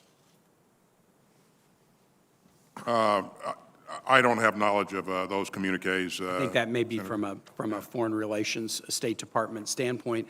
Obviously, you can't bring folks home who don't want to come home, but the number that you're currently looking at, and I understand that it changes, who want to come home is now less than 100, and I trust that you'll continue to be diligent about that. To the question that I posed in my first round of questions, and General McKenzie, I'd like to start with you. All three of you are leaders, but you also have on-the-ground experience, and I know you have a deep connection to Afghanistan and people that you fought together with and your partners and colleagues there, as well as the Americans who sacrificed so bravely. And for the purposes of the committee, we really want to dig into this question about why did the security force and government fail so quickly, because it bears upon future train and assist efforts or future humanitarian efforts. Beginning with you, General McKenzie, what are your own thoughts about the speed of the collapse of both the military and civilian government? So, Senator, I believe that the collapse of the military and the government are completely linked. You can't consider one without looking at the other. And I believe probably the primary accelerant to, I'll take the military side first, the primary accelerant to lowering morale and general efficiency of the Afghan military was what they saw coming in the heels of the Doha Agreement, what they believe was forced upon them. And so I think that had a negative effect. Plus, as we get closer to the date that we're leaving, the clear vision that the United States is going to leave, and we're going to apply a system of, at best, partial remedies from their perspective to continue the maintenance of not only the main force, the conventional force on the ground, but also the really high priority items like their Air Force. And as I've noted before, we had an over-the-horizon solution to do that. It wasn't a perfect solution, but it was our best attempt to do that. So I think that affected the military. But I would tell you what I think the DNA of those Afghan soldiers is the same DNA the Taliban had. And the Taliban fought pretty hard. And so I think it comes down to will to combat and fighting spirit. And I think that's where you get the link to the government of Afghanistan. And when your president leaves suddenly in the middle of a campaign for the capital, I think that finishes any chance at all you might have had of making a stand there. And that wasn't, and there were signals before then of disaffection and fractures in the Afghan government. Probably better people than me to talk about that. But I think all those came together and had a very powerful negative synergy towards the end. And this is not new. We've been able to see it for years. But Senator, the one point I would make is this is not inherently a military problem. Mm-hmm. There are larger factors here than just the U.S. military and what we did or didn't do training the Afghans. So I'll pause there. To your last point, of the 2 points you made, you could have the best fighting force in the world, but if they don't have confidence in their military or political leadership, it's hard for them to put it all on the line for a leadership if they lack confidence in the leadership. To Secretary Oster and General Milley, any additional thoughts? The 3 choices that you laid out for us your questions were, was it because of insufficient training? Was it because the troops were demoralized? Or was it because we wanted things for them more than they wanted it for themselves? I would agree with General McKenzie that, the Doha Agreement had a significant impact on the morale of the troops, but I would say that's compounded by weak leadership, corruption in the government, and the fact that the Taliban made a concerted effort to really reach out to provincial leaders and convince them that the Taliban was going to be in charge, and so they might as well side up with them early on. So. My time has expired. I yield back. Thank you. Thank you, Senator Kane. Senator Cotton, please. General Milley, in the final 2 pages of your written statement, you lay out in some detail the circumstances of your phone calls with your Chinese counterparts on October 30th, 2020 and January 8th, 2021. You also say you'd be happy to make available various documents. I want to ask for 3 sets of documents, if we can get them. I think the first 2 should be fairly straightforward. One, could we get the list of people who joined you on those calls by name and by title? Yes. U.S. officials. Yes. 2, could we get a list of similar calls you have made to your military counterparts around the world from, say, September 1, 2020 to January 20th, 2021? Sure. Yes. Again, I think there should not be an issue. There should not have any classified information.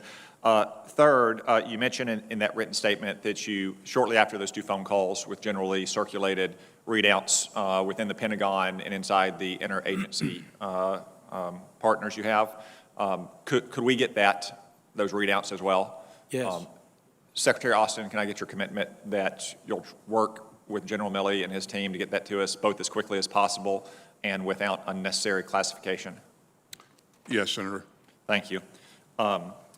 Secretary Austin, on May 8th, you conducted at the Pentagon what's known as a rehearsal of concept drill, also called a rock drill. Is that right? That's correct. And that's pretty important, especially for such a significant decision as withdrawing from Afghanistan. Is that right? That's correct. And it's been reported that you attended, General Milley attended, Jake Sullivan attended, Bill Burns attended. Is that correct? That's correct. Did Tony Blinken attend? His deputy attended, Senator. His number 2 deputy, Wendy Sherman? No, Brian McKeon. yeah, McKeon. His number 3 deputy, Brian McKeon. Do you know where Tony Blinken was on Saturday, May 8th? I don't. Do you know if he used any DOD resources to travel between May 7th and May 10th? I can certainly find out, but that's not something I was saying. Yeah, I understand it's not right at your fingertips, but I think we should probably get it pretty quickly. I'd like to know if Secretary Blinken used any DOD assets, whether aircraft or air bases or personnel, air crews or ground crews, to travel between May 7th, 2021 and May 10th, 2021. Thank you for that. Secretary Austin, who chose September 11th as the date by which we would withdraw from Afghanistan? I'm not sure that, well, certainly that was not a military recommendation, but the military, when asked to provide an estimate of how long it would take to retrograde our people and equipment, that number fell in the range of possibly up to 120 days, but certainly much shorter than that if we were uncontested. And as it turned out, we were uncontested. That date takes you to the end of August. I'm sorry, Secretary, my time is limited. So can you tell me who it was that directed you, the Secretary of Defense, that September 11th was the date by which you would complete the withdrawal? Nobody directed us that September 11th was a date that we would complete. I think that was an objective that was laid out by the administration. I believe the President announced that in mid-April when he announced the decision. Someone had to come up with that date. You can't recall who it was that recommended September 11th? That was not a military recommendation. General Milley, is there any military significance to withdrawing by September 11th? I don't know who come up with it, but sure the significance of September 11th. General McKenzie, it's been reported by NBC News that you told Taliban leader Bardar on August 15th that if they took Kabul, we would bomb them. They obviously took Kabul on August 15th. We didn't bomb them. Is the report that you told him that correct? That report is incorrect. It's incorrect. Thank you. General McKenzie, why did we not conduct ground patrols into Kabul? The French did, the British did, the Germans did.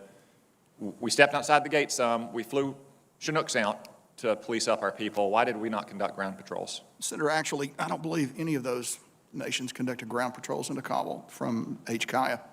I believe that the British went out to what they call the Baron Hotel, which is a facility located about 150 meters off the HKIA compound, and they did business there. But no one conducted ground patrols off from HKIA going out. In fact, I'm very confident of that based on, I looked into it with my commander on the ground, so I'm quite confident when I make that assertion. Thank you.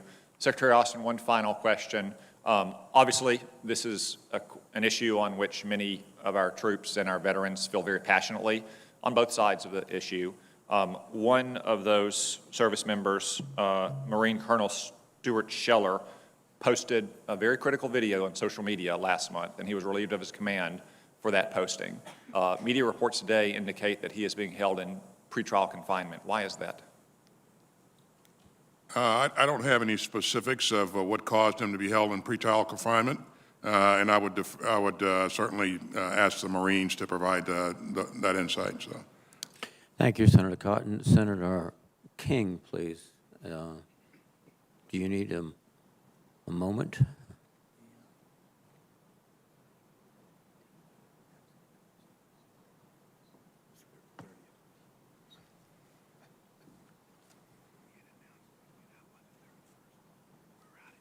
discussion that we've had thus far today is a peculiar one about decisions. And the assumption seems to be that you could make a different decision, for example, on August 31st, and everything would have been okay, and we would have gotten more people out. My understanding, General Milley, is that it was your view that making that decision to go beyond August 31st, and I'm using this as an example, would have had consequences which you and your colleagues judged would be far more damaging and dangerous to American lives than the decision to leave on August 31st, including being back at war with the Taliban, subject to terrorist attacks, and subject to perhaps airplanes being shot down by the Taliban. Can you, am I right about this, about where the risk calculus was? That's correct, Senator. We said risk to mission, risk to force, and risks to remaining American citizens in Afghanistan was going to go to extremely high, beginning 1 September if we stayed past 31st with U.S. military forces. And you use that term risk to mission, risk to force as a kind of, that's a descriptive phrase, but we're talking about potentially hundreds of American lives, are we not? Well, when we talk risk to force, we're specifically talking casualties, killed and wounded. And our estimate, my estimate at the time, this is 25 August we're talking about, is if we go to war with the Taliban on the 1st of September, there were 6,000 Taliban and 56 checkpoints in Kabul at that time. We would have had to clear Kabul. We would have had to re-seize Bagram and in the road, this 30 miles of road in between Bagram and Kabul. That would have taken a significant amount of force. We're looking at probably a core operation. We probably, my guess is that we would have had significant amounts of killed and wounded. Exact numbers are always imprecise when you're doing those kinds of estimates, but it would have been significant U.S. military killed and wounded, and the remaining American citizens would have been at greater risk. You mentioned we'd have to have retaken Kabul. They had 6,000 troops. As I remember discussions in this committee when we were talking about retaking Mosul, the generally accepted rule of thumb is that it takes 10 troops to dislodge one in a city. That dislodging troops in a city is very difficult and takes a large number of attacking troops. Is that correct? It is, but the disposition and composition of the Taliban in Kabul at that time was not the same as ISIS in Mosul. Mosul was a prepared defense. They were dug in, they were ready to go, underground positions, et cetera. The Taliban had just moved in, so it would have been not that level of fight that you saw in Mosul, but it still would have been significant. 6,000 is 6,000. And you're in an urban area of about 5 million people. So it would have been a significant level of effort, and it would have resulted in significant U.S. casualties. Thank you.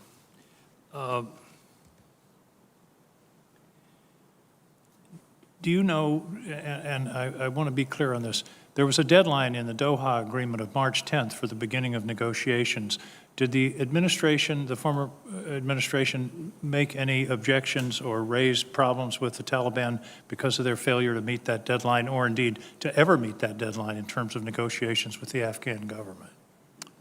I don't have personal knowledge of that. Zal Khalilzad might be a good one, our former Secretary of State, but I don't personally know.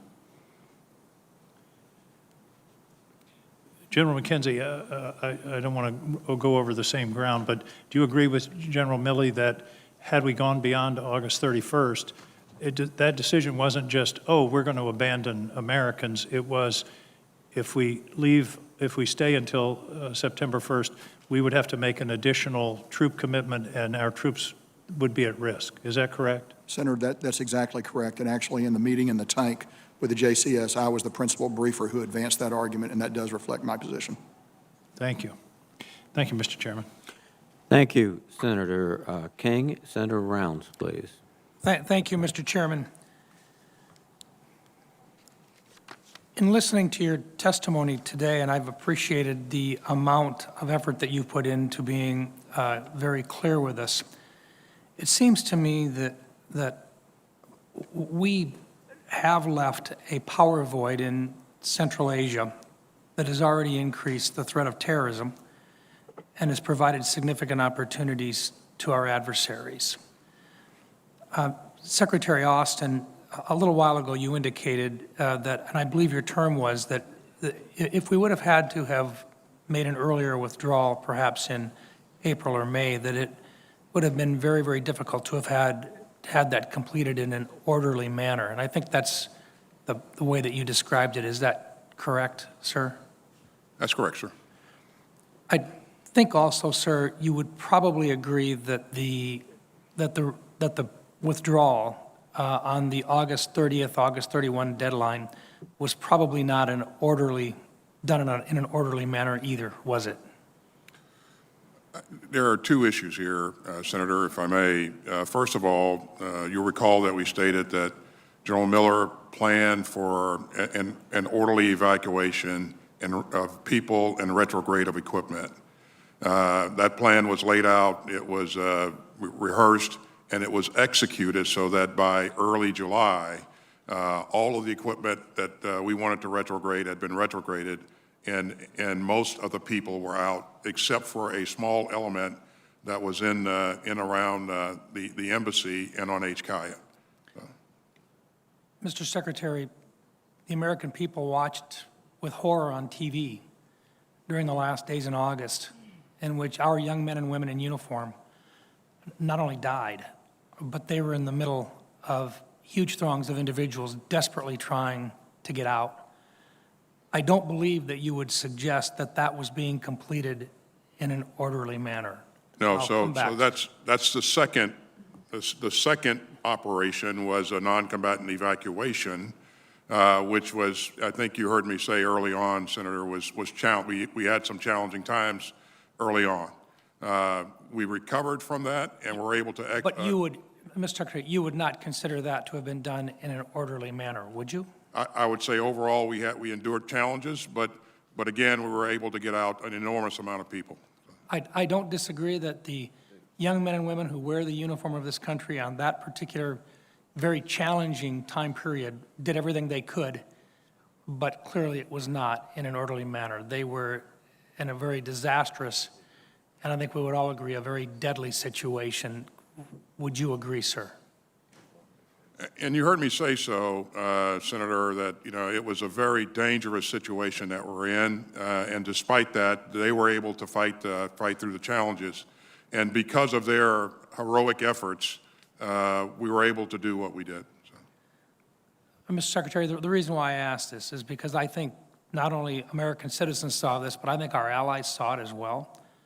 And I think what they saw was, first of all, that because of the date certain rather than a conditions-based withdrawal, because of a decision that was made by our president, because of that, we left American citizens behind. And we did leave Afghans behind who had served directly with our U.S. forces. And it appears that many of them believe that we did not appropriately consult with them about our activities in a timely fashion.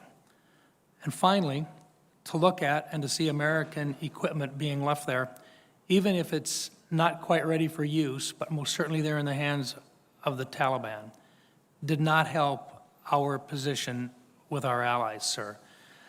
Let me just move on very quickly. General Milley, I've got just less than a minute left on this, and I just wanted to comment. I think your second statement in which you shared with the American people and with us today, an expression of how in a very unclassified way, how the nuclear chain of command works. Part of this, and some of us have had the opportunity to observe in a tabletop exercise how that actually works with the processes working their way through with the president on down and the questions that are asked and the responses required and so forth. The 2022 NDAA has some very specific exercise requirements that the White House and other members are required to follow through. Do you know if either President Trump or President Biden had the opportunity to do a tabletop exercise and actually listen to the questions that were going to be asked of them should there ever be the possibility of the use of nuclear weapons?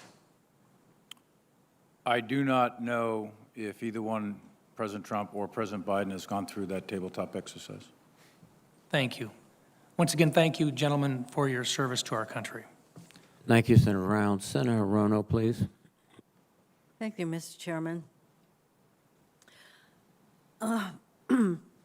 Secretary Austin, my colleague, Senator Duckworth, mentioned the idea of an independent commission to evaluate what happened before, during, and after the war in Afghanistan. So, Secretary Austin, are you open to such an effort?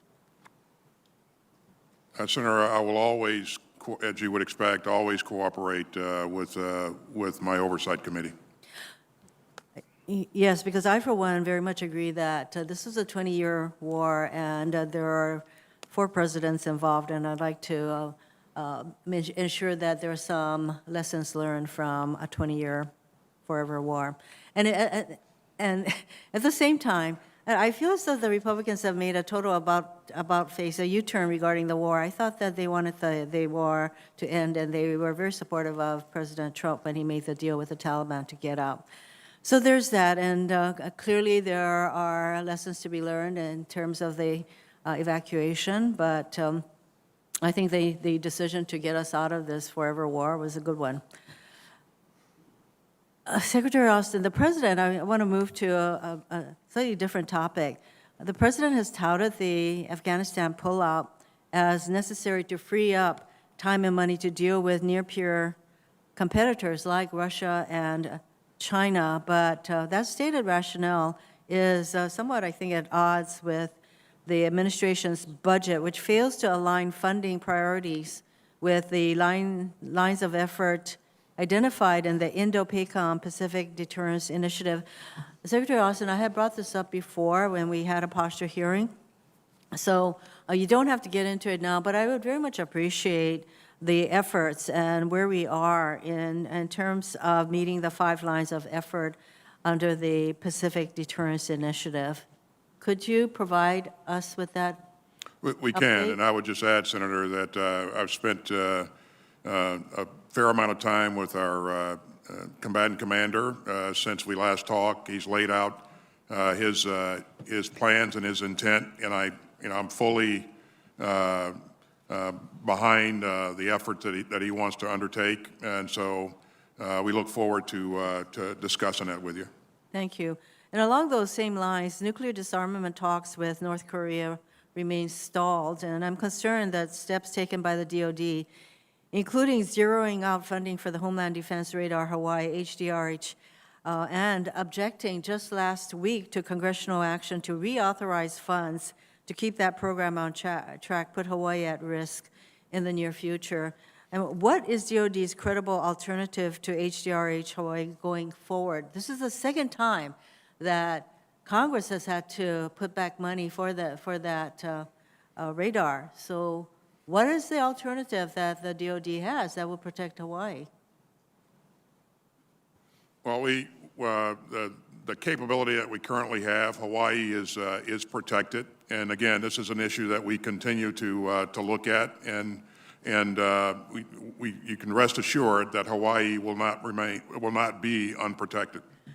Well, I know that we're protected as of today. I'm looking at the future. So a lot of us have concerns about what is going to happen to the Afghani women and girls with the Taliban coming back. I'd be interested, Secretary Austin, to hear your perspective about concrete steps the U.S. can take to influence a future for Afghan women and girls that honors their human rights and freedoms. Well, I certainly share your concern, Senator, and Taliban's track record on this is absolutely horrible. We'll have to continue we'll have to work to use economic levers and also international pressure to hold the Taliban accountable for some of the things that they said they're going to do. And again, I think it'll have to be an international effort to maintain pressure on the Taliban. And at some point, I think we'd like to know, specifically what kind of international efforts are bearing fruit with regard to what the Taliban is doing with the women and girls of their country. Regarding our relationship with Pakistan, so I think I'll submit that for the record because I know we're trying to keep to a 5-minute. But the relationship with Pakistan going forward with regard to the Taliban. Thank you. Thank you very much, Senator Hirono. Senator Ernst, please. Thank you, Mr. Chair. General Milley, In the previous round, we established that the withdrawal achieved no security conditions other than an unconditional withdrawal. We had to withdraw by a time certain, a date certain. Has the military, and these are yes or no questions, please, General Milley. Has the military's task to defeat terror threats from Afghanistan gotten harder? Yes. Does the Taliban and its other terror partners have more ability to train and prepare in Afghanistan now that we've left? More ability, yes. Has President Biden or his policy staff provided any updated guidance or direction for countering terror from Afghanistan? Yes. Are we at a greater or lesser risk of terror attack from Afghanistan as a result of our withdrawal? Too early to tell.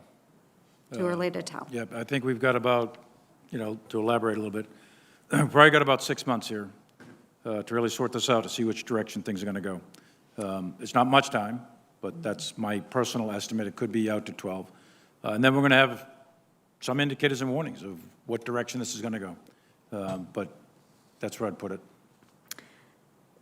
In the previous round, and this is a comment, but in the previous round, each of you had admitted that your best recommendation was to leave a residual force in Afghanistan. Clearly, the president disregarded that opinion, that recommendation, that advice, and I do believe that this has left us less safe. A number of my colleagues have mentioned over the horizon. General McKenzie, you referenced the fact that we don't know yet how effective that will be. We don't have partners on the ground. Talked about the airspace that would have to be used for over-the-horizon capabilities.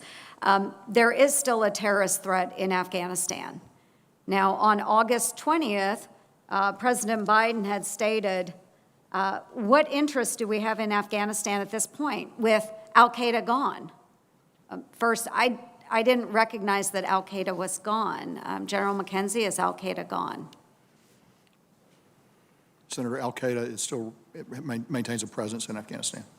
And Secretary Blinken had said on August 22nd that the threat of terrorism metastasized out of Afghanistan a long time ago. General McKenzie, is there any terrorist threat in Afghanistan now? What we see is ISIS newly rejuvenated with the prisoners that came out of Parwan and Polycharky prison. They're gathering their strength. We have yet to see how that's going to manifest itself, but we know for a certainty that they do aspire to attack us in our homeland. And we know the same for al-Qaeda. So that threat, it has metastasized, and it is resident in other parts of the world. In my part of the world, though, it certainly is in Afghanistan. Yes, it has been reported that the top 22 officials of the new Taliban government are known associates of al-Qaeda, including 5 terrorists who were once imprisoned at Guantanamo Bay and 13 more who were sanctioned by the UN, the United Nations, as terrorists post 9/11. And I'm very alarmed, Secretary Austin, that your Undersecretary of Defense for Policy, Colin Kahl, claims there is a minimal threat. He called the terror threat from Afghanistan insignificant on a call with senators less than a month ago. He's wrong. I think all of you would admit he's wrong. The FBI director even said that he was wrong last week. He's in denial or he's lying. I would hope that his testimony and comments are not indicative of your own thoughts. And if they are different, I just truly hope they are. Let's just leave it at that. So if the Department of Defense can't get their lead policy official off the couch, which is where he told me he was during closed testimony last week, that he was sitting on the couch. He didn't really care what General Miller's opinion was. If that's the type of thought process that we put into decisions that are made at the Department of Defense with this lead policy official, maybe he needs to go back to the couch. I do think that there is still a threat in Afghanistan. I think we all need to acknowledge that, recognize it. Al-Qaeda is not gone. I hope we all make that very clear to the President, and we will have to have additional discussions about over the horizon as things develop in the upcoming months. Thank you, Mr. Chair. Thank you, Senator Ernst. Now let me recognize Senator Gillibrand, please. Thank you, Mr. Chairman. In continuing in my line of question from the first round, Secretary Austin and General Milley, are you aware of any internal audits that are being conducted within the Department of Defense on the execution of the war over the last 20 years? I am not, other than the AAR activity that we will conduct within the department What's that? After action review. And what will make up that review? We'll focus on you know, the things that have occurred as a part of this latest operation. But I think your initial question was, is there a review over the last 20 years? And the answer to that is no. And do you think a review of broad scope would be useful to the DoD and useful to policymakers in the future, particularly this committee? I do, Senator, and I also think that, as I mentioned earlier, that should have an interagency flavor as well. And do you have any recommendations for an external independent review of the war in Afghanistan? For example, what do you think Congress's role should be, and how would such an audit be conducted? What U.S. agencies, countries, and organizations should be included in the review of America's longest war? Yeah, I don't have any recommendations at this point. I can certainly take that for the record, Senator. I would be grateful for that. Secretary Austin and General Milley, this is something that hits a little closer to home.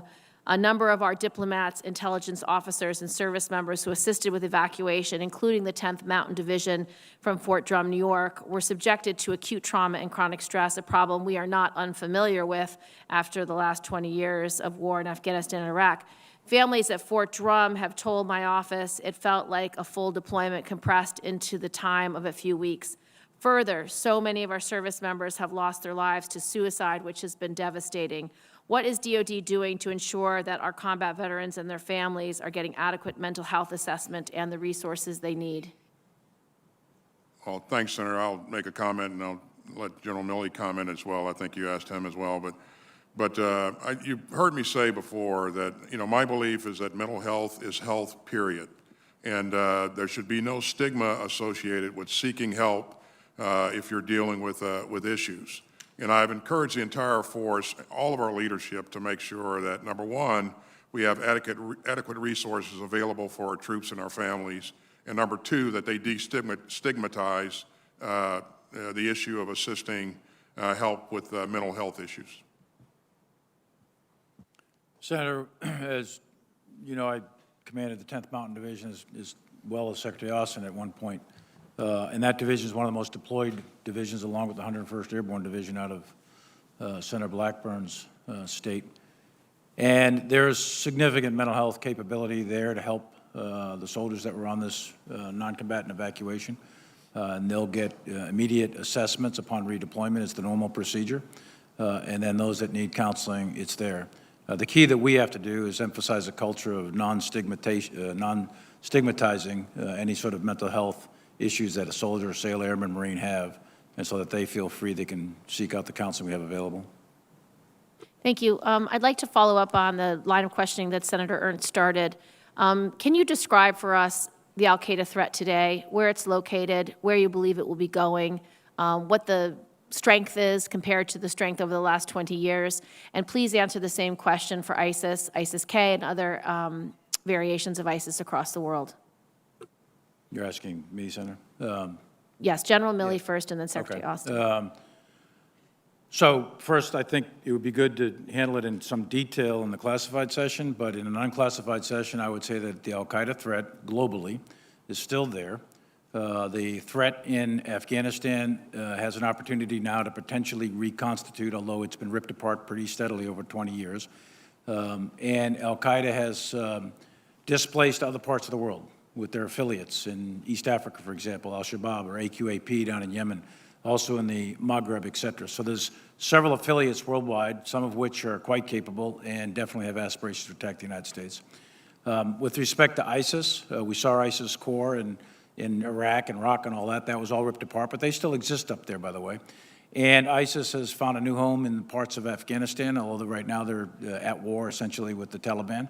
But ISIS has affiliates as well in other parts of the world because of their brutality. So there are other regions of the world which have high concentrations of very lethal terrorist organizations that have aspirations to conduct operations against the United States. And we have operations in intelligence, surveillance, reconnaissance, et cetera, in all of those parts to continue to watch that.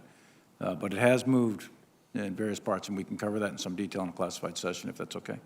Thank you, Mr. Chairman. I'll pursue both questions for both in classified setting. Thank you, Senator Gillibrand. Senator Tillis, please. Thank you, Mr. Chairman. General Milley and General McKenzie, I ran out of time before I could thank you for some of the work that your staff did in August. We were working several cases. I was involved. I remember a conversation with one of your staff, General McKenzie, at about 3 o'clock in the morning while we were trying to shepherd someone out, and we did get them out successfully along with some American citizens. But unfortunately, we have a much longer list of people that we were not successful with getting out. Between SIV holders and family members, my office alone has over 900 people still on a list of people who are still in Afghanistan. And we communicate with these people through WhatsApp. We were trying to shepherd them to HKIA and then back and forth, and ultimately operations were shut down and they were stranded and left behind. So what role, and Secretary Austin, maybe I'll start with you, what role, if any, and actually before I answer that on the mental health issue, we were working with a Marine who was trying to get an interpreter out, had been maintaining contact for years. We had all the authenticating documentation. We weren't successful in that case. That Marine committed suicide about 3 weeks ago, retired Marine. So this is having real-life consequences not only in Afghanistan, but here in the United States. So, Secretary Austin, what role, if any, does the DOD play in helping us draw down this list of people that we believe we have documentation that suggests they should somehow get shepherded out of Afghanistan? Senator, first of all, my deepest condolences on the loss of our Marine. Really saddened to hear that. Thoughts and prayers to his families. DOD continues to work as a part of the cell that you may have heard me mention earlier. That's actually run or headed up by the State Department, and Ambassador John Bass is running that. And we're trying to pull in as much information from every corner that we can and refine lists and refine contact information so that we can reach out and make sure that people have the right credentials to be able to leave the country.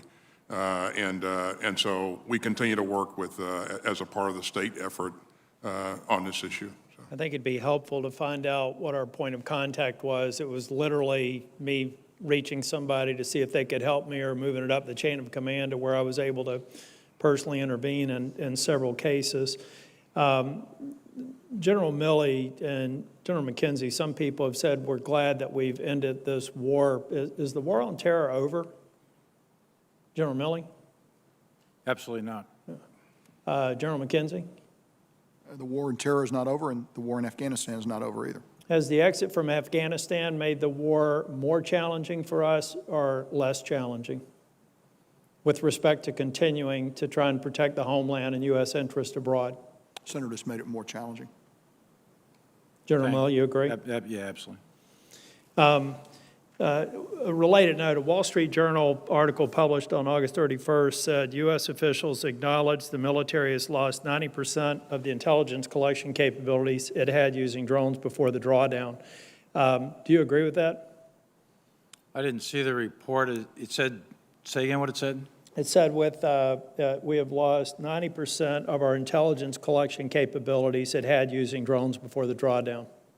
I'd have to go look at the actual math. I've got my J2 actually doing that right now to determine the level of ISR assets and the statistics. It is significant. I don't know if it's 90%, but it's significant. On the SIVs and folks that are stranded in Afghanistan, is it fair to say that our human intelligence network, given the current status, and the fact that many were left behind, is it fair to say that that's been stressed even more so than our drone surveillance capabilities? I mean, do we have much in the way of human intelligence on the ground in Afghanistan today? We can explain that, I think, in good detail in a classified session, Okay. but there is still, yes. Do we also, back to General or Secretary Austin, I think it's so important for us to show that we're going to move heaven and earth to try and get these others out of Afghanistan, because this not only has an impact in Afghanistan, it has an impact anywhere. You know, SIVs are not unique to Afghanistan. People working with us, human intelligence on the ground, keeping our forces safe is something that's standard operating procedure in a lot of dangerous areas. So I hope that we recognize that we owe it to the people of Afghanistan, but we owe it to our men and women in uniform to get this right. Thank you. Thank you, Senator Tillis. Now let me recognize Senator Warren. Thank you, Mr. Chairman.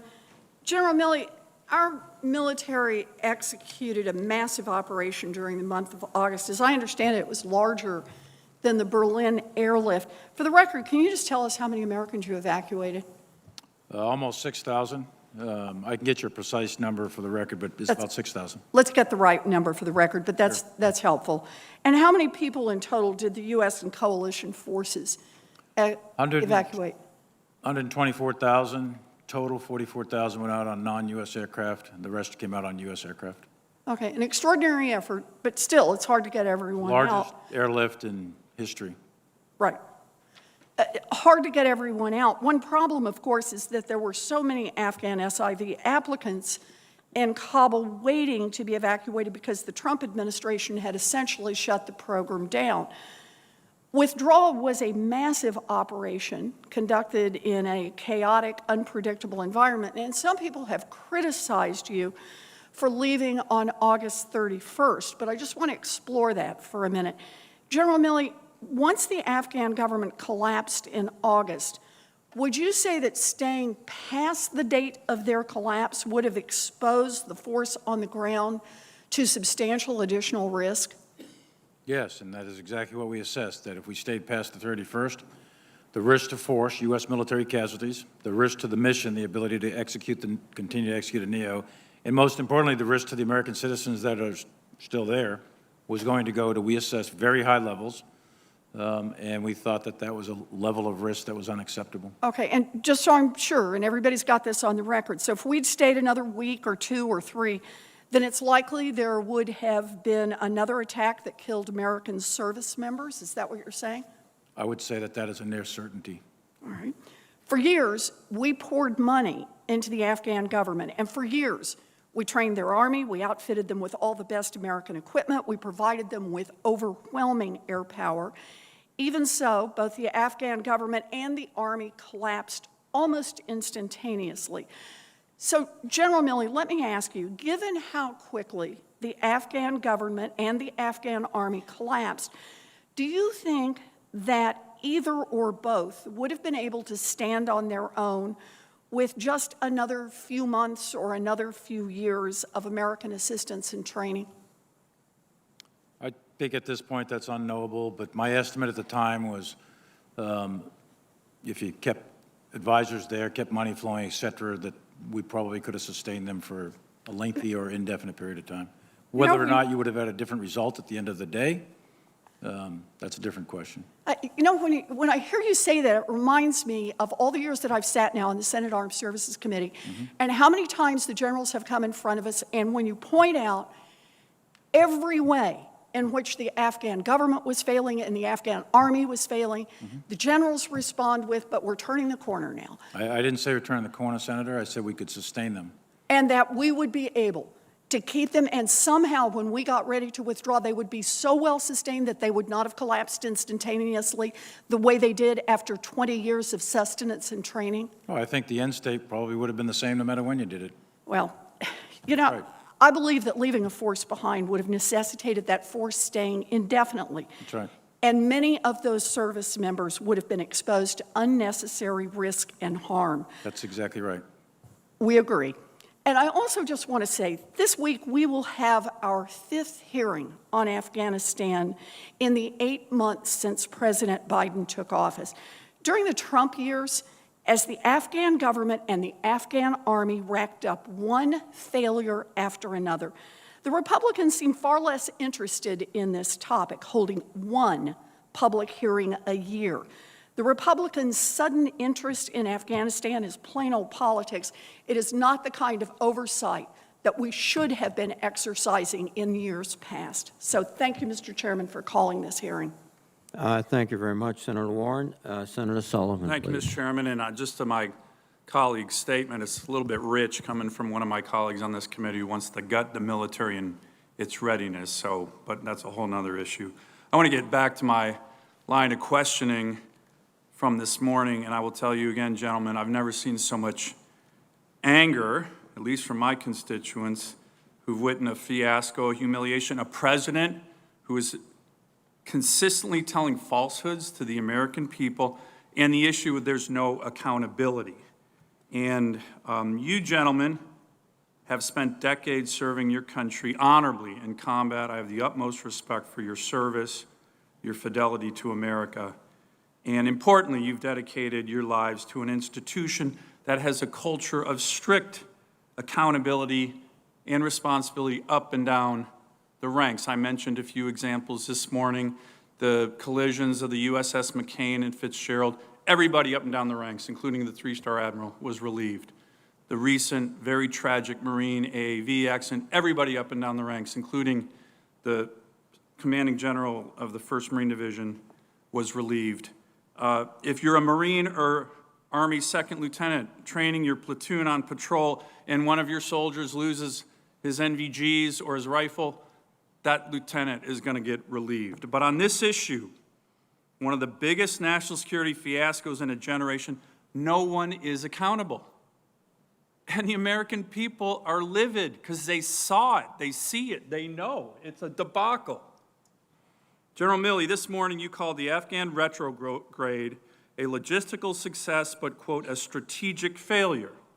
I appreciate your honest assessment. I believe the President of the United States is solely responsible for this. Mr. Secretary, do you know if anyone, the National Security Advisor, the Secretary of State, or Undersecretary for Policy of DOD has offered their resignation to take responsibility for this fiasco? I do not. Okay. I do not, but I don't believe they have. Okay, thank you. Given the military culture of accountability that all of you gentlemen come from, and again, I respect that more than almost anybody, have any of you offered your resignation to the President at any time since his decision to withdraw? And General Milley, I understand your earlier answer to this question, that senior military advisors and officers can't resign every time they disagree with the President. I actually agree with that. But after the President's decision, when the American people see such a strategic failure, as you called it, that's undermining our national security, they expect accountability, and there has been none. So have any of you accepted that accountability or responsibility? I'm accountable for my actions. And No, I'm just accountable for talking my- about a resignation. I have not submitted my letter of resignation. Mr. Secretary? No. General? I have not submitted a letter of resignation. Mr. Secretary, I want to know, what will it take for someone, anyone in the Biden administration to take responsibility or accountability for this national security fiasco? Anyone? Senator, from a DOD perspective, again, you heard me say that we'll continue to review our actions, and we won't hesitate to be critical of ourselves. And if there's someone that should be held accountable for an action, then we'll certainly do that. I want to switch topics here very quickly. General Milley, do you think if the Chinese Communist Party decided to invade Taiwan, would their military leadership call and give you a heads up? I think there'd be a period of increased tension, indicators and warnings, and I think there'd be an exchange of various communications at all levels, Department You really of State. think the And I Chinese- think You really I think would- that, you really think the Chinese Communist Party head of the PLA would call and say, hey, General, FYI, we're going to get ready to invade Taiwan. I just thought I'd give you a heads up. You think, you I know you I would- honestly think that? I know I'd call him and ask him. No, I I'm would call asking him the and other ask him question. outright.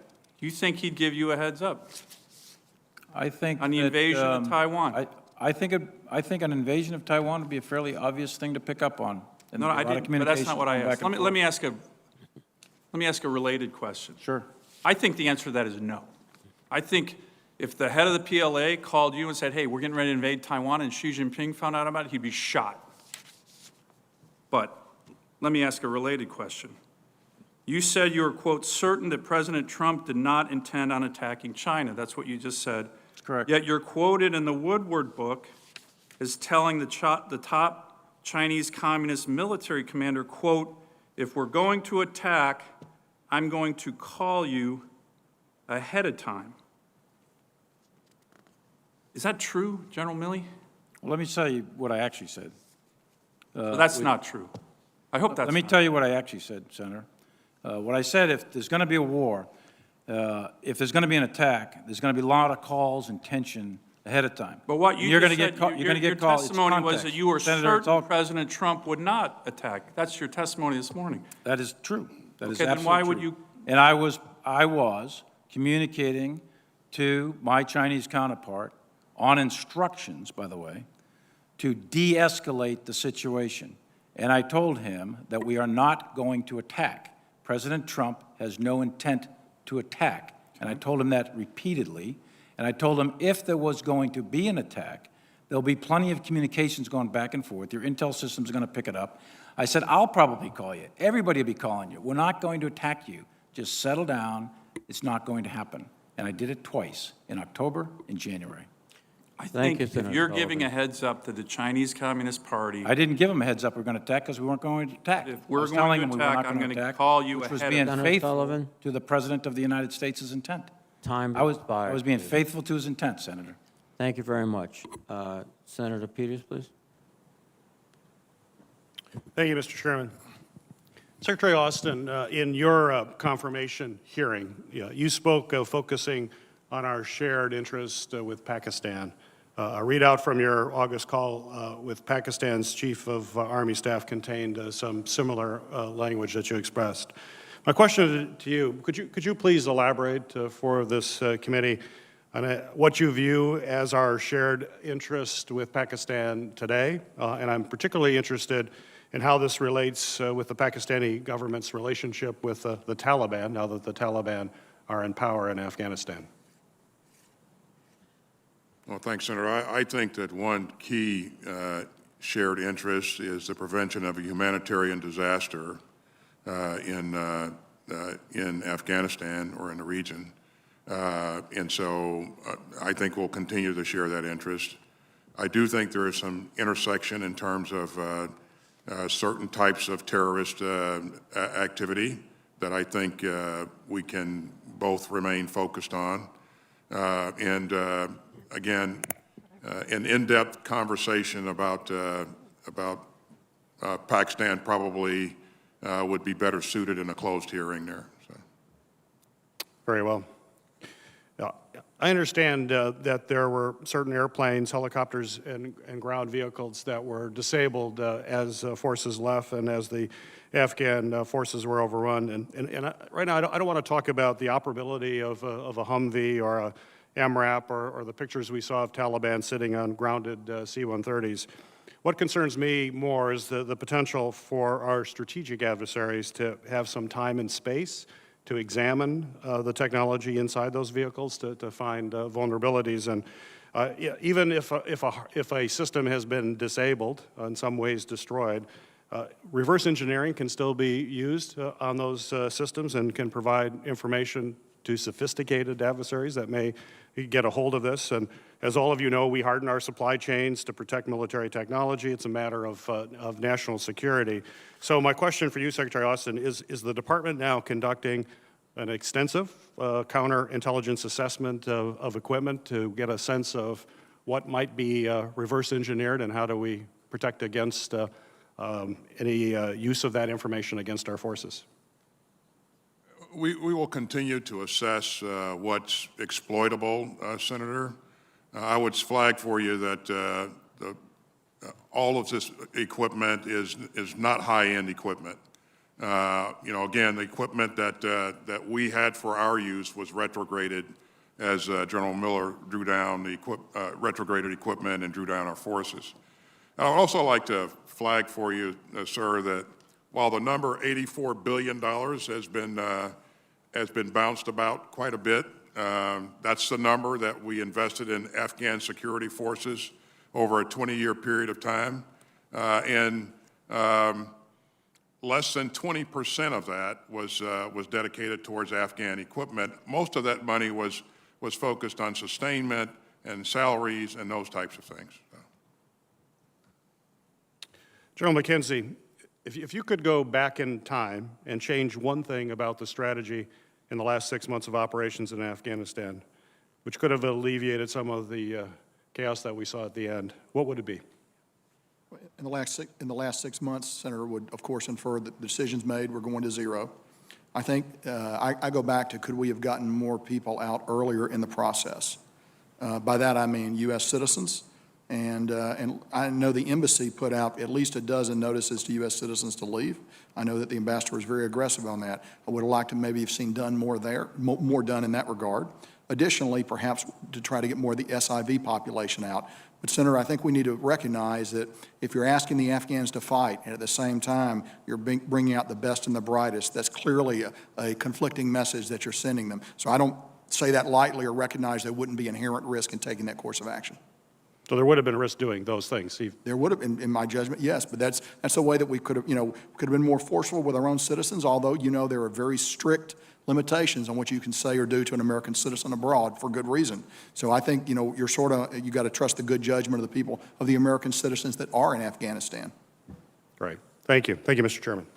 Thank you, Senator Peters. Senator Kramer, please. Thank you, Mr. Chairman. Secretary Austin, why did the committee not get the testimony for today until 10:35 last night? Were you guys not prepared? We were prepared, and again, I don't know the specifics of what last-minute adjustments were being made at what level, but we were prepared. Well, it must not have been a level below you then, or you'd be aware of it, right? So it would have to be a level above you. In other words, did the White House withhold your testimony? General Milley, did you have your testimony done before 10:35 last night? We did, but the White House wasn't withholding my testimony, no. Who was? Nobody. I mean, you have to submit, when you submit written documents, as you well know, you have to submit them to OMB. Right. They reviewed them in the afternoon. We got them back, I don't know, 1900, something like that. And then we made the changes and submitted them. And yes, we were late. But it wasn't you? No. It was wasn't OMB. any Okay. intent to block. Yeah. It was somebody's strategy, is my guess, just might not have been yours, but it clearly was somebody's. General McKenzie, about a half hour ago, you said, we know for certain ISIS intends to attack us at home, or something to that effect, right? Is that correct? That's correct. So 20 years ago on September 11th, when the terrorist hijackers took over 4 aircraft and attacked the homeland, all of them came here on a visa, correct? Now, in the last 20 years, Al-Qaeda, ISIS, Taliban, they haven't acquired ICBMs or a Navy or an Air Force, as far as we know. So if they are going to carry out that intent, they're going to have to get here themselves. And that means either through a visa program or as refugees across the southern border. My question to all of you is, isn't national security tied directly to good immigration security? And do you feel like we're adequately prepared to protect the homeland from visa holders and refugees? Senator, in the case of ISIS, I think we've done a remarkable job over the last 2 decades about hardening the entry process and making it very difficult for them to get their agents into the United States. And that's a matter of record just based on performance. The same thing with AQ. The larger discussion about immigration, I defer to the Secretary and the Department. Well, I would submit to you that as good as the work's been done in the last 20 years, the last 6 or 7 months, it's been pretty well degraded, I would say.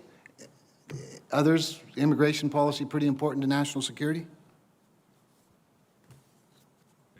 It absolutely is, Senator, and again, I wouldn't want to, again, that's the domain of Secretary Mayorkas, And I know that he and the interagency are continue to work that very hard. All right. According to CENTCOM press release, General, post-strike, this is a quote, now, post-strike reflections indicate that Kabir Adi was directly connected to the ISIS-K leaders that coordinated the August 26th attack at the airport. The way I read that, the actual ISIS-K leaders who coordinated the attack are still out there. Is that true? I'd prefer to talk about it in a private I setting. thought you might. I look forward to that, and I yield back. Thank you, Mr. Chairman. Thank you very much, Senator Kramer. Now let me recognize Senator Duckworth, please. Thank you, Mr. Chairman. Mr. Secretary, I just wanted to say thank you. I just received a letter this morning in response to a letter I'd written to you and Secretary Blinken asking about the process of certifying that somebody did work for the DOD as a contractor. I do want to say that a response is a good one. I think you've made, with regards to Project Rabbit, which I'll give you a couple minutes to talk about, but it seems that you've reviewed over 7,800 employment records and matched over 3,400 of those pre-com applicants. Would you like to talk about Operation Rabbit just a little bit? Well, only to say that, I mentioned earlier, Senator, that this, when this question came up, that this is important to us. We think we have to do everything we can to shorten the amount of time that it takes for somebody who's worked with us before to be able to verify that they have worked with us. We're going to continue to work on this, and again, one of my major directorates is focused on this, and we'll work with the committee on this if you have further requirements. But thanks for your support in this regard. Thank you. And I know each one of us probably does have folks who've contacted our office seeking help in verifying their employment as a contractor, not just under DOD, but also with state. I'd like to shift gears a little bit and talk about Mark Frerichs. Although military operations have ended, an Illinoisan and a veteran of the U.S. Navy, Mr. Mark Frerichs is still being held hostage in Afghanistan. He was abducted in Kabul on January 31st of last year. And while he's been held captive too long, recent reporting in Newsweek indicates Taliban willingness to engage on his release. Anas Haqqani, a senior Taliban official, confirmed that U.S. and Taliban negotiators have discussed my constituent and said about the prospect of a deal to secure Mr. Frerichs' freedom, quote, "There are attempts between the Political Bureau and the United States envoy, which we hope will be successful in this regard. We must continue to press for Mr. Frerichs' swift and safe return. This must be a top priority for our government." And in August, a Pentagon spokesperson stated the DOD is laser-focused on returning him home safely to his family and where he belongs. And Secretary Austin, I know from our numerous conversations, including just yesterday about my constituents, that you have been personally involved in attempting to secure his return, both in your engagements with your counterparts in the region and in your role as a member of the Principals Committee of the National Security Council. Can you please update me on your discussions regarding Mr. Frerichs with your foreign counterparts, as well as your interagency partners in our government? And I know his family is probably watching this testimony today. This is, as you have indicated, Senator, I want him back. And, we're going to do everything, continue to do everything we can to get him back. As you and I have talked in other sessions, I've engaged the chief of the Pakistani Army on multiple occasions to solicit his help. I've engaged other senior leadership, Qataris, for example, to use their influence to see if they can help us there. We'll remain focused on this. This is. I'm hopeful that we can see some daylight and some movement here in the future. I don't have anything to offer you in terms of specific readouts from the interagency process, and I defer to Mr. Sullivan to provide commentary there. So. Thank you, Mr. Secretary. And I appreciate your commitment to getting Mr. Frerichs home. I am, however, frustrated by how little information there has been made available to congressional staff and others when it comes to everyone who's trying to get allies out of Afghanistan. General Milley, I understand from public reporting that you've been working with some veterans groups and some other NGOs who have been voluntarily offering their help in the continued effort to evacuate Americans and at-risk Afghans from Afghanistan. Can you share any details with us and the public today about that effort? Yeah, so what we did, Senator, is we did a little bit of outreach to some of the groups that are probably well-known to folks in this room. Had them in for some sessions in the Defense Department to get coordinated so we could have a common operating picture of what SIVs, what P1, P2s, and what American citizens, most importantly, are still there, try to get the information in a singular database, et cetera, from the various groups. In addition to that, get them linked into Ambassador Bass, because he is the single focal point with the Department of State, which we've done that now. And we have a joint staff general officer who's involved in that working group with them, and he's our liaison and brings them all together in order to get all the information, in order to develop courses of action to help bring out additional American citizens and others. Thank you. Will you commit to communicating with me and all of Congress about this partnership, and so we can help facilitate the connections with these people who still remain at risk and are contacting us through our various offices? I will. It is being run by the Department of State, but I will work with the Department of State to make sure that they get it over to you, yes. Thank you, Mr. Chairman. Thank you, Senator Duckworth. Let me recognize Senator Scott, please. Thank you, Mr. Chairman. Joe Milley, why would you, as the sitting chairman of the Joint Chiefs of Staff, talk to a reporter that's writing a book about a prior administration? Why would that be in part of your job description? Well, as Senator Blackburn said earlier, I deal with the media routinely, 2, 3, 4 times a week. I'm talking to the media, and the media, whether it's books, TV news, reporters, we have a lot of media here. I think it's very, very important to make sure that senior officials talk to the media in all of its various forms in order to explain what we're doing. But you're talking about what happened in the past.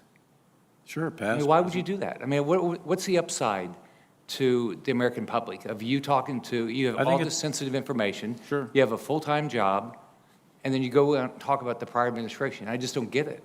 It doesn't make any sense to me. If the media wants to ask you about what we're doing right now, something like that, I get it. But the prior administration, why would you do that? I think it's important to make sure that the American people are transparent with what our government does, that's all. Nothing more complicated than that. So it's been reported you discussed sensitive information, including private conversations you had with the prior president with these reporters. How is that consistent with your testimony today that you won't talk about any conversations you've had with the president?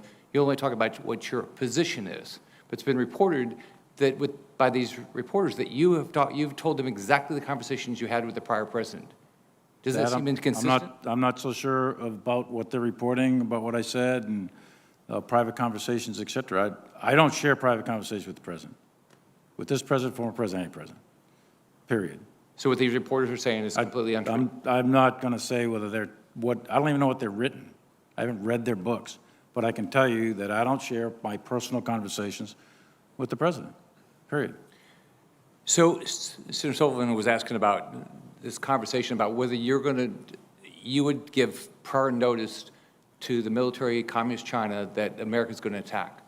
So is it your testimony you will not ever give a heads up to the communist Chinese military if the President of the United States, it doesn't matter who the president is, that you're reporting to is ready to attack? Of course I wouldn't. I mean, you don't feel like you did that, you said that at all? No, the context we were talking about, Senator, there was a significant degree of intelligence, and I think I put the unclassified versions in that timeline. And it's not insignificant. It's not like one report or two. It's an entire body of intelligence that led us to believe that the Chinese were misinterpreting our actions and misinterpreting what was happening inside our own country politically, and they were assessing a situation that was leading to escalation, possible incident, and it would have been quite dangerous. So Secretary Esper and I met, and we met with other members of the team, and we developed an engagement plan to ensure that we engaged at various levels. Secretary Esper had his DASD do it, and he asked me to do it, so I did that. And I made a call, and the theme was to de-escalate, to lower tensions, And I believe that is a faithful and loyal execution of my constitutional responsibilities, and I believe that was faithfully executing the intent of the President of the United States at the time, because I knew with certainty that President Trump was not going to attack the Chinese just out of the blue. It wasn't going to happen. And if things did happen, there would be periods of tension, calls going back and forth. I So, have one more question. Sorry. It's been reported that you had concerns about the prior president's fitness for office. Do you have a criteria for presidents, and have you reviewed the existing President Biden for his fitness for office, or do you think that way? Do you think you have the ability to have a right to make those decisions, and have you been doing that? I'm not qualified to evaluate the mental fitness or the health of a former president, present president, or anybody else, or anybody in this room. That's not my job. That's not what I do, and that's not what I did. There was a lot of speculation going on, but I don't evaluate people's health and fitness. That's not my job. Okay. How did you feel when President Biden attacked the willingness of the Afghan military to fight? How did that make you feel? How did I feel? Yeah, when he went and attacked, he said he didn't think the Afghan military had the willingness to fight. How does that make you, as a military officer, how does that make you feel? I mean, somebody that you've put your I think the life on the Afghan line? military sacrifice, I mean, there's 60 or 70,000 Afghans that were killed in Yeah. action over the last 20 years defending their country. And I thought, and I personally am witness to units that fought well and fought bravely and gave their life for their country. But I would also say at the same time that over the summer, in those 11 days, the vast majority of the Afghan units put their weapons down, and they surrendered without a fight. Kabul was taken with a couple hundred guys on motorcycles, and there wasn't a shot fired. So my question to myself is, how did we miss that? What happened? How did that happen? And that's one of the things we've got to figure out. How is it that an army of that size, that they were trained, they were manned, they were equipped, et cetera, how is it that the factors of will and leadership and morale just collapsed like that? And we have to answer that to ourselves. But the Afghan army fought for their country for 20 years and lost a lot of people. Thank you, Chairman. Thank you, Senator Sullivan. Senator Scott, excuse me. Senator Rosen, please. Thank you, Mr. Chairman, and thank you for being here with us throughout this long day. You know, I just want to speak about how, as Americans, we are really frustrated, all of us, about the way we withdrew from Afghanistan, but we nonetheless understand the difficult position that you and our men and women in uniform on the ground were, the position you were in last month. So what the American people fail to understand, however, and what I, too, have difficulty accepting, is the idea that the circumstances we found ourselves in were inevitable. So I'd like to ask about a few areas where perhaps we might have taken a different approach that could have given us more time to accomplish the mission. So General McKenzie, why was it always the responsibility of the U.S. and coalition forces or contractors to maintain Afghan aircraft and equipment?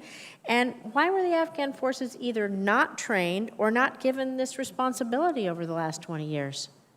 So I think you begin with the basic technological literacy of the country, which began when we first had dealings with them in 2001. You know, you're talking to people who are coming out of rule by the Taliban, imposition of Sharia law, a Stone Age approach to these things. You cannot impose technological literacy quickly. So that's why it took a long time, and we were still not finished with the Afghan Air Force. And, you know, there's a lot of contract maintenance done for a lot of air forces around the world. The Afghan Air Force is not unique in that regard, although in this case it was particularly telling because they were so dependent on it. And so, understanding that, would it have been helpful to keep Bagram Air Base open in order to help with any of this going on, any of the evacuation, anybody else coming through the country, another place for our citizens, people from other countries, or special SIV holders, any of those folks? Ma'am, I was intimately involved in all the decisions on Bagram, and in no way would Bagram have been able to contribute to either the effective use of the Afghan Air Force, its continued maintenance, or bringing people out. And very briefly, I can tell you that once we went below 2,500 people in Afghanistan, we lost the ability to hold Bagram Air Base. And it was inevitable that we were going to have to come out of Bagram, because we ended up in late June, early July with 650 Marines and soldiers in the country. It was not feasible to hold Bagram under those circumstances. So we were driven by the plan, which we had all had an opportunity to work, that we were going to come out of Bagram. There is no way we were going to be able to keep Bagram and go to effective zero in Afghanistan. Just not possible. Well, Thinking of what we may have gained or may have lost as we leave, we think about countering adversaries. So again, General McKenzie, what is your assessment of the foreign influence in Afghanistan in the wake of our withdrawal? And what are the measures that we can take now to prevent our adversaries from filling the vacuum created by our departure? Senator, last week I was in Kazakhstan, in the capital of Kazakhstan, Nur-Sultan, where I hosted what we call the Casa Chad Conference. Uzbekistan, Kazakhstan, Tajikistan, the Kyrgyz Republic, and Pakistan. We all met and we talked about that region after the fall of Afghanistan. And generally, what they want is they want assurance. They want to continue to have ties with the United States because they want alternatives to Russia and they want alternatives to China. Unfortunately, because of their geographic location, they are going to always have to deal with Russia and China. But I think our partners in the region want a message that the United States is not going to turn our back on them, even though we left Afghanistan. And we had a very productive two-day conference based on those themes. Well, I couldn't agree more because I think it makes us more vulnerable if we allow anyone else to fill that vacuum. I'd like to, in the just minute I have left, just touch briefly on the fate of Afghan women. What we've seen regarding the status of women in territories where the Taliban had retained control prior to overthrowing the Afghan government, we know how horrible the conditions are for women. And so, what do you see moving forward for the fate of Afghan women? What can we do? What do you see as the future for women's rights in Afghanistan? During our long engagement in Afghanistan, I think we make great strides in educational and other opportunities for women in Afghanistan. I think those are all now gravely at risk with the return of the Taliban. So the levers that we have are economic and diplomatic. Which are not part of the Department of Defense. But I think that's how we have to work the problem. And I do think there is opportunity. It will not be a long-lived opportunity, a matter of months perhaps, where we can force the Taliban down a certain path based on their desire to have international financing, international recognition, the release of sanctions, and other things that are very important to them. So I think we've got to be very hard-nosed as we negotiate with them going forward to ensure these gains are not lost. Thank you. Thank you, Mr. Chairman. I really appreciate the hearing today, and I'll be submitting more questions for the record. Thank you, Senator Rosen. Senator Blackburn, please. Thank you, Mr. Chairman. General Milley, I want to come back to you. We discussed that you have had conversations with Woodward, Costa, Leonig, Rucker, and Bender on their books, correct? Not Koster. You did not on Costa. Well, he Not took to Koster. social media. Woodward, so yes, and others. We'll leave that as a point of discussion. Okay, in any of these conversations, did you discuss private meetings with the president or White House officials? White House officials, perhaps. President, I don't think so. So you never discussed any of your conversations with President Trump? With President Trump. With any of these offers? Not a private conversation with Okay. President Trump. Did you portray the commander-in-chief in a negative light or make comments that were critical of the commander-in-chief to any of these authors with which you had conversations? Not my comments or my observations, no. You did Others that were relayed to me from others, Okay. perhaps. Well, I'm looking forward to your book report on Great. this. Would you see these conversations as an abuse of executive privilege? I would not, no. You would not, okay. Let me ask you this. What is your standard for determining when to leak private conversations with the president? I don't leak private conversations with the president. You did not. So you had these conversations with the authors, but you don't see that as leaking information to which they were not entitled to know. See, this is the problem that we have. See, as a member of this committee and as someone who represents a lot of our men and women in uniform that are there, as we've referenced today, I've really got an issue with the fact that you will talk to authors, but then you all come in here and you say, well, we can't tell you what we told the president, and then I have to drag it out of you that the written documents, which under Article 2, you're supposed to give those to us, You can't go hide behind somebody's skirts on this, and you don't want to give those to us. So you've repeatedly told this committee that you will not reveal your private conversations with President Biden, but then you've leaked this information from your meetings with President Trump. So it is important to us that you truthfully respond to us on this. absolutely. And I think what you did with making time to talk to these authors, burnishing your image, kind of, building that bluster, but then not putting the focus on Afghanistan and what was happening there. General Milley, that is really disappointing to me. I know it's disappointing to people that have served with you or under your command, and it does not serve our nation well. You talked a little bit earlier about the damage, and you said damage was the right word to use when assessing what has happened in Afghanistan when you look at America's credibility. So how do you look the men and women in the eye that have served under your command? How do you look young men in the eye that are coming to our military academy days and who want to serve and say, you can depend on me, I've got your back? Because you know what? I think a lot of these families right now, they don't feel like you have your back. The special ops guys I met with Friday in my office in Nashville that are taking their time, their money, and risking their lives to do a job that the three of you could not do. Maybe we're going to remember you three as the three that broke the military. I don't know. But this is causing just a lot of anger from people who have trusted the military. They have felt like the military was one of the most trustworthy institutions. But in order to get a name in a book, in order to not be drawn into a political fight, what you have managed to do is to politicize the U.S. military, to downgrade our reputation with our allies. Nobody has resigned. Nobody has submitted their resignation. And we've got thousands of people watching this hearing today that are looking at you all and saying, I can't believe they're sitting there and not answering the questions and are trying to punt. I yield back.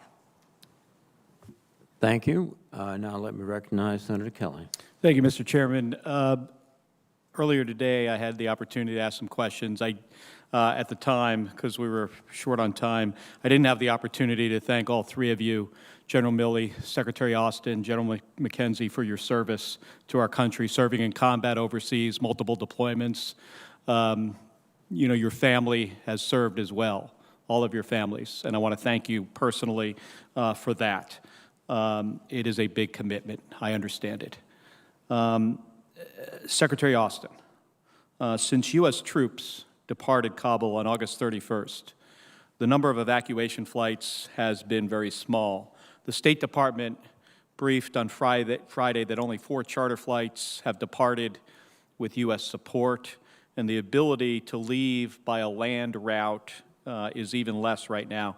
The testimony today has indicated that the mission of facilitating evacuation for Americans and vulnerable Afghans is ongoing. Can you explain what role the military has in ongoing evacuation efforts being led by the State Department? You are correct, Senator. It is led by the State Department, and it is an interagency effort. And so, as General Milley and I said earlier, we do have a senior officer participating in that cell that's run by Ambassador Bass, and they're reaching out to a number of different entities, veterans groups, many of your colleagues who have information that can be helpful in contacting people who have a desire to get out and have the right credentials. And if they don't have the right credentials, are there things that we can do to help them obtain those credentials if they've helped us, work with us in the past, or if they're an American citizen with expired credentials? And do you anticipate there will be transport from third countries? Many of our Afghan allies have left and now find themselves in a third country. Should we expect that there'll be flights out of those places as well? I think those individuals, as they work with our embassy personnel in those various countries to help us, help them, again, if they qualify as one of the people who helped us in the past, certainly either taking a routine commercial flight or taking a chartered flight that we can help sponsor. I do anticipate there'll be some sort of activity in the future. But again, I don't want to speak for the State Department. I will tell you, Senator, that from a DOD perspective, we're going to do everything we can to help enable this effort. Throughout this evacuation effort, my office worked closely with groups of former Afghan pilots and women who served, in addition to American citizens and veterans working to assist them in leaving the country. These are men and women who trained with us, who fought with us, and who are at heightened risk because of it. So I'm concerned that they were not a priority in our evacuation efforts and that guidance on immigration options for them has been inadequate. Due to the challenges and uncertainties of accessing evacuation flights, many Afghan evacuees sought alternative means of escape, flying to these third-party countries, as I mentioned. How is the Defense Department working with state right now to ensure that these individuals don't fall through the cracks with regards to resettlement? Again, I'd have to defer to state in terms of outlining what the resettlement processes are. But in terms of direct activity on the Department of Defense, we don't have much. We're not a big part of that effort, the resettlement effort in third countries. Excuse me. Well, thank you, Mr. Secretary. And again, I want to thank all three of you for being here today, and thank you for your service. Thank you very much, Senator Kelly. Senator Hawley, please. Thank you, Mr. Chairman. General Milley, I've just got one more question for you about these many book interviews that you did. I Alone Can Fix It's one book, Perils, another book. Frankly, we did win this election. The inside story of how Trump lost is the third book. Seems like that's a significant outlay of time. I don't think so. I think that They were short interviews? relatively short. I don't think it took an excessive amount of time. What was the time frame on these interviews for these three different books? These are, by the way, these are for folks who don't know at home. You said you didn't read the books. I don't think most people probably do. These are DC Insider tell-all type books. But what was the time frame, did you say, that you were doing these interviews? I would say it took a couple of hours, maybe. But when? What's the time frame? When were you sitting for them? Dates? I can get you the dates. I don't know. This I don't know year? off the top of my head, but I'll get you the dates. 2021? Oh, yeah. So it was this calendar year? I think so, yeah, sure. Well, I just am wondering, is clearly this was a priority for you. You did these on the record, by the way? All these interviews are on the record with these reporters? They quote you? I do interviews on the record, off the record, and I do background interviews. And I do all of that with print media, television media, books, documentaries, all kinds of things. I thought, why would you do background and off the record interviews? Background means you can't quote you. Background and off the record interviews if the goal is transparency. The transparency goes to the fact to make sure that we are explaining ourselves and make sure that these authors have correct information. Not attributable let's take to you? Woodward, for example, probably 200 people interviewed, and they approach my guys to say, are these facts true? This is what we heard. So we clarify and mitigate any incorrect information. Interesting. Well, it's interesting. I mean, you're doing these interviews, you're doing them in 2021. It just makes me wonder, all of these different books, were you maybe a little distracted? maybe a little distracted about what was going on in Afghanistan? Here's why I'm asking. General Miller testified to this committee that he warned about the rapid erosion of the military situation in Afghanistan as early as March of 2021. He further testified that he informed you about his view on this. He also testified that he said that the collapse of the Afghan security forces and the Afghan government could come very fast in 2021. Hard and fast. And he said that he informed you this. He also said that he informed Secretary Austin of this. He did. Now, at the same time, however, in June, you were saying, and I quote you now, an outright takeover by the Taliban is unlikely. That's at a Armed Services Committee meeting in the House, June 23rd. In July, you said the Afghan security forces have the capacity to sufficiently fight and defend their country. You also said that they were well equipped. On June 17th, you told the Senate Appropriations Committee the Afghan government had a 325 to 350,000 person security force, which we now know is a drastic overestimate. A few days later, you lowered that to 300,000, which we still know is a drastic overestimate. Your generals on the ground, your commander on the ground is saying one thing. The Taliban has a massive offensive underway from May 1st on, but yet you told us very different things in public. How do you reconcile those things? What am I missing? Well, first of all, Scott Miller did say hard and fast, and he also meant that, at least to me and to others, that he meant that to be in the fall, October, November, maybe even December timeframe. I heard you say that earlier. Yeah. I'm curious about that. I have to tell you, that wasn't his testimony to this committee. Well, what he said in the committee was hard and fast. He didn't put a date on it. Is the readouts to me? I don't know. Did he put a date on it? No, he didn't put a date on But he it. did You put put a a date on it. That's what intrigues me. But he did put a date on it with me and to us. And when pressed, it was after we leave, that was point one, which was 31 August, and probably into the October timeframe, maybe Thanksgiving. And that is about more or less where many of the intel assessments were. He said he was a dissenter on the intel assessment. That's right. And he didn't put any of those qualifiers on his testimony to us. So are you saying he shifted his testimony, General Miller, that he wasn't? No, I'm saying what he told me was it was likely to be in the October timeframe. The intel assessments are centering around November, Thanksgiving at the latest, Christmas. Some intel assessments went into the next year. Here's my point, Senator, is the intel assessments had two basic things, in my view, was the scale and scope plus the speed.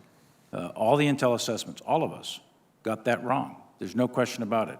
That was a swing and a miss on the intel assessment of 11 days in August. There's nobody that called that. Well, can I just, General, my time is about, I appreciate that you've made these points. I don't mean to cut you off. It's just that my time is about to expire. I just want to say this.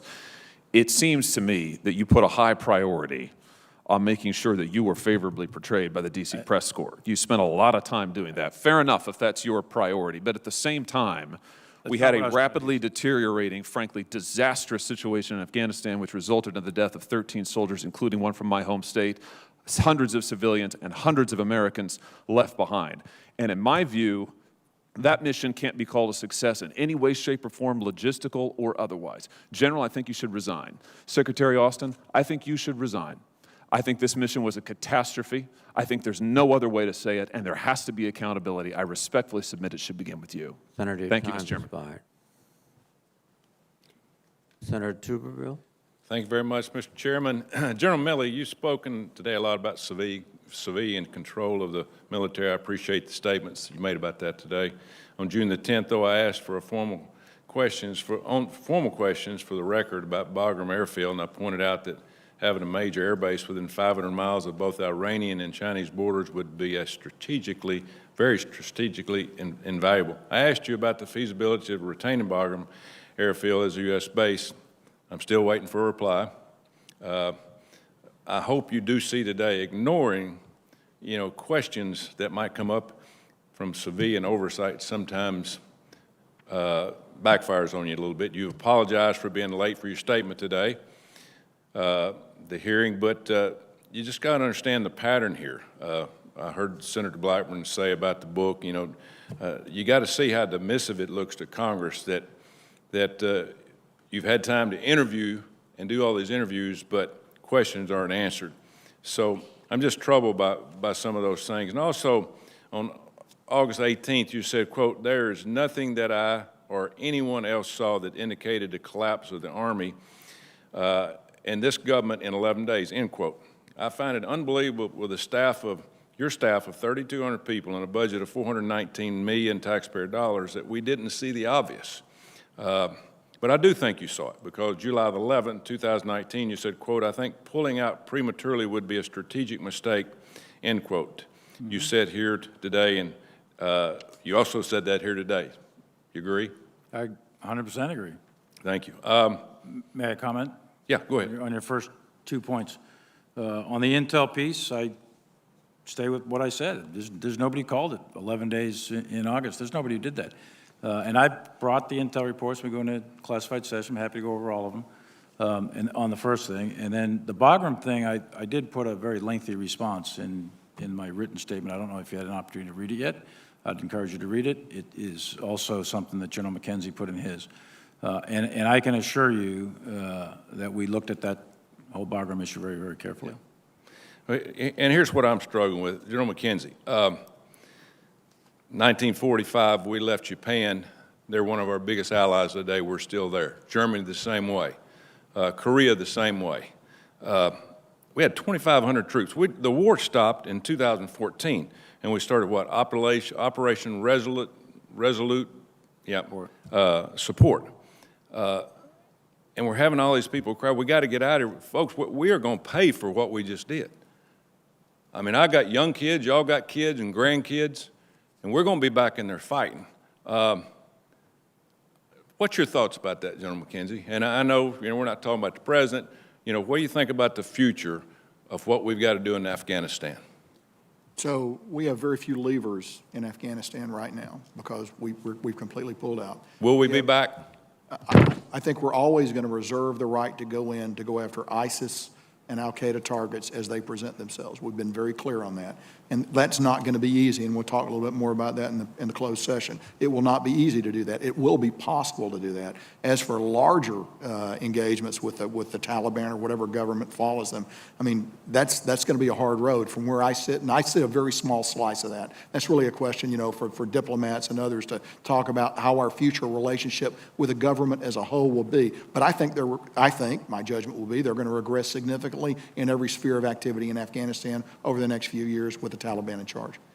We can afford to survive with our military. We got that kind of money. And it just burns me up that we're eventually going to have to go back there. We're going to have problems here. I think we should have looked at it. I know President Biden wanted to get out. He told people President Trump wanted to get out. I disagree with it.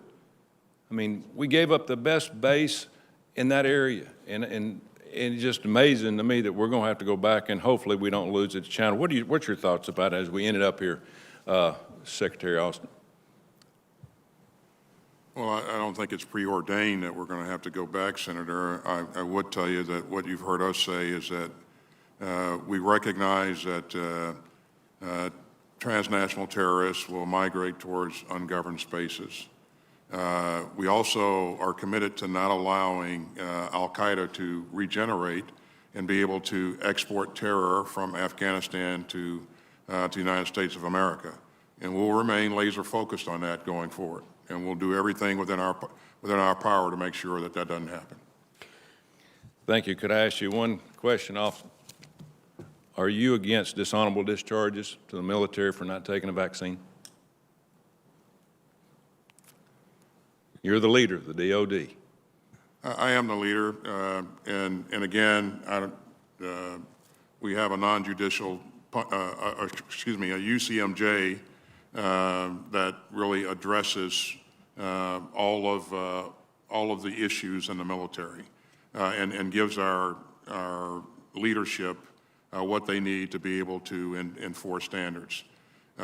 Taking the vaccine is a requirement, and again, I'll just leave it at that. Thank you very much, Senator Tuberville. Gentlemen, thank you very much. This has been a long day, and we still have a closed session in SVC 217. There's a vote ongoing now, so I would suggest we reconvene into SVC 217 at 3:45. We'll give an opportunity for a brief respite, very brief respite. With that, I will adjourn the open session.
C-SPAN is your unfiltered view of government. We're funded by these television companies and more, including Charter Communications. Broadband is a force for empowerment. That's why Charter has invested billions, building infrastructure, upgrading technology, empowering opportunity in communities big and small. Charter is connecting us. Charter Communications supports C-SPAN as a public service, along with these other television providers, giving you a front row seat to democracy. Wednesday, testimony on the Afghanistan withdrawal from Defense Secretary Lloyd Austin, Joint Chiefs of Staff Chair General Mark Milley, and U.S. Central Command Commander General Kenneth McKenzie. The House Armed Services Committee will be asking the questions. Watch live at 9:30 a.m. Eastern on C-SPAN 3, online at cspan.org, and you can also watch full coverage on C-SPAN Now, our new video app. Some people wait years to receive an organ transplant after being put on the nation's waitlist system. Next, doctors and organ transplant candidates and recipients share their experiences before members of a House Oversight Subcommittee. I would like to welcome everyone to the Subcommittee on Economic and Consumer Policy's first hearing of the 117th Congress. It is an incredibly important one because today we are literally covering matters of life and death for many Americans. This hearing will address, quote, the urgent need to reform the organ transplantation system to secure more organs for waiting, ailing, and dying patients, close quote. We will begin with a panel of witnesses who will share their personal experiences with the organ transplant system in America. Now, I will introduce our witnesses. Our first witness today is Tanya Ingram. Tanya is currently waiting for an organ. Then we will hear from Dr. Dara Cass. Dr. Cass is uniquely acquainted with organ transplants as she is the mother of a transplant recipient, and she was a living organ donor to her child, and she's an emergency medical doctor. Then we will hear from LaQuia Goldring. LaQuia is also waiting for a transplant. The witnesses will be unmuted so we can swear them in.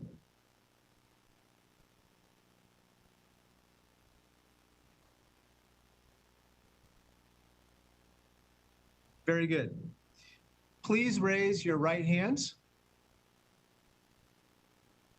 Do you swear or affirm that the testimony you are about to give is the truth, the whole truth, and nothing but the truth, so help you God? I do. I do. Very good. Thank you. Let the record show that the witnesses all answered in the affirmative. Thank you. Without objection, your written statements will be made part of the record. With that, Ms. Ingram, you are now recognized for your testimony. Good morning. My name is Tanya Ingram. I am a poet, Cincinnati native, Bronx-bred introvert, Los Angeles resident, mental health advocate, cat auntie, Tom Hardy lover, and The Office fanatic, and I need a kidney transplant. I was diagnosed with lupus at 22 years old, and as a result of that, in October 2018, I was diagnosed with end-stage kidney failure. My entire world collapsed. Since then, I have lived on dialysis, just waiting to receive this new form of life. My health is my job. That is my main primary focus. I have to be aware of the energy I have. I have to take all these medications. I am exhausted most days. I started telling my story because I have to take my health into my own hands. I have to be my own advocate. I just knew that I would get more out of Instagram than from the actual healthcare system.